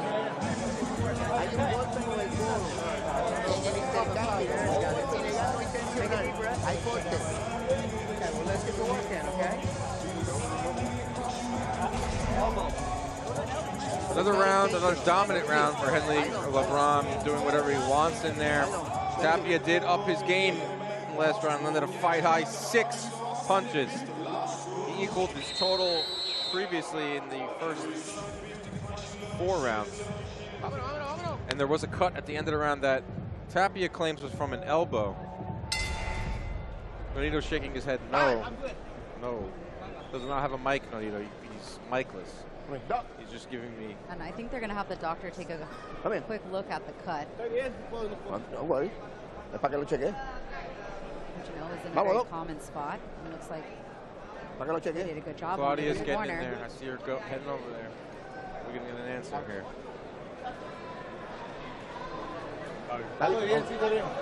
Claudia getting us good information. Thumbs up. She's also elbow. In fact, it was by an elbow, but we're here in round 6. Claudia giving us information, all sorts of things. Hall of Famer. I mean, she was giving me some insight on this flight situation getting out of Puerto Rico. She says we might be in trouble. I don't want to talk about it right now. Trouble in paradise. I'll go to the beach tomorrow if I have to. Don't even want to think about it. And that's a nice right hand that finally gave Henry LeBron something to think about from Juan Tapia, who is now dealing with some blood in his left eye. And he's pawing at it, and he did have a good round his last round. He landed 6 punches. Only problem is Henry LeBron landed 16, which was a fight high for LeBron in round 5. But sometimes when these guys feel or see blood, it brings another type of beast out of them. It's bringing a beast out right? of LeBron. It sure is. I mean, it becomes a target for the one looking at the cut, and it becomes, hopefully, some sort of gasoline, if you will, for Tapia, because he needs to step on it right now. He definitely has the flames on the shorts, the gasoline. Let's throw some gasoline into the ring right now. And we're in Puerto Rico. Nice. All right. Nice left hand. I'll tell you what, this crowd is amazing because they're just looking for any moment to cheer. We're not hearing a lot of boos. We're hearing some cheers. We're going to hear some here. And that's a whole lot of left hands as Tapia wants to tell the crowd, not so fast. Spamming that left hand, and it's worked. I think LeBron's looked great. He's landing 42% of his power shots. You say spamming the left hand? Yeah. Okay. Isn't that what the kids are saying? I wouldn't know. Down to the body with the right hand. Listen, you hang around enough with the team MVP here. I'm the elder statesman. Yeah. I think spamming is what they do on the Instagram. They're always posting stuff. Got it. Follow That I MVP understand. HQ.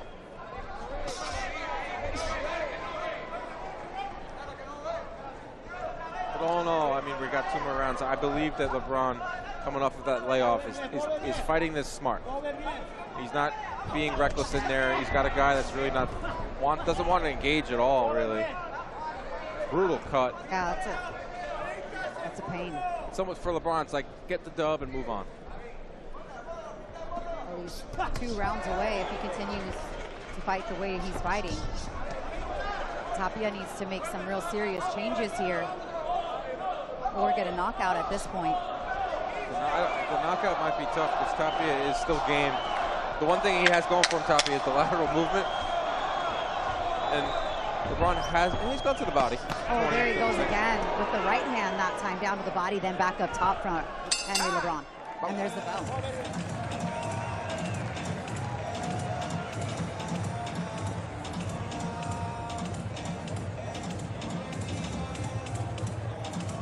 All right, let's take a look at the 4-fight main card coming up later this evening. The return of Ebony Bridges.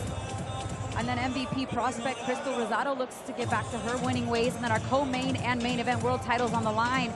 Stephanie Hahn looking to make a title defense against 2-sport legend Holly Holm. And in our main event, Amanda Serrano returning back to her island and back to featherweight to defend her WBA and WBO world titles against Reina Tellez. Obviously, we're all here to see Amanda Serrano in action, but that Hahn-Holm fight could steal the show. There's a lot of interesting storylines there, as we see another great round for Henry LeBron. That was round 6, where he landed a fight-high 23 punches through a fight-high 71. As we predicted, LeBron was going to gradually step on the gas as the fight went on, like a train going downhill. Absolutely. And you were seeing that with the numbers. His last 2 rounds, he's had very good output. That's a good short right hand landed by Tapia there. And you catch little glimpses, and you're like, okay, more of that. More punches need to be thrown. Few and far between, but yeah, LeBron has thrown over 120 punches in the last 2 rounds. It's impressive. Definitely holding up his end. You can see that he's been in the gym too, because there's no way you could be this sharp coming off a year layoff if you've not been working almost every day. Good shot with the left hand down the middle for Moncho LeBron. Again, has Tapia against the ropes. Let's bring in Claudia Trejos for some sound from the Moncho LeBron corner. Thank you, Christina. I just spoke with Orlando Gonzalez, and he wants to make sure that Moncho doesn't step in too quickly.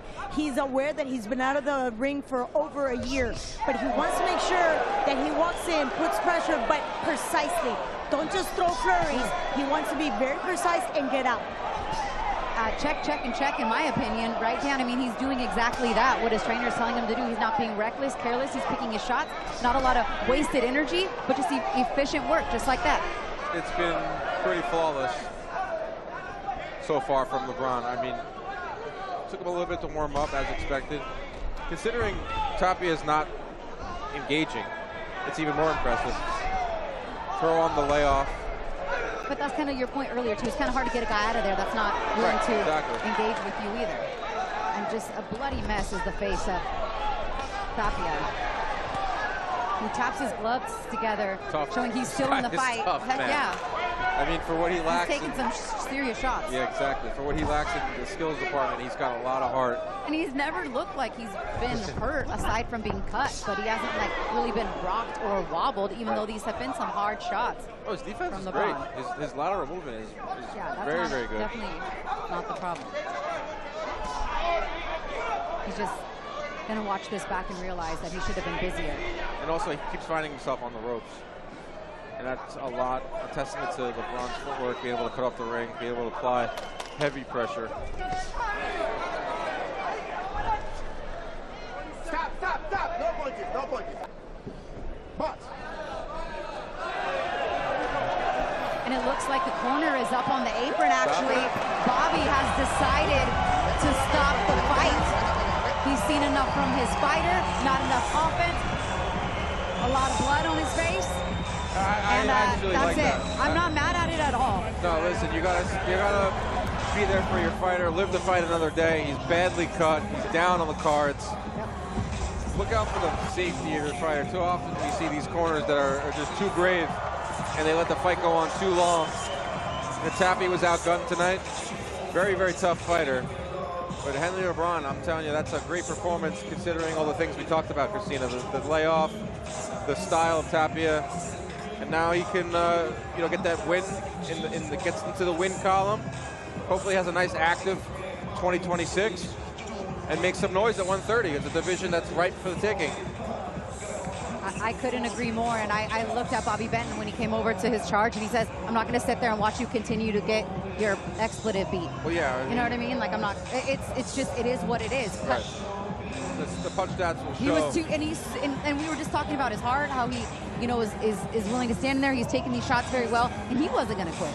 But that's why you have a person that you trust in your corner. Their corner is supposed to see the things that you can't see. Your fighter is going to be really brave in there. We expect that. Your corner has to make a decision, and they made the right one, in my opinion. I think you agree with me too. And the stats will show LeBron was starting to really pour it on. I mean, he was landing in double digits, like getting into the 20, 30 punches landed in rounds 5 and 6.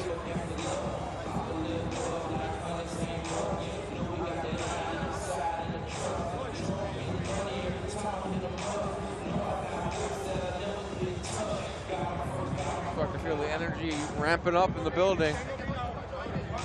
All right. We know what the result is, but Big Mo is the one to make it official. Go ahead, Big Mo. Ladies and gentlemen, referee Johnny Guzman calls a stop to this contest at 2 minutes, 49 seconds of round number 7, declaring your winner due to a quarter retirement and still undefeated, Henry Mancho LeBron. And Henry Mancho LeBron remains undefeated, now 21-0 as a pro with 11 knockouts. And of course, the type of person that he is, giving so much respect to Juan Tapia for the fight that he attempted to bring tonight. And, it was pretty much all Henry LeBron from pillar to post. He didn't look like he had really been out of the ring for over a year. He looked sharp tonight. He was efficient with his punches, picked his shots, and, dominated. He definitely did dominate, and it was slow and steady.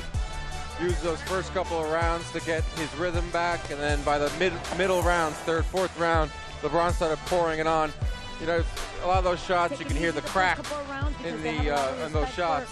LeBron's power. And Tapia was just very brave.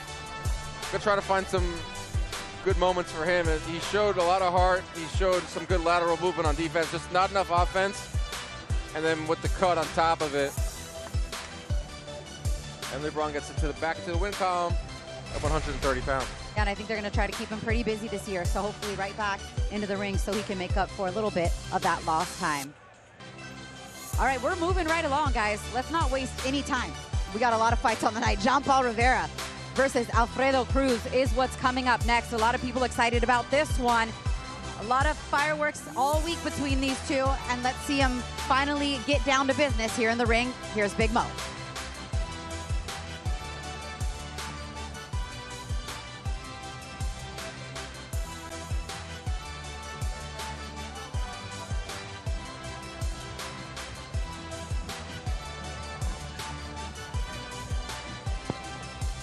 And now, ladies and gentlemen, we move to our next contest on our prelim card. 8 3-minute rounds in the featherweight division. Introducing first to the ring, fighting out of the red corner, here is Alfredo Cruz.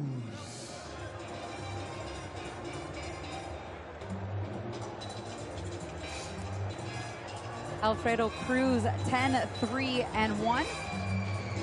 Making his way to the ring to fight Jean-Paul Rivera. He had some fun this week. I think he's enjoyed all of the fight week festivities, brought out the little Ferrari RC car right at the press conference, and some jawing back and forth with Jean-Paul. These two quite familiar with each other as they embrace someone else he must be quite familiar with there, maybe perhaps a friend or a family member in the crowd. Both of these guys from Puerto Rico, so it's PR versus PR. It's been the theme tonight. In our co-main of the prelims here. Yeah, Jean-Paul Rivera, who's about to step into the ring in a second, a very, very good-looking prospect.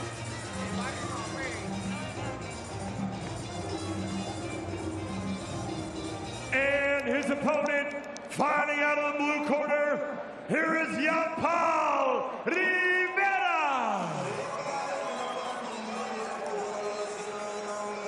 Here he is, Jean-Paul Rivera, 13-0. Who I believe is on the precipice of going from prospect to fringe contender. We'll see tonight. Very good footwork, very good technical fighter. Someone that I've been impressed with calling his fights with the prospect level, Nonito, as we welcome Nonito back into the booth. We missed you, bro. Yes, miss you too, man. Miss you guys. I miss you. No, but I've always been impressed with Jean-Paul Rivera. From the very first time I've seen him, you know, he had a lot of movements, technique, skills. I mean, you name it. He has that overall thing that you could look forward to on the higher level. So I believe that he is in that particular moment. And now, ladies and gentlemen, live from San Juan, Puerto Rico, we arrive at our next contest, 8 3-minute rounds in the featherweight division.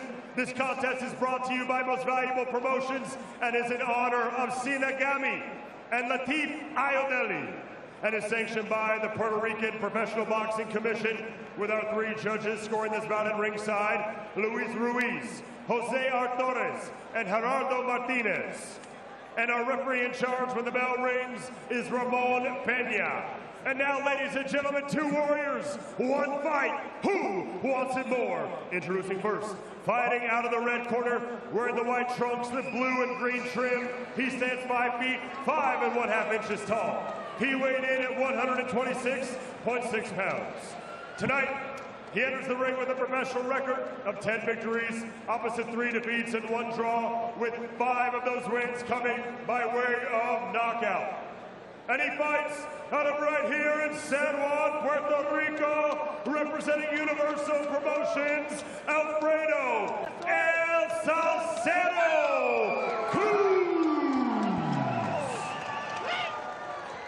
And now his opponent, standing across the ring, fighting out of the blue corner, wearing the all-black trunks. He stands 5 feet, 5 1/2 inches tall.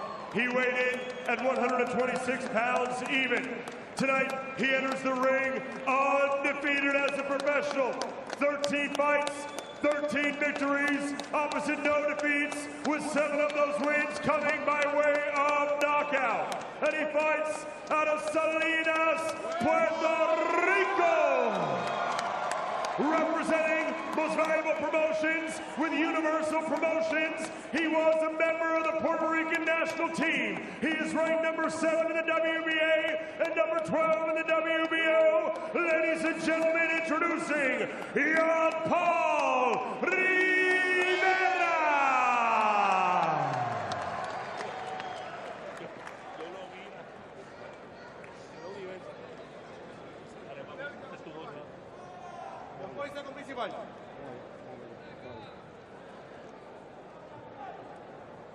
Ok, muchachos, ustedes son dos profesionales, ya reciben la instrucción en sus esquinas, ok. Recuerden protegerse en todo momento y respetar mis comandos. Choquemos guantes y que Dios les bendiga a ambos. All right, this should be a pretty entertaining scrap, guys. I'm looking forward to this one right here. I think so. Yep. I think so. I mean, Jan Paul has always been a really interesting and exciting fighter to watch. But I believe sometimes the people that you know, and I believe they've been knowing each other, being in Puerto Rico, that they might know each other's number. We're about to find out. Jean Paul Rivera in the black trunks with the fringe. Alfredo Cruz in the white trunks with the blue fringe. They both got the fringe memo as well. Let's see if one of them can become a fringe contender tonight. Jean Paul Rivera, I mean, that's what I do. Freestyling, the alliteration, you're in the flow state. We haven't even got to the main card yet. I might be peeking too early, guys. So. That happens. 13-fight card, you gotta really pace yourself. Yes. Right now, Cruz is landing with hooks on Jan Paul. Another one, that's the third time, that's the third one he's landed today. So again, you know, familiarity sometimes might be the bigger issues when each other know each other's style, you know what I mean? So it's a small island, and we're seeing a lot of Puerto Rico versus Puerto Rico. A lot of these guys, they have to know each other. They have to at least, either they have sparred with each other, or they've seen each other in gyms, or they know about each other here on the island.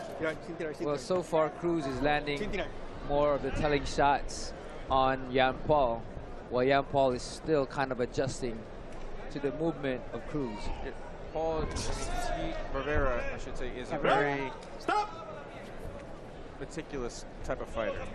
He relies a lot on footwork. He also builds up his offense as well, like we saw with Chaparro. Not as a ferocious puncher as Chaparro, but he is. Oh, he rocked him right there. As I say that, he like hits overhead. Right. And he actually didn't even catch it flush. It kind of was like on top of the head. Yes, exactly. If there's one knock I have on Rivera is that. Like, I think he can sit down more on his shots. Like, his footwork is impeccable. Like, his technique is very good as well. And I think aggression, what he was trying, a little more aggression. You know? Well, I think one thing that he was trying to figure out is the timing. And from that point on, I think he's found his timing to hit Cruz. You know, Cruz's movement and the left hook and the wide shots were landing early, but now he's throwing it again. Yeah, he's looking to load up with that right hand is Jean Paul Rivera. As we're under a minute left here in round one, Christina Ponchert, Dan Canobio, and Nonito Donaire here with you for the remainder of the evening. Ooh.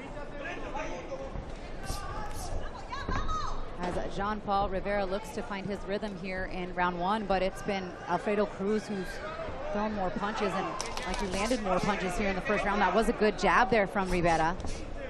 Those jabs was landing pretty well and powerful for Rivera, but the more clear punch that really hurt Cruz was that overhand from Rivera, which he was trying to find again. Another one. Yes. So it's like, if you're the judges, do you like the activity level of Cruz, or do you like the one most significant shot of the round, which was at the hands of Rivera? I'm gonna leave that to Canobio. Obi-Wan. Obi-Wan. I thought Rivera won the first round. Yeah. He landed more shots. He was more active. By a very slim margin. Was it close? Very close. 41 punches to 37 for Cruz. Slight edge power. So good opening round from Rivera, all things considered. But I think Cruz is very game. There's a lot of movement in there. I think the movement could frustrate Rivera moving forward. But once Rivera finds your timing, that's when you're in danger. You know, once he gets used to that particular movement, he becomes very dangerous.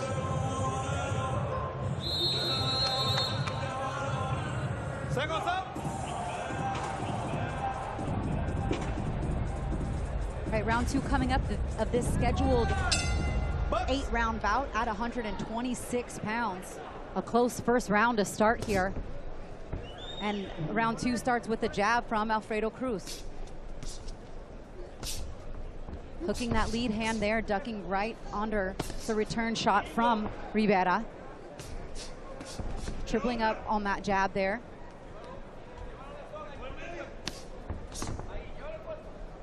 Rivera now more aggressive, coming forward and cutting off the ring. A good jab coming from Cruz. Cruz he's got some big time movement in there. Just tripped up the ref. The ref got confused. Gotta be quick on your feet. I want to see if he can keep that movement going, though. And it's up to Rivera to cut him off. Up to Rivera to go to the body, slow him down. We're kind of seeing some themes here early on. Is Rivera's going to want to, excuse me, Cruz is going to want to move. Good combination. I've been waiting for a combination, right? Getting into the flow, allowing yourself to get in a better rhythm as Alfredo Cruz answers right back with a body shot of his own. I think Rivera is very talented, but if you're asking me what's one thing that he could improve on, it's definitely the combination punching. Good. He's going to the body now. Just got to be careful to be defensively sound and get his hands back to home, because Cruz is just a second or a smidgen away from an effective counter. That time as an uppercut, just missed. Well, that's a very good choice for Rivera to slow him down, because the movement from early on from Cruz could be a big problem, but that body shot is going to slow him down tremendously as the round goes by.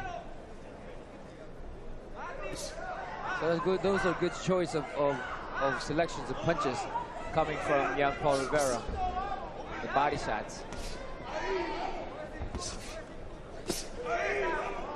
A little slight warning there from the referee for Rivera needing to keep his punches up and his head up right now. Yeah, he did that before too. He's really pushing down on the head of Rivera, trying to. He is the bigger man in there, Cruz, slightly, but he's got a bigger frame, so maybe he's going to try to instill that in this fight.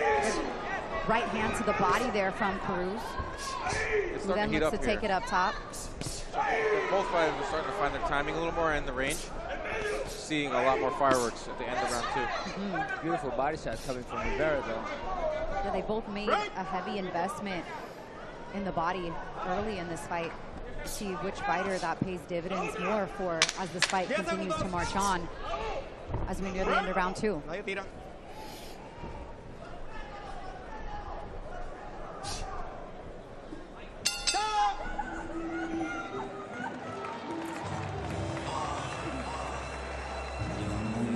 Lindo, 2-0 lleva, 2-0. ¿Está bien? No, está esperando porque no puede esperar por él. Clava eso. ¿Ok? ¿Ok? No espere por él.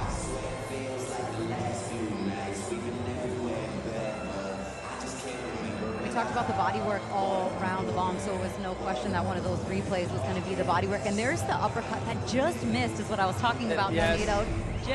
Just missed after landing those body shots. You know, to recover, being defensively sound, because Cruz is right there looking for the counter. Yes. Cruz is countering really well after Rivera's punches. Definitely a smart game plan from Rivera to hammer down to the body. Especially you got a taller guy and a mover. And a mover, exactly. You know, those are definitely the remedies for for slowing your opponent down if they're moving around a lot, and being a taller one as well.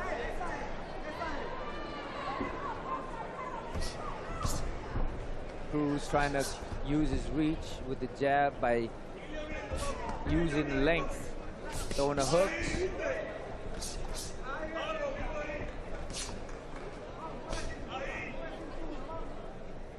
The thing with Cruz, though, it's a lot of energy. He's expounding there with the moving and the where look, Rivera is very composed. Yes, and those body shots though, but you got to give it. You know, Cruz is throwing the counter after Rivera throws his punches. And then Rivera comes and throws a good jab, but he's only really letting the hands go when he throws those hooks down to the body. That straight right to the head hasn't been much of a weapon for him yet, and I thought I would see that a little bit more off the jab from John Paul Rivera. Like right there, double jab, no right hand behind it. Right. Again, more pushing down. Referee gives him a warning. And let's hear once again from Claudia Trejos. Claudia? I spoke to John Paul's corner. They want to make sure that he is solid in that defense. Behind the defense, he has to make sure there's a lot of waist movement and counterpunch the counter-puncher. That will be the key to take this round. So kind of along the lines, thank you, Claudia, of what we were saying is like you're landing those body shots, but you also have to be solid on your defense and be aware of the counterpuncher. So, you know, as you can see, it was in previous rounds where Jean Paul would throw something, and in between the shots, Cruz would counter. And that's something that his corner is telling him to be defensively responsible.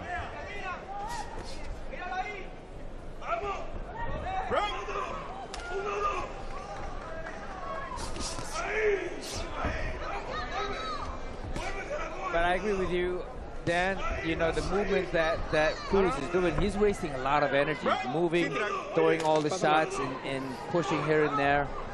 I think he's going to get tired easy or earlier because of his movements. There's a lot of wasted movements and energy that's being utilized from Cruz. We'll see. I mean, he's definitely the balls on his feet. At times it looks pretty beautiful in there, but can he keep that up for 8 rounds when you have a guy in front of you with very sharp too, very compact punches? Not overexerting himself at any point. And down to the body with a beautiful shot like that with the lead left hand from the orthodox stance as round 3 comes to an end here.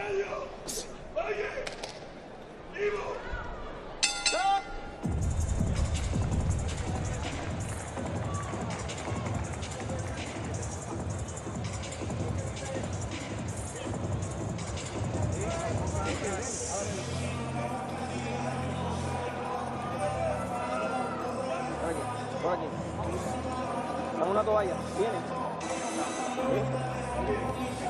Oye, cintura temprano, Jean Paul, más temprano, agiliza los movimientos. La defensa primero, Jean Paul. La defensa primero y después va y lo hace. Tienes que hacerlo fallar. Te está llegando con unos volados ahí, estúpido. And coming up later, our co-main event, the fight that Dan Canobio believes could steal the show tonight. Stephanie Hahn defending her World Championship 135-pound title against two-sport legend and Hall of Famer Holly Holm. That's coming up later on DAZN in our co-main event. And there's a look at Shane Mosley in attendance tonight. Hey Shane, how you doing? Good to see you, bud. Good to see legends like that here also early on in the night. Love to see the legends supporting like some of the preliminary bouts. One of my favorite fighters of all time. Jake Paul has also made his way ringside here in attendance to watch MVP prospect Jean Paul Rivera in the ring right now. And of course, the ladies still to come. Nonito Donaire also in the house. Hi, Nonito. Speaking of legends, future Hall of Famers. Champs are here.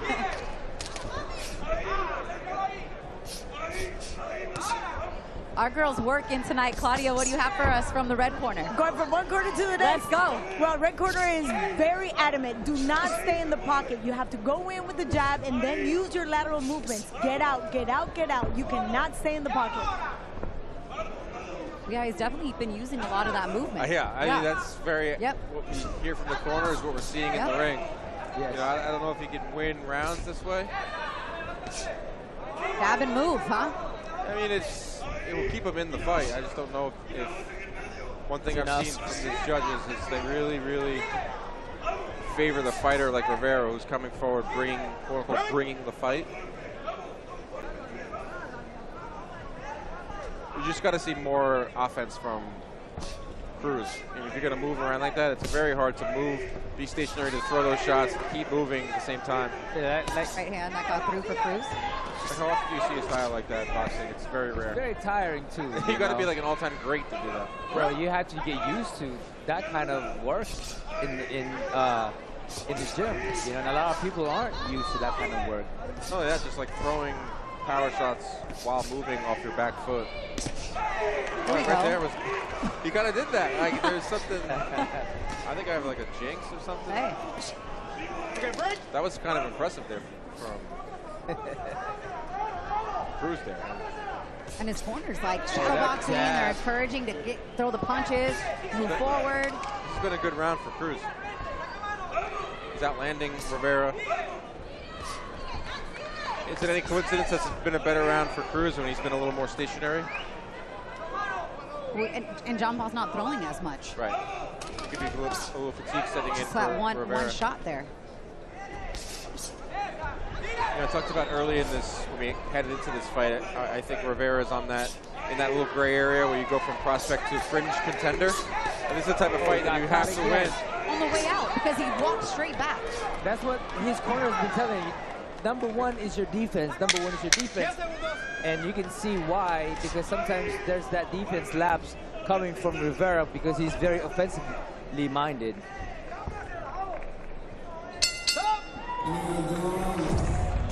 Yeah, Cruz knows it too. I think you feel confident about what he did in that round. Cruz. Yeah, I don't blame you. And that was that beautiful stand-up left hook shot right there. That was distance shots. Yeah, at distance, at range. Exclamation point of the round there for Cruz. He outlanded Rivera for the first time in this fight in round 4, 14-13. Threw more punches than Rivera there, so Cruz is trying to seize some of the momentum here because I did have Rivera winning the first 3. We are scheduled for 8 rounds, so there is some time there for Cruz. But I thought he had a better round because he wasn't moving as much. Right. He was sitting down on his shots a little more. And he'd step back when he needs to step back, but he was throwing those big loopy shots that was landing while Rivera was in a way or position to punch or to hit or reach Cruz.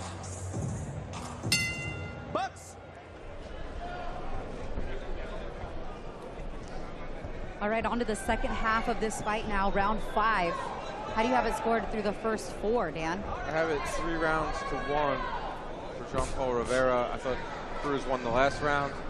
I'm interested to see if he can seize that momentum, keep it going. See, that's what Cruz needs to do, is just get those long, wide shots and step back and not get caught with stuff. You know, if you're right in front of him, that's when Jean-Paul is good 1-2 or a hook straight coming from Cruz. Boxing is all about adjustments. It's a game of adjustments. So now I want to see the type of adjustments that Rivera makes. Yep. I thought Cruz made an adjustment that last round. I do feel like he's in more of a rhythm. You can tell with his body language that he's kind of been able to kind of turn the tide and get some momentum here in these middle rounds. And that style is what it's all about, is finding that rhythm. It could take a round, it could take 2 rounds, it could take 3 rounds. Because that's a very difficult style to master that Cruz has. But when you find it, it's really beautiful to watch. I just feel like it's very hard to master. Rivera looks a little flat-footed to me, guys, a little bit right now. I said this before, like, he's in that gray area where is he a prospect or is he a contender? And these are the type of fights where we're going to find out. And I think he's ranked by one of the sanctioning bodies in the top 10, right? Number 7. So He's shown flashes of brilliance in his career early on. But this, I believe, is a very difficult style in front of him. A very good fighter. And I think a style that's going to give him a lot of trouble, you know, with this type of style that moves and long-range type of punchers. Cruz got 3 losses, but I mean, I'd like to see those. I mean, looking at Pablo Rubio, he lost to Juan Zayas. I mean, he's a good-looking fighter. He's definitely stepped up in this fight. Well, sometimes, answered the bell, I should say. Pardon the pun. And sometimes, you know, when you have an opponent with a great name, you know, you're more motivated. I mean, anybody that fights me, they're more motivated to fight. You know what I mean? They go out there and just do their best. And I think in this situation for Cruz, yeah, Rivera's signed. He's undefeated. He's Simon MVP. You know, he's got the push behind him. Right. More of the pressure. Yeah. It's a very even round. Look at the stats. Yeah, that was a nice right hand right there, landed by Jean-Paul Rivera. Very even. They're deadlocked and punches connected in this round, but Cruz has thrown 17 more punches. Yeah, I felt like Cruz actually had a pretty good round here. I'm giving him this round. He's back in this fight big time. I give it to Cruz, so I have it 3 rounds to 2, with the last 2 rounds being to Cruz. Lávalo, Omar. Lávalo. Judging's been pretty good tonight, all things considered. I think we haven't seen any funky scorecards. There's been a few rounds I didn't agree with 100%, but I think every winner was the right winner. Yeah. And sometimes that's important, you know? What's that? that's very Oh, important. yeah. I mean, it's you would think it's like the most important aspect of this sport is good judging. You don't always see that, but I always talk about the bad judging. I very rarely talk about when the judges do a good job. I think they've been doing a great job tonight. Yeah, I agree. I will say, as I started scoring more fights, very hard job. Very hard job. Very thankless job. Someone's got to do it. Somebody's got to do it. Well, definitely depending on Tina's got a coffee here. It's delivered. You guys, hey, You have any don't be Celsius telling my yet? business. You have any Got a long Celsius night, yet? a long night ahead. Start mixing the Celsius with the coffee. Oh man, we might need to give some of these fighters some Celsius here in a minute because the crowd is anxious for even more action. The crowd was than what at we've been seeing. a roar for the Echeverria-Bernardi fight. But that was a I great think fight. was the fight of the night so far. We still have Yankee Rivera and Gonzalez I coming didn't up call left. that one. You're getting a little rest. I had my rest too. I mean, I appreciate that. Got in and out. A little bit of a slip there in that corner. That's what happens as you move through the night. Ice over there. That canvas gets real messy in the corner. Good body work by Paul Rivera. Rivera's got to. This is what Rivera's got to do. Counter hook for Cruz that landed on Rivera. See, they hurt us. Getting busy here. Good work on the inside. You get some. You get some. Good work by both guys here on the inside. Wow. Back and forth.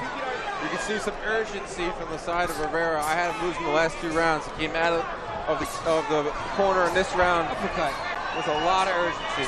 Okay, now this is the fight that I was expecting. He's getting caught, but I think he's dishing out more than he's taking in this round.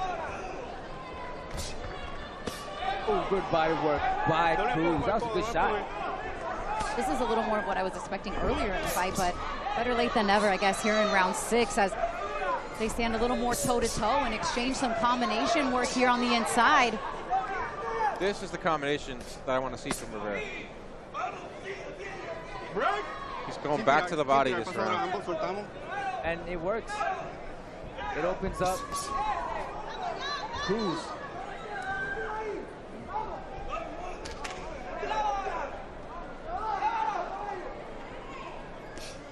Minute left here in round 6. This one's scheduled for 8, and it's becoming close. Good shot right there from Cruz.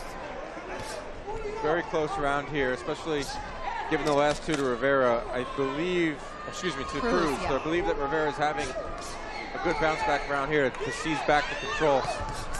Ooh, it takes, on the end of these combinations, Cruz makes sure to let you know, you may have got me with a couple. I'm going to leave you with one as well. And as he gets hit there, this is a very, very tough round to score. Down to the body with the right hand for Rivera. Because both guys are very effective in landing. They're even. Yes. And punches connected this round. It's just that Rivera has thrown a lot more. At least it's fight high and punches thrown. Yep. Sometimes it just comes down to where the judges are seated on the ring and what punches you see land. Yeah. I mean, this is a very tough round to score here in round 6. The judges should have monitors. They should be able to see everything. Yeah, I agree. Because what we we're get seeing to see everything. What we see in front and what we see on We have monitors on the monitor is so different. Right, I look at the action in the ring and I also look at the monitors when it's like I can't see exactly what happened. Good round for Rivera. I had him winning that round.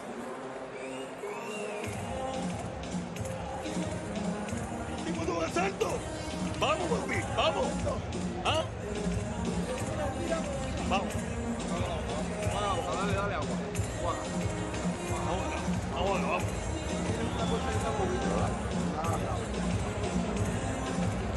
Bien. Respira, vamos. Vamos. Ahora es momento de reaccionar. Ok, ahora es momento de sacar el otro tú. Vamos. Ok, y lo tiene, puñeta, mira, lo tiene. ¿Está bien? Hay que trabajar, tercero, ¿ok? Vamos, lo tiene ya. ¿Está bien? Vamos. Vamos, lo tiene, papi, vivo ahí. No te pongas maldito. Fuerte, vamos. Ese voladito. I'm fired up. I didn't understand all of that, but it was there's some desperation and some intensity there in the Cruz corner. So some exhaustion on the face of Cruz, and then his corner kind of willing him through it. And you know, the demeanor that they had going out of the corner is so different. Right. Oh, good land. Good left hook coming from Cruz. Down to the body from Cruz. I mean, he did look visibly tired in the corner. And here comes Jean-Paul Rivera with a great combination, backing up Cruz now. No, you talked about it earlier. Can Cruz keep up this type of pace? Can he move around like that? We're seeing visible signs of exhaustion. Yes. He is still moving in there. But plus the short answer is no, he can't. But those body shots as well, you know, they're taking its toll. But yeah, you can see the difference now. The exhaustion that it's showing in Cruz is very visible. Even in a corner, you know. And he's not throwing punches anymore. No, and I thought Rivera had a really good round in the last round. He threw a fight high in that last round. 66 punches, and he's on the pace for that again here. So Rivera's found his second win. And doing it how? By throwing punches in bunches, letting the combinations fly. He catches Cruz clean right there, snapping his head back. On a flurry is Jean-Paul Rivera. Cruz trying to answer back and now vitally holds as he should. That was a really fierce exchange. Rivera getting the better of it.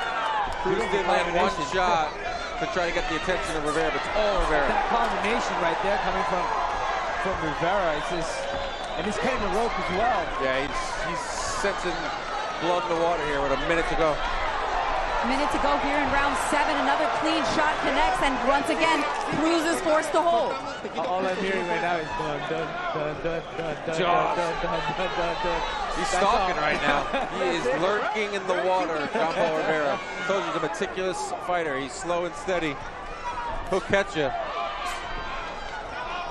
And if he can get a stoppage, it would be just an exclamation point. There's a good answer back from Cruz. Might not be enough to get him the round, but at least shows the referee that he's game and he's still in this fight. Or just a momentary... A break. Yeah, just from getting an onslaught. But a very clear round thus far for Jean-Paul Rivera. The difference between this round is that Jean-Paul is actually throwing combinations in speed rather than trying to throw power. Yes. Because when he was trying to throw power, he was getting countered every single time. But when he's throwing combination, Cruz can't hit him back. Nice His round. offense is his best defense at this point. In other words, Nonito, using his offense as defense. Yes. And not the offense of power, but the offense of volume. Look at these numbers. 92 punches thrown in that round for Rivera. Landed 26 punches. By far his best output of the fight. He came in round 7, where he visibly hurt Cruz for the first time in the fight.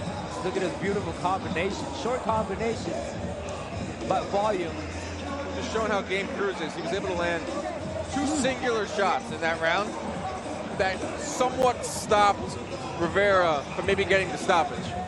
But it was all Rivera. That's the beautiful there it is, right there. That left hook, kind of, Christina, you pointed out, it gave him a moment where Rivera had to back off a tiny bit. He maybe could have got the stoppage there in round 7. Rivera's out of his chair already, just ready to go while Cruz is visibly exhausted. Right, last and a final round here. Claudia Trejos, what do you have for us?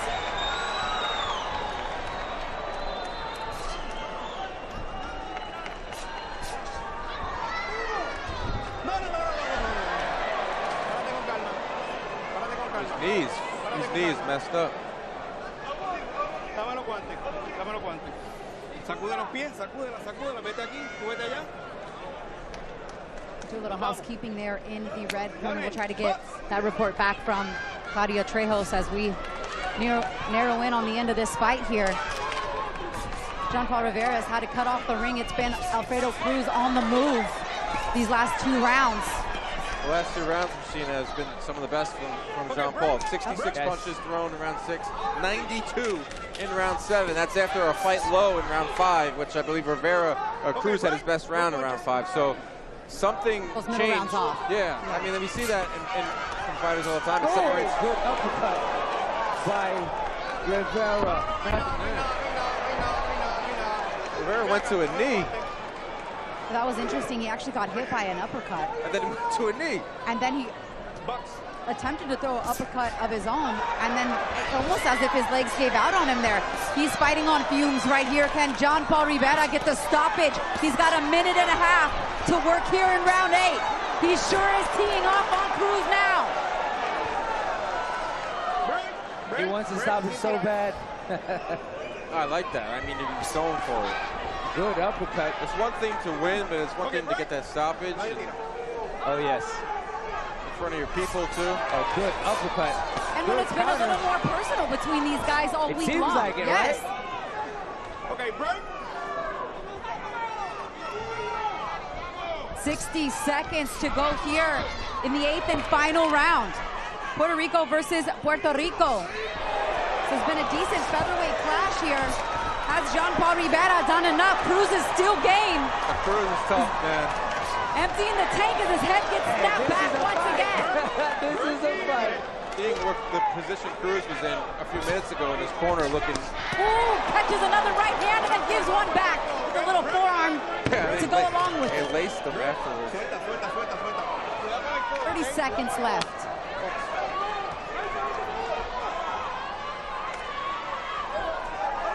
Both of them taking a breather for a second. Cruz playing to the crowd.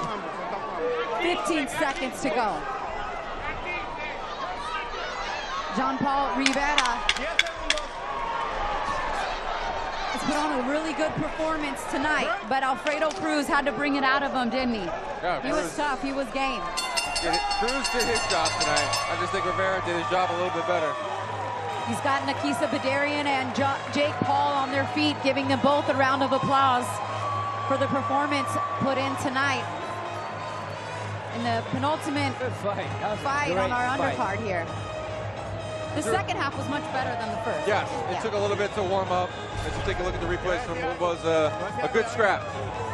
We had a little theatrics there and there, but mostly it was Jean Paul warming up. It was Jean Paul getting that engine going. It was the movement early of Alfredo Cruz that gave Rivera something to think about early on. Middle rounds, Cruz got the best of him.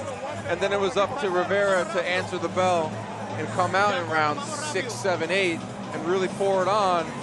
6, 7. I just got 6, 7. I do know some what the kid's talking about. I do have And a 7. I believe he won the fight. Rivera won the fight.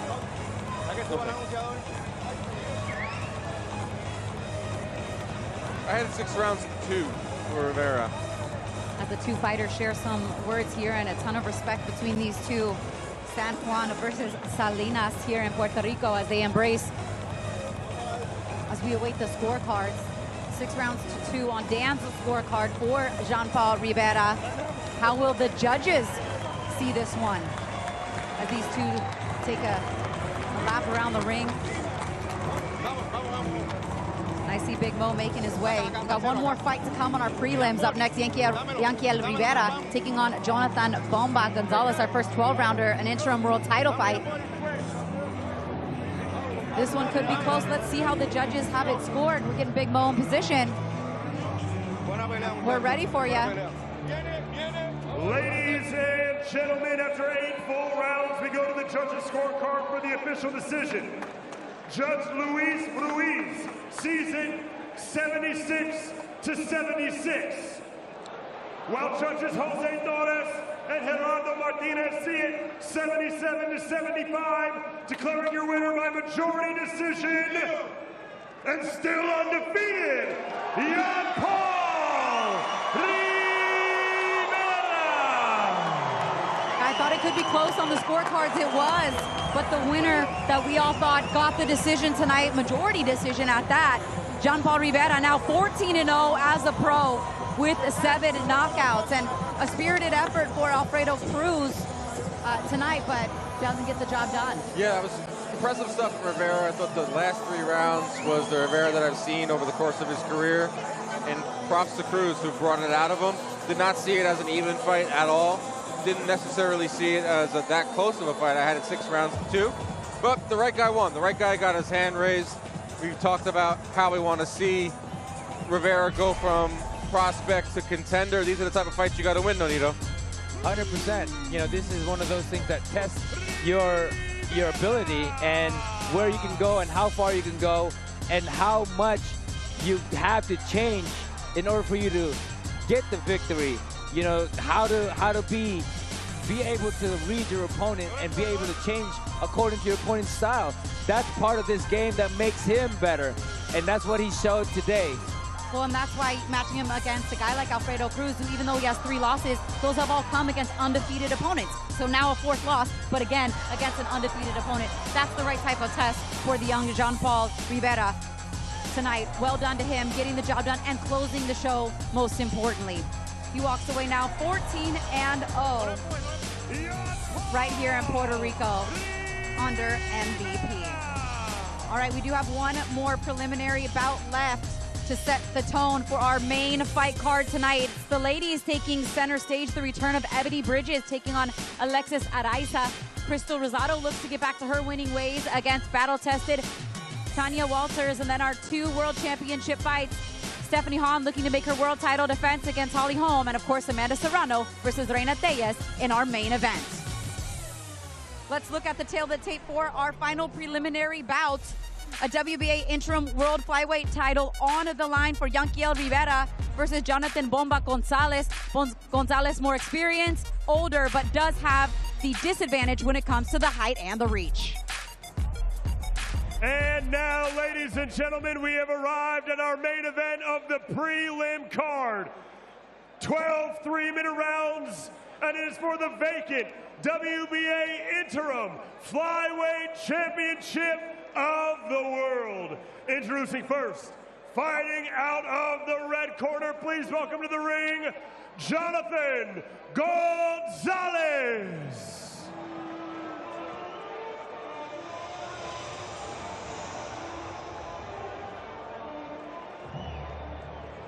Jonathan Bomba Gonzalez, a 33-fight veteran, making his way to the ring. Another opportunity at a world title in back-to-back fights after losing by TKO in the first round in his last fight. Gets a shot at an interim world title tonight. He brings elite experience and ring IQ.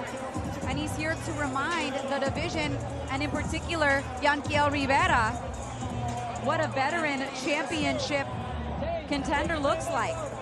As he gives a quick hello to Sugar Shane Mosley, who's seated here ringside.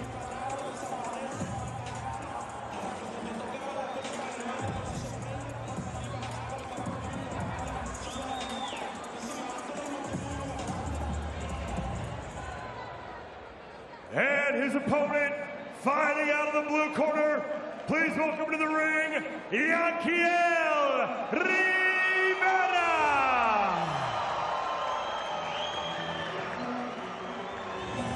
For the last of our all Puerto Rican clash, here is the young contender, Yanquiel Rivera.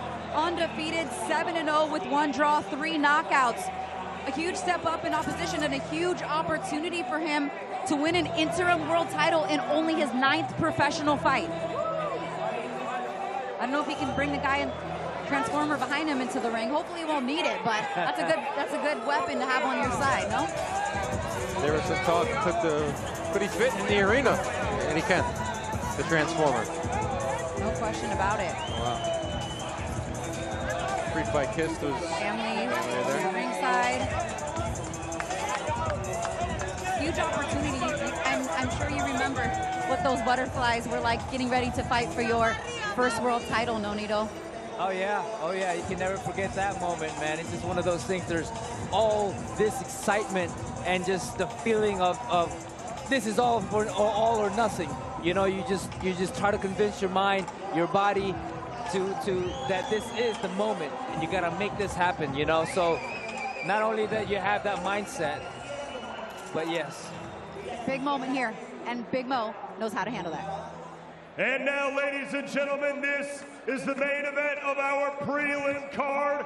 12 3-minute rounds for the vacant WBA interim flyweight championship of the world. This bout is brought to you by Most Valuable Promotions and is in honor of Sina Gami and Latif Ayodele. This bout is being overseen by the WBA with its representative, Kina Malpartida, and its president, Gilberto Mendoza Jr. This bout is sanctioned by the Puerto Rican Professional Boxing Commission by its president, Jose Miguel Perez, and its supervisor, Jose Casillas. With our 3 judges scoring this bout at ringside, Jose Artores, Gerardo Martinez, and Charlie Ruiz. And our referee in charge when the bell rings is Roberto Ramirez. And now, ladies and gentlemen, 2 warriors, 1 fight. Who wants it more? Introducing first, fighting out of the red corner, wearing the denim-colored trunks with blue trim. He stands 5 feet, 1 1/2 inches tall. He weighed in at 112 pounds even. Tonight, he enters the ring with a professional record of 28 victories, opposite 4 defeats and 1 draw, with 14 of those wins coming by way of knockout. And he fights out of Caguas, Puerto Rico, introducing the former WBO light flyweight champion of the world, Jonathan Bomba Gonzalez. And now his opponent, standing across the ring, fighting out of the blue corner, wearing the tan-colored trunks with black trim. He stands 5 feet, 2 1/2 inches tall. He weighed in at 111.4 pounds. Tonight, he enters the ring undefeated as a professional. 7 victories, opposite no defeats, with 1 draw, with 3 of those wins coming by way of knockout. And he fights out of Toa Alto, Puerto Rico. Introducing the 2020 Olympian. Introducing the 5-time Puerto Rican national champion and the #1 ranked WBA flyweight in the world and MVP zone, Yanquiel El Doctorcito Rivera.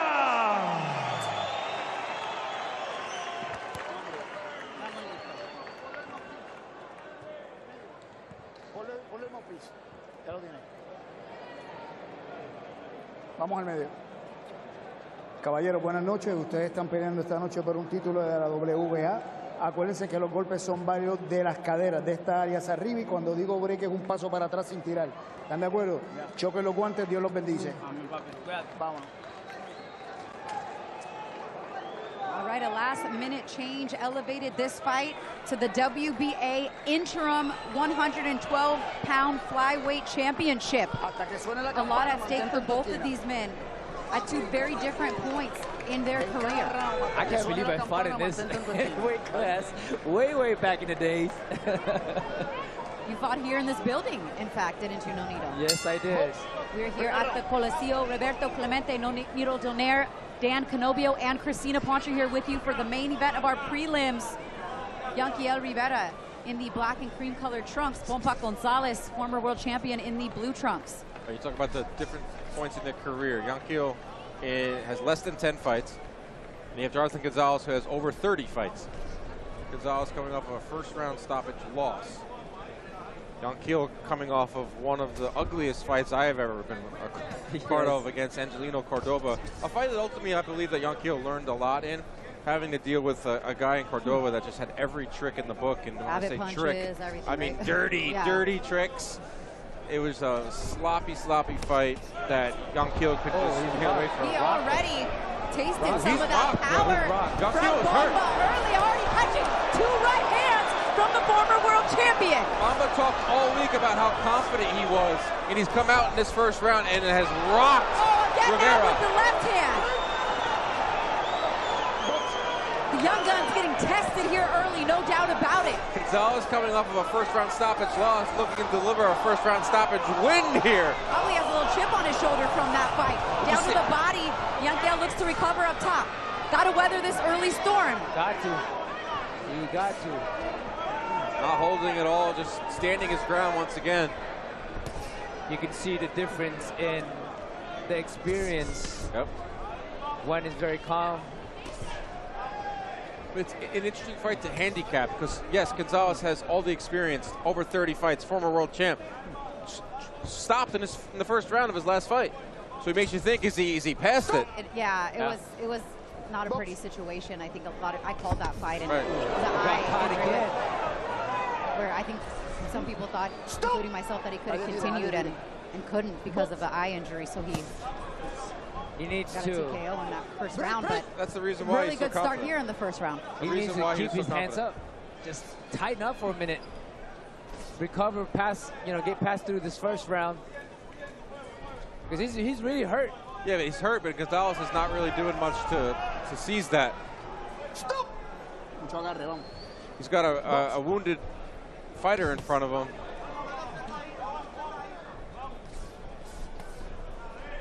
Yeah. Gonzalez is being a little too cautious. Well, he's also been out of the ring for like 14 months. So, I mean, he started off the round hot, but I think he realized, let me just pace myself. We got a 12-rounder here. Yeah, he could go back to bite him, but yeah, that could be a game plan too, but he had him hurt twice. Yeah, he could have stepped on the gas further. My question for this is if Yankel Rivera is used to fighting a southpaw. If he's got caught with some big shots. Oh, yeah, southpaw versus southpaw. Yeah. Good opening round for La Bamba. As close of a 10-8 round you can have without a knockdown, but I had a 10-9. So he let him slip. I mean, the last minute he didn't throw a punch or anything, or he didn't land anything of note, Gonzalez. I think he should have went out there and just kind of, because you saw that Yankel Rivera didn't have that power because he was hurt. Well, for sure. And then we'll get a couple of looks at, the early flurry by Bomba. That was it right there. That one hit him. Well, that one was even more clean on the end, and then he got caught with the left hook earlier. And then another one. But one of the things that Team Yankel was talking about, Rivera, was if he would be able to recover after getting buzzed. Like, how would he recover from that? You're only in your 7th professional fight. You're still learning things about yourself. We'll see. I think he recovered pretty decently there at the end of round 1. I agree. Mostly because Gonzalez didn't really throw anything after that, but also showed a pretty good chin there, too. Didn't go down. Nope. Didn't hold, and pretty much held his ground. His legs look pretty strong still. Another left hand. Just to keep his hands up. He needs to tighten up that defense. This is a guy that's been moved really fast, Yankel Rivera. I mean, he's got 8 or 9 professional fights, and he's fighting for interim world titles. Is it too much too soon? Sometimes it might be. Yeah. But right now, it seems that way. Well, when he accepted this fight at first, it was not for an interim world title. That just was announced at the press conference this week, that it was elevated to an interim world title for the WBA. I mean, even the last fight with Cordova, it was... Right, that was for an interim, wasn't it? Right, it's hard to keep track. Yeah, I'm like, can you look up the WBA, how many interims and what we have right now? Keep track. The point being, Yankel's been moved very quickly. And the Cordova fight was very, like you said, was very sloppy. And now he's in there with a former world champ. And who can crack? Obviously. I mean, look, he just cracked him there. He got him in the first round. And Gonzalez has the chip on his shoulder heading into this fight.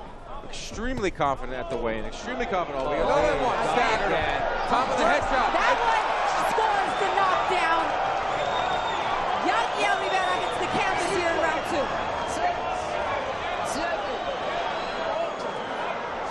He just get caught with those big shots, man. A minute and 15 seconds here for Bomba Gonzalez to work short. Check hook on the inside for Bomba. Let's see if Gonzalez in this final minute pounces, which he didn't do in round 1. Unsteady on his legs is Rivera. Rivera is definitely hurt. Gonzalez has to apply pressure here. Big shots. Big shots from Gonzalez is grown manning him here. Grown man. Oh my goodness. Difference in. Listen, I'm a former world champ. That's what Gonzalez is saying in his head right now. I was like, that sounded like Dan, not Nonito. I would love to say that once. I'd love to be a world champ. I'm a grown man. I'm a grown man. This is all the things that Gonzalez is saying. Yeah, he's throwing, Bomba Gonzalez is throwing grown man punches in there right now. Under 30 seconds left. And again, a little bit left him off the hook.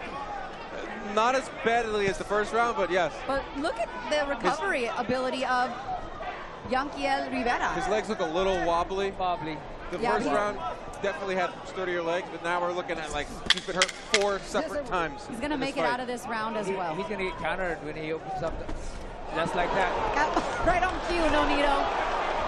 That's pretty much what it is. Oh, he opens himself up to be countered. Oh, look at the legs coming back to the corner, guys. Jelly. He's on skates. Let's listen in closely. Te me estás quedando mucho tiempo de frente de él. Entrame de lado derecho, te me estás quedando mucho tiempo frente de él. Entrame de lado, vete al lado derecho entonces ahora. Te estás quedando mucho tiempo y muy espatarrado. Relájate, vámonos a lo derecho a ver, vocea, un voceito fino, ¿ok? ¿Estamos bien? Oye, manos arriba todo el tiempo. Right, those counter shots, that's above, behind his gloves, that's landing. That's what's hurting him. Head a little bit because he positions his gloves in front, but he's getting behind, hit behind. Grab punches. And that's where he hurts himself. That was the equilibrium shot on the top of the head. Looks like the first knockdown was almost from a punch, kind of on the back of the head a little bit. He puts his hands to the front, right? So it's not to the side where he's getting punched. And this is why it's landing those big shots, because he's putting it in front of him. Look where his hands are. So what happens is Bomba Gonzalez will throw a punch behind his gloves, which lands on his temple or his chin. And this is what's hurting him, because they're landing flush just right there. So that's a 10-8 round scored in round 2 for Bomba Gonzalez after a 10-9. Could have been almost a 10-8 round in that first round, but no knockdown officially scored. Yeah. Obviously, it's 2 rounds to nothing for Gonzalez with that 10-8. All right, Claudia Trejos was in the corner of Yanquiel Rivera. Claudia, what were they telling him?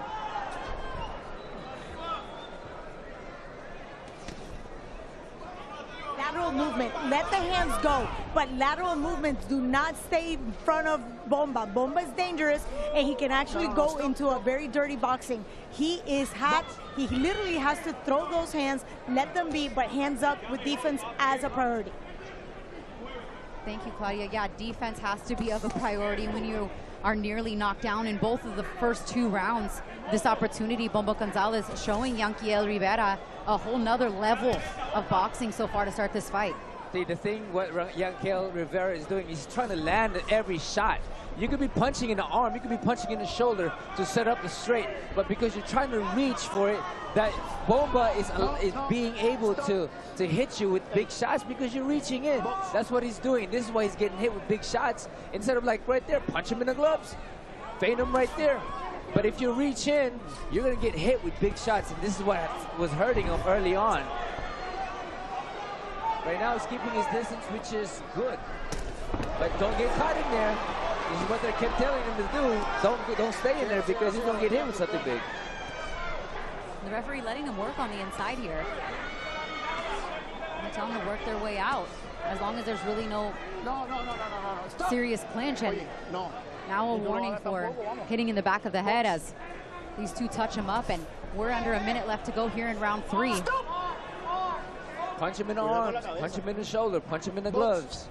You know, let him reach, and then when he reaches, then you can counter him. But you are the one reaching in. He's the one that's reaching in. Yanquiel Rivera is the one that's reaching in, you know. So if he's just punching him in the arm, you know, just setting him up, and then have Bomba Gonzalez reach in, then you can counter him with big shots. But if you're reaching in like how he's doing in the earlier round, that's how Bomba Gonzalez was able to land those big shots on Yanquiel Rivera. He has to avoid that. Very hard round to score, I think. Because Yanquiel didn't get hurt this round. Right. Or at the canvas, and I'm really. just trying to figure out. But did he do enough to win it? Game plan. Yeah, I think Gonzalez won that round just from slightly more activity. It's got to be a window for Yanquiel because he did not get hurt in that round. First round in which he did not get hurt, but he was able to recover that round. Rivera. Like, I'm trying to figure out the Bomba's mentality right now. Bomba. What's that name? La Bomba. Did I get all white on it there? Yeah. Gonzalez. I'll say Gonzalez. I'm trying to figure out. I'm done. I'm not talking anymore. But you know, the thing about it is, like, you see, La Bomba, he gets caught with that shot, but La Bomba leans back, so you can punch him in the arm just right there. Put it straight, do a Canelo, break his arms. Yeah, punch Callum Smith in the arm so it turns into a balloon. But I'm not going to question Gonzalez because I thought early on he should have pounced. But every time that he does open up, he's been able to hurt Rivera. But that round, Rivera did not win the round, but he got back into the fight because he was able to recover a little bit. Look, his legs look way better now than they did in the round 2. But it only takes one big shot. He has to stop doing that. See, it is a 12-round fight. The thing about it is that Yankel Rivera has this eagerness to land his shots when you don't really have to land every shot. You can set that up. Punch him in the arm, punch him in the gloves. But he is wanting to land those shots in La Bomba's head, and that's where he opens himself up to get caught with big shots. He shouldn't be in this firefight with La Bomba. Rivera did land a couple good body shots there before the clinch by Bomba to start the round. Didn't have any effect on Bomba, but it was 2 solid body shots there. Gonzalez got to be playing the long game. He's got to say, all right, it's a 12-round fight. When I do let my hands go, I've been able to hurt and drop Rivera. When he has all the world championship experience. He's fought 6 world champions. He's 3-3 in those fights, and granted, all 4 of his losses are all by him being stopped, but still, he knows, like, to your point, he has to play the long game. Yeah. But it is the question we have here. The other side of it is he allowing Rivera to recover? What do you think, Nonito? Well, I think that that's just how he's posing. You know, this is how he's fighting, and this is how he's not, you know. This is the right move. It's not the right move. You know, the corner should convince him to press the fight, you know, because in a firefight, he is more in an advantage than waiting around and having Rivera recover. And again, Rivera needs to get out of this kind of firefight because in terms of the exchange, the thing is coming off. The patch, yeah. The patch. WBA patch is in danger. Yeah, it's flapping. He might be turning it in for a belt if he continues to fight like this, because he's off to a very good start. He's just got to give himself a little bit more space on those shots like that. You got to conserve energy and also be aggressive. It's a very delicate balance for Gonzalez. I trust that he knows what to do given his long career fighting at the top level. But it's not like Rivera is seizing this moment. You know, he's not fully recovered, but he's in much better shape than he was in round 2. And we're not talking about a 7-0 fighter in Rivera that hasn't gone like the 10 or 12 round distance yet. You know what I mean? He's been there multiple times at the 10 round distance. And then in his last fight went the 12 round distance against Angelino Cordova. So he has the experience, albeit very young in his professional career, with going the distance. So it'll be interesting to see how these guys measure their conditioning here as we come to the end of round 4. A lot more even these last 2 rounds.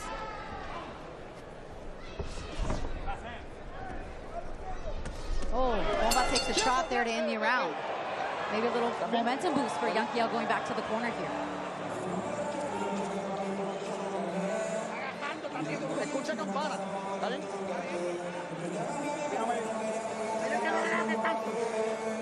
Vuelve. Vamos a hacer como estamos bien.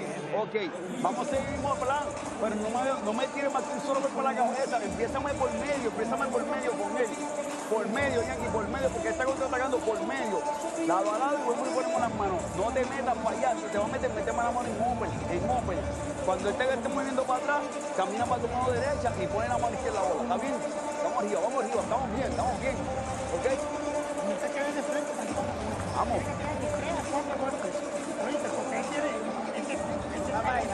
Es correcto. Cuando... Second out, quinto round. Second out. Vámonos. Time in, box. Get ready to start round 5 here. The scheduled 12-round WBA interim world title fight. Yankel Rivera is landing in single digits in every round. They started this round quick. to work, giving themselves a little bit of space, land some clean shots. Actually, Yanquiel landed a few and then just takes the right hand right there, straight right from Bomba. Back and forth, good action here to start round 5. Down to the body with the jab for Bomba Gonzalez. So we're wondering what type of energy Gonzalez is conserving and when he's choosing to be aggressive. It looks like Rivera has come out aggressive and kind of woken up Gonzalez and really given him no choice but to kind of exchange here in round 5. I agree with that. I feel that this is, Gonzalez is kind of warmed up now. He's ready to go. I think he's right. I have him winning practically every round, Gonzalez. I'm just want to see a little more aggression out of him. Yeah, well, right now he's throwing more punches than the previous rounds. Definitely is. And Yanquiel, like I said, he's landed in single digits in every round. He's not winning this fight. But he's allowing, Gonzalez is allowing Yanquiel to hang around and be dangerous. Right. A good shot by Rivera. But Rivera's starting to warm up. But the difference in their power is that when Gonzalez hits, yes, he hurts Yanquiel Rivera. We still have a potential 7 rounds left, or 6.5 rounds left. I do like the body language here from Rivera, though. He started this round much better, but there is some swelling starting to develop underneath the left eye of Yanquiel Rivera, something to keep an eye on as this fight moves forward. I agree, and every minute this round goes on, this fight goes on, Rivera is still in it. And he's starting to gain a little more confidence. But that could be a very dangerous one too. Well, he's got to make up ground because he's losing the fight, and he was down too. And he just eating straight shots through the front door like that one right there to the right hand from Bomba Gonzalez. This has been a good measured, better round for Gonzalez in terms of the aggression I was looking for. Whether Rivera brought it out of him or whether he decided, like, all right, I took the last. I'm ready to go. Right. I'm warmed up now. And that's a vet move right there. You can't fight every minute of every round at high octane. Well, and it's smart because he already knows he got a knockdown scored in round 2 and a clear pull. Round 1, he won that round clear as well. Yeah, so exactly. you kind of know the pace of how the fight's going, and that's savvy veteran pacing. Ooh.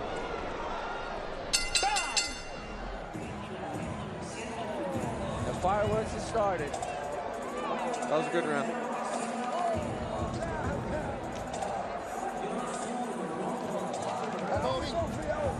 He just has to be careful because in between those shots, they're firing punches at each other at the same time.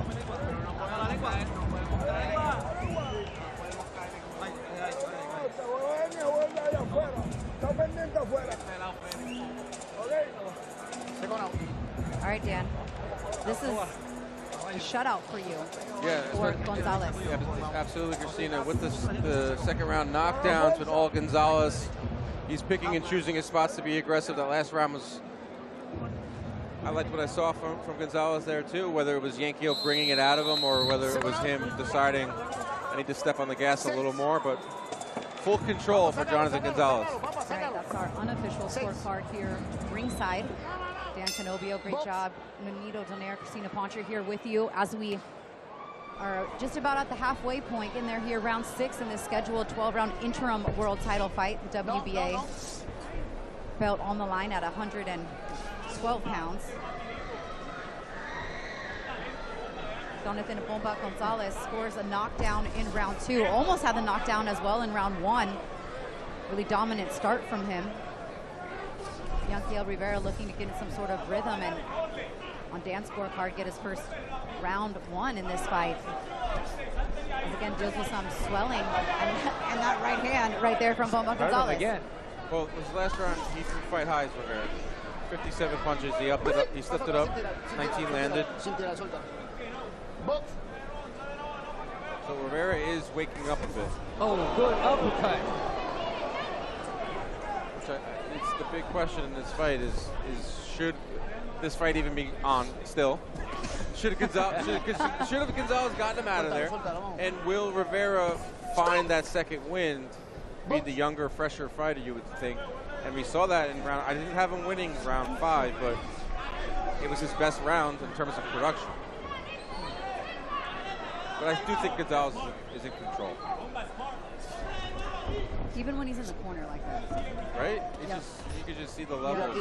It's just that when both punches, or when both guys hit each other, you can see who is getting hurt. Right, the visible, you can see it on the face of Rivera. You can also see when he gets hit with shots, his head snaps back. A lot of Rivera's shots, a lot of arm punches. He did some good work in close there, did Rivera, on the inside, just body shots. But to your point, guys, nothing that has really made Bomba Gonzalez too concerned to where he wouldn't stand there and kind of take some of those shots on the inside as he kind of looks to bait him in. And then he counters to land those big shots after that. And he's baiting him in for a left hand right now in the corner. Yep. He's just letting him hit, and then he hits it back. And it makes a big difference when he lands it, too.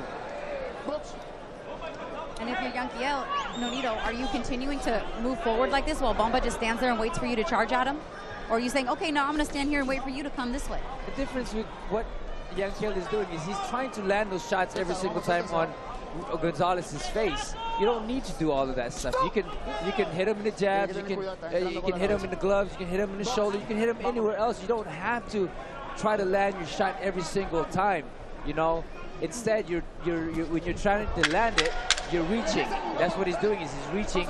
That's why he's getting caught with counters from Gonzalez. Gonzalez seems content to just stand there and not necessarily play possum, but wait until Rivera comes in.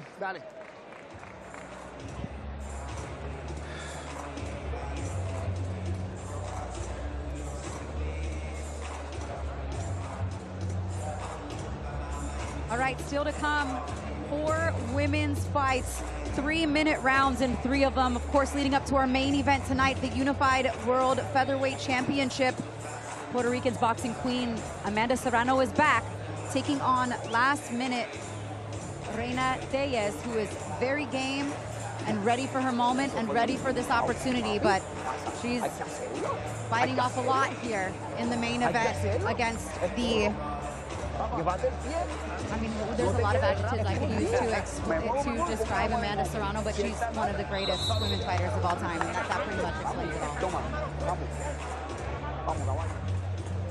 7-division world champion, undisputed, first ever undisputed world champion from Puerto Rico. And she's more than happy to be back on the island, promising people after what happened the last time she was here, which we'll get to obviously when we get closer to the fight, that she would come back here. And how she did. I feel like Gonzalez is bored right now. He's walking out of the corner like, oh man. Like, he looks bored. Have you ever been in that situation in a fight? Have you ever been bored? I did. Is that like an act? Does that really happen? It happened. Okay. And so what do you do about it? I go for the kill all the time anyway, but, you know, because some guys would just run or some guys would just keep blocking, but he has an opportunity to take his opponent out because he's being aggressive, but he's not doing it. You know, so that's a big difference. He's almost playing 4 corners, guys. He's just backing himself into the corners as Bomba and waiting for Yanquiel Rivera to come forward. Look at back to this corner. Then he goes back and waits to the other corner. What do you think about this style? Look at here. Not loving Let me wait here in the blue corner. But it's going to win him the fight if he keeps this up because of the first half, excuse me, the first 2 rounds especially. All right, well, Claudia, let us know, what are they saying in the corner of Yanquiel Rivera? Angel Guevara is telling him not to be first, to just stay still in the middle of the ring and use those lateral movements and try to use those 4 or 5 punch flurries. But he cannot be first. He cannot shorten up or get into the pocket. Do not stay still right in front of Bomba. Okay, well, that's exactly what I was saying. Why are you following him into the corner? Why don't you make him come to you? You're playing right into Bomba's game plan. Some adjustments have to be made. You're down, what, 6 rounds to none on your scorecard? He's down. No, he's down. Yeah, absolutely. I mean, Rivera's down on this. He hasn't made an adjustment. Here, don't be first. Wait for him to come to you. Wait. But the thing is, he's not going to come in because he's waiting for Rivera to do it. So that's why I'm saying hit him in the arms, punch him in the gloves, make him reach. Don't commit to it. You don't have to really hit him in the head. You know, but the thing is, he's trying to hit him in the head, and that's what opens him up for a counter from Gonzalez. Instead, punch him in the shoulder. You know, keep your. But then look what happens. Nice right hand there. No, but because he's inside, you know? Instead, pull him in, like you're fishing. You know, like you're fishing. Jab him to the shoulder, jab him to the gloves. You know, you don't have to land those shots in his head, but he's trying to land the shots in his head and gets himself in a position to be countered with Gonzalez's big shots, just like that. And where's Bomba with his back up against the ropes? Exactly where he wants to be. Not typically what you would say when a fighter has his back up against the ropes, but this is where he's comfortable, 1,000%. The first 2 rounds he was on the front foot, and I would say from there on out he's been, Gonzalez spending a lot of time on the back rope, a lot of time in this position he's in right now. And Rivera has not made any adjustments.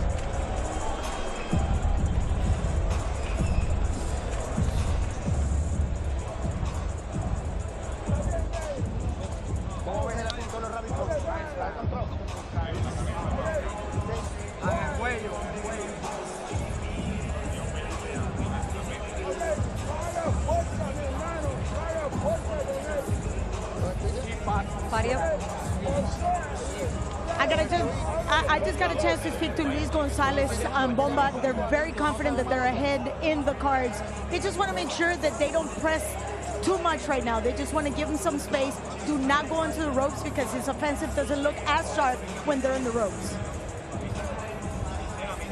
There you have it. All right.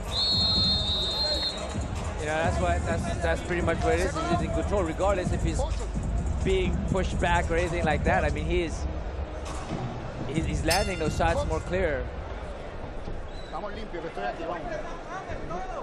Right, round 8 of this 12-round interim world title fight. Bomba Gonzalez corner confident that he's ahead in this fight. He is on Dan's scorecard, likely is, especially with the knockdown scored early in the fight, that 10-8 round in round 2. Complete shutout. Maybe one round you could find for Yankiel. Which round would it be? That would be round 5, where he ended 19-57. Other than that, it's been all Gonzalez.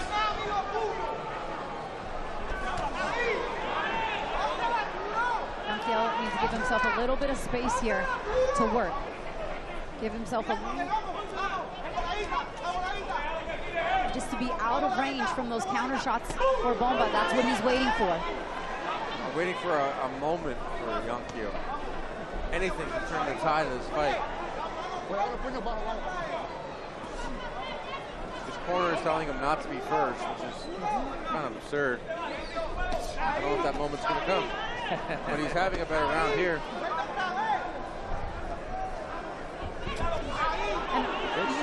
Good shift, nice footwork, and he is able to land a nice left uppercut, almost with the left cross there. Bladed from Bomba now. Now he called it. He got really hurt there. With that stuff. It just comes down to it. Gonzalez's punches are just much harder, and every time he lands flush, it's doing damage. And you can literally see it, visibly see it. So Gonzalez, I believe, is fighting a perfect fight. I was criticizing it early, but it's like every time I touch, he's going to get hurt. Yes. It's just like, let me conserve my energy and figure out those spots where I want to use it. Get him. Yep. And it only takes one shot. They only take one shot, and when it lands, it's visible that he's hurting. But this right here, this range, this distance in the middle of the ring is where Yankiel's got to do the better work. That's where he has to be. Yep. Right there. See, nice left hand there from Yankiel. This is a really hard round to score because you look at Rivera has done really good work in this round. Gonzalez landed the 2 cleanest, hardest shots of the round. Yes, but if he fights this way, just walked right into it. Right through the front door, these shots from Bomba Gonzalez. Bombs away. Oh, that's a little low shot there. You got to go with the cleaner, harder punches. And it's like every time, that was on the back of the head. That was a fair call there, no knockdown. And he referee all over that on top of that, not a clean knockdown. I guess they're gonna have the doctor come look at that eye that's swelling. Oh, What's the doctor going to look at if you get hit in the back of the head, guys? They're not even questioning whether it was the back of the head shot. Well, it could be a dilation of like the eyes. A back of the head. Well, they are saying it then. Yeah. But bienvenidos a San Juan, la capital del encanto, una ciudad única, donde cada calle, cada plaza y cada rincón cuenta su propia historia. Aquí cohabita la tradición y la vida urbana, la cultura y el entretenimiento. Aquí se siente la energía de su gente, el sabor de su gastronomía, el arte que florece en sus calles y la alegría que se respira en cada sonrisa. Con nuestro esfuerzo de promoción Capital del Encanto, queremos que el mundo vea a San Juan como una ciudad que no solo se visita, sino que se vive, se disfruta y se recuerda.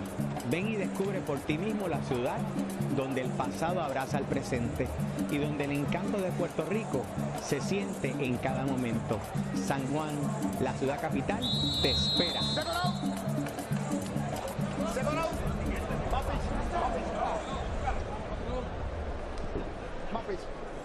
this is a lot of concussion. What's that? A lot of concussions. Ooh, nice body shot to start the round for Bomba Gonzalez with the right hand.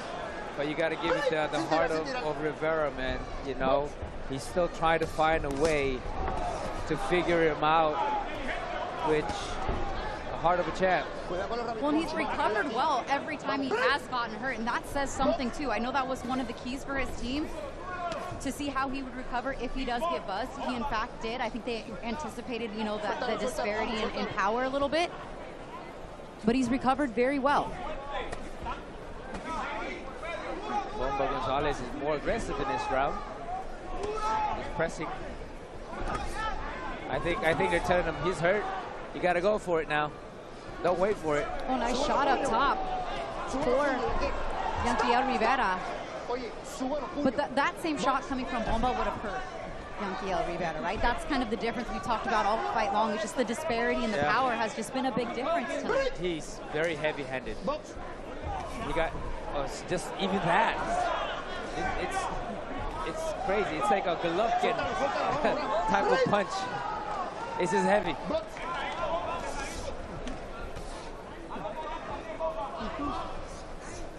See, this is how he should have fought from the beginning: is to box and move, and not get in the middle, or get up close.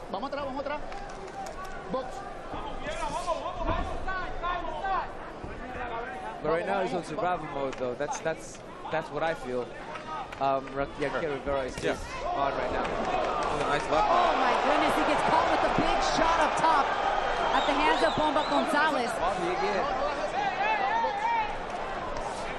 Gonzalez is just feel like he's walking in the park right now. He's just walking and smiling. Well, then when he's returning fire, it's with, you know, matchsticks, not explosives like Rivera. I mean, excuse me, like Gonzalez. Yeah. And he's just waiting for him, just trying to land those big shots, one big shot. And look at Bomba's face and composure. He's calm. He's not breathing heavy. He's been measured in there.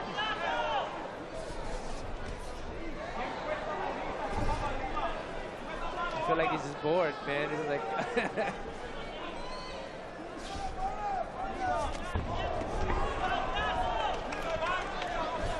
20 seconds left here in round 9. Stop! Cuidado con la cabeza, vamos. Box. And Bomba Gonzalez again just waiting to counter Yanquiel Rivera. And it only takes just a little bit.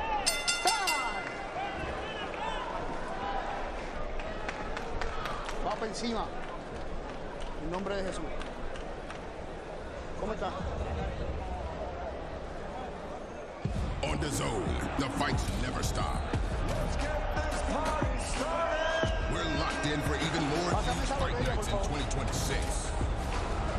And it's never been bigger for any fighter in the history of this country.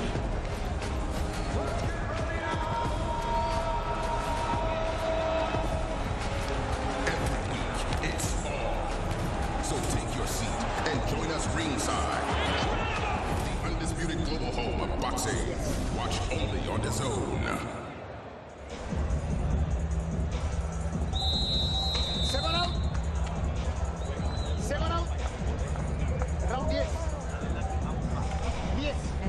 breath there from Yanquiel Rivera. As we enter round 10, Dan, still a shutout on your scorecard for Bomba Gonzalez? Actually gave that last round to Rivera. He landed some good shots in there. Outlanded Gonzalez, but Gonzalez is still up big.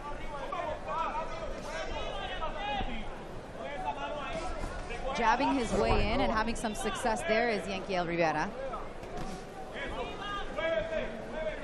But it's almost as if the shots coming from Bomba are like power shots every time. It's just every time Rivera stages any bit of offense, Gonzalez checks him. Even if it's one shot, and it's just so much more powerful than anything Rivera has thrown. And I got to give credit to Gonzalez. Me too. I mean, he came in super confident, coming off of the last fight, which did not go his way. TKO loss, whatever, however way that went, it was a loss. And to see that type of confidence coming off a loss, there's something inside of him. And he's fought a very smart, savvy fight.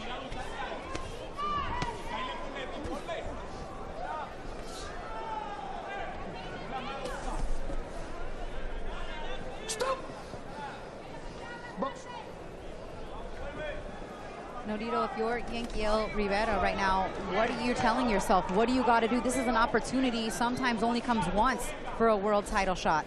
Well, what do you got to do? The thing about it is, in your mind as a warrior, as a fighter, it's like you got to keep going. You just got to keep going. Sometimes you don't even think anymore. You just go automatically. You know, especially when you're hurt, you just keep going and going. You know you have that heart. Right now, Rivera is showing that heart, even though he's getting hit with something big, and it can end at any moment. But he is fighting with his heart, and you got to give that credit to him as a warrior. Forehead to forehead up against the ropes they go, trying to work on the inside is Yanquiel Rivera.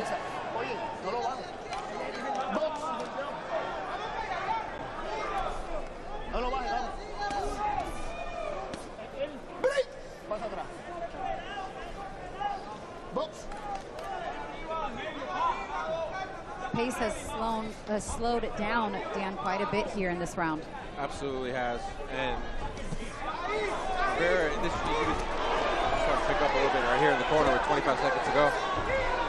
I feel like Rivera could have done more to take advantage of the pace right here. If Gonzalez is going to take a couple rounds off, Rivera's got to be in his grill, especially when you're down on the card as much as he is. Just like that, we get ready to head into the championship rounds. 11 and 12 on the way with an interim title on the line.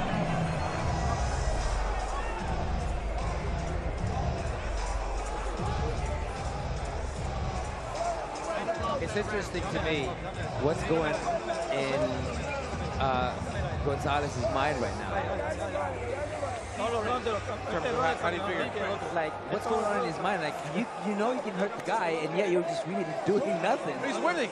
He's winning the fight, yes, but I'm just saying, like, for me, as a fighter, if you hurt somebody every single time, and the guy's not hurting you back, freaking go all out. I know. I mean, and with the catch-22 of that is you might get caught with something, but I just don't see Rivera landing anything of note. I think he's completely out of the fight. Yeah. Like, you know what I mean? Like, you go in there, you're up big on the cards, you take a chance, you can get caught with something, all of a sudden fight over, you lose.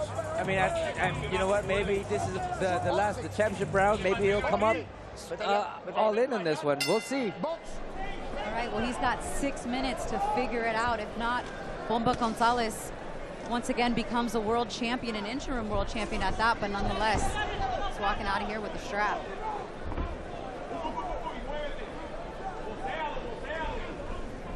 Well, I guess they're telling him to box. Oh! What do you think about that shot? I gotta say, you gotta give big respect to Rivera, man. He's taking those shots and not giving up. It's hurting him too. He's got to be careful leaning in like that. It just hasn't fared very well for him.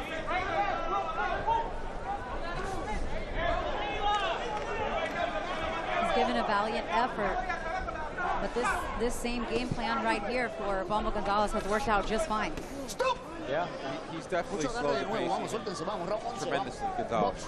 You know, he's not looking to hurt Rivera, just kind of doing this right here. Yeah, he's just flowing. He's not taking any risks. Nonito's mentioned a few times that maybe he's getting a little bored in there. That's something that he said and he's experienced as a fighter. That's what he said. I said, have you experienced that? And he said, yeah. I know. I can't speak to that. That's another level of dominance. Suéltalo, suéltalo, suéltalo.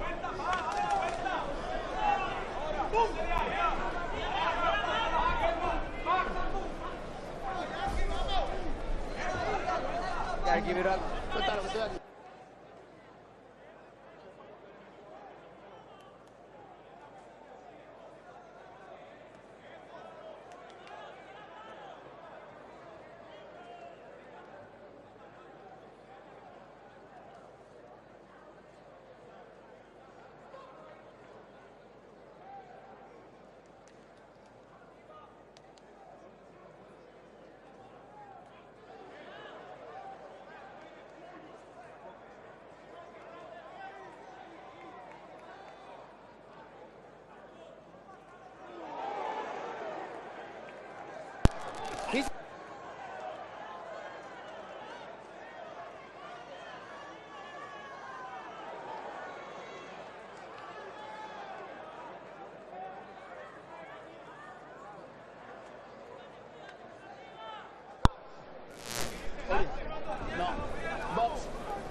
Yankiel Rivera trying to give himself any chance that he has as Bomba Gonzalez is just retreating back to the corner, confident that he's done enough to this point in round 11 to walk out of here and hear the words "and anew." But it wasn't due to a lack of effort from Yankiel Rivera. There's still 3 minutes to go, but he's in some very deep waters at this point. I agree. And Gonzalez is making it look easy. You know, he's just moving around and throwing shots when Rivera's right in front of him. Último, mire, ya camina para que vea. Camina y llévate con esta para que tú veas que lo vas a coger. Si se le enseña, entro y se la cambio. Insiste, sienta ganas, toma la mano, empújala, tiene que vamos allá. Vamos, vecino, vamos. Vamos. La mano suelta la tienes que estar frente. Vamos, caballo, vamos encima.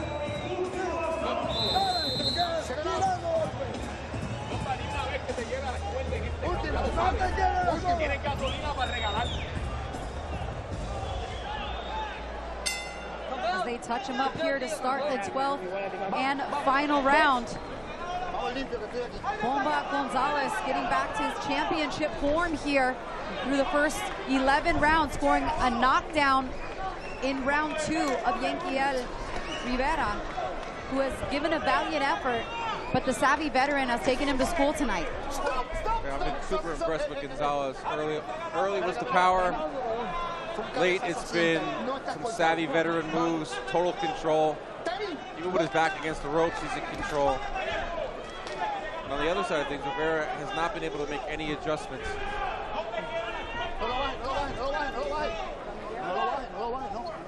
Rivera will learn a lot from this experience, going this 12-round distance against Jonathan Bomba Gonzalez.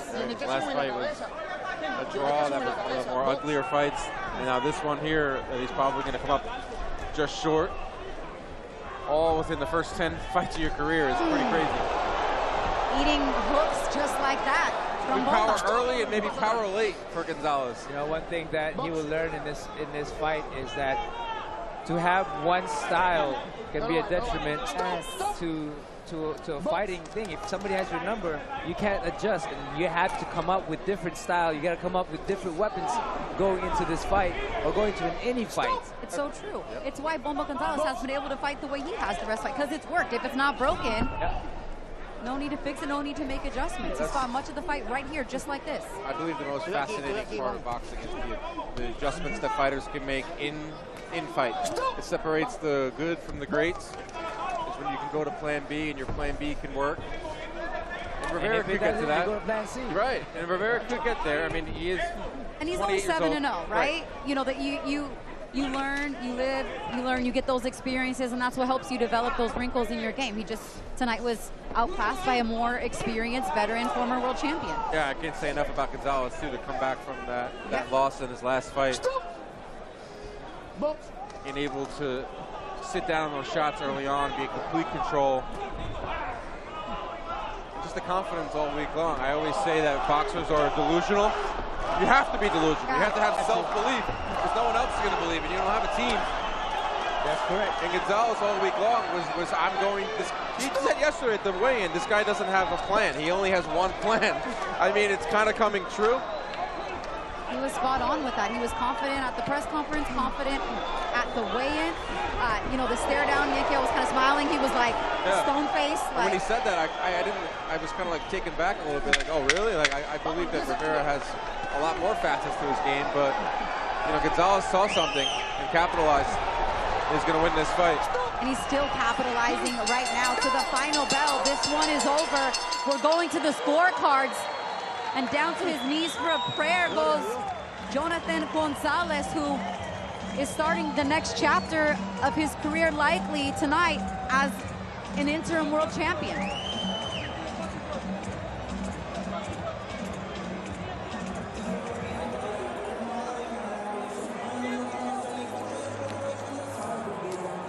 I mean, fantastic work from opening bell till the end of the fight for Bomba Gonzalez. I mean, he stuck to his game plan. He did what worked, and he really didn't have to. He wasn't the one that really had to make the adjustments, especially after hurting Rivera early in the fight in both round 1 and the knockdown in round 2. He made it look easy, like it was a walk in the park for him. Like, it seems to me he just was just hanging out, you know. Like that's crazy to me though, right? Like a world title fight, and you're able to cruise and stay in one gear and do enough and still win the fight. I mean, likely. We don't see this what the scorecards are. Well, that goes to show that style makes fights, right? And Rivera's style was just Bomba's thing, you know? We made it easy for him. But because he was able to land those big shots, that's all it took to change the whole fight every single time. All right, we're going to get to the decision on this one in just a moment, but a valiant effort from Yankiel Rivera tonight. But I think you can tell in the body language and the confidence, Jonathan Bomba Gonzalez knows that he did enough tonight to walk away as he should walk away with the decision.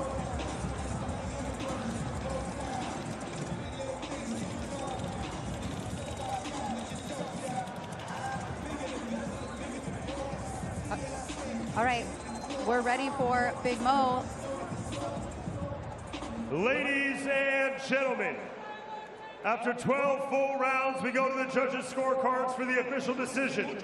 Judge Jose Torres sees it 114 to 113. Judge Gerardo Martinez sees it 116 to 111. And Judge Charlie Ruiz sees it 117 to 110.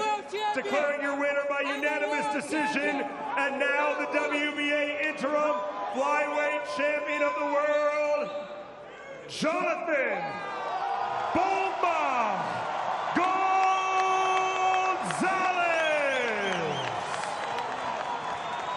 And Bomba has done it. A unanimous decision victory, and he is now the interim flyweight world champion. What a story, what a journey for him. And now to get back to this championship level after what he went through in his last fight and claim an interim world title. I mean, congratulations to him. Well done tonight. Yes, he fought really well. According to his style, he never really changed anything, but he made it happen. Well done tonight, Bomba Gonzalez. Our main card is still to come. Make sure you tune in to DAZN. Thank you for joining us. We'll see you on the other side.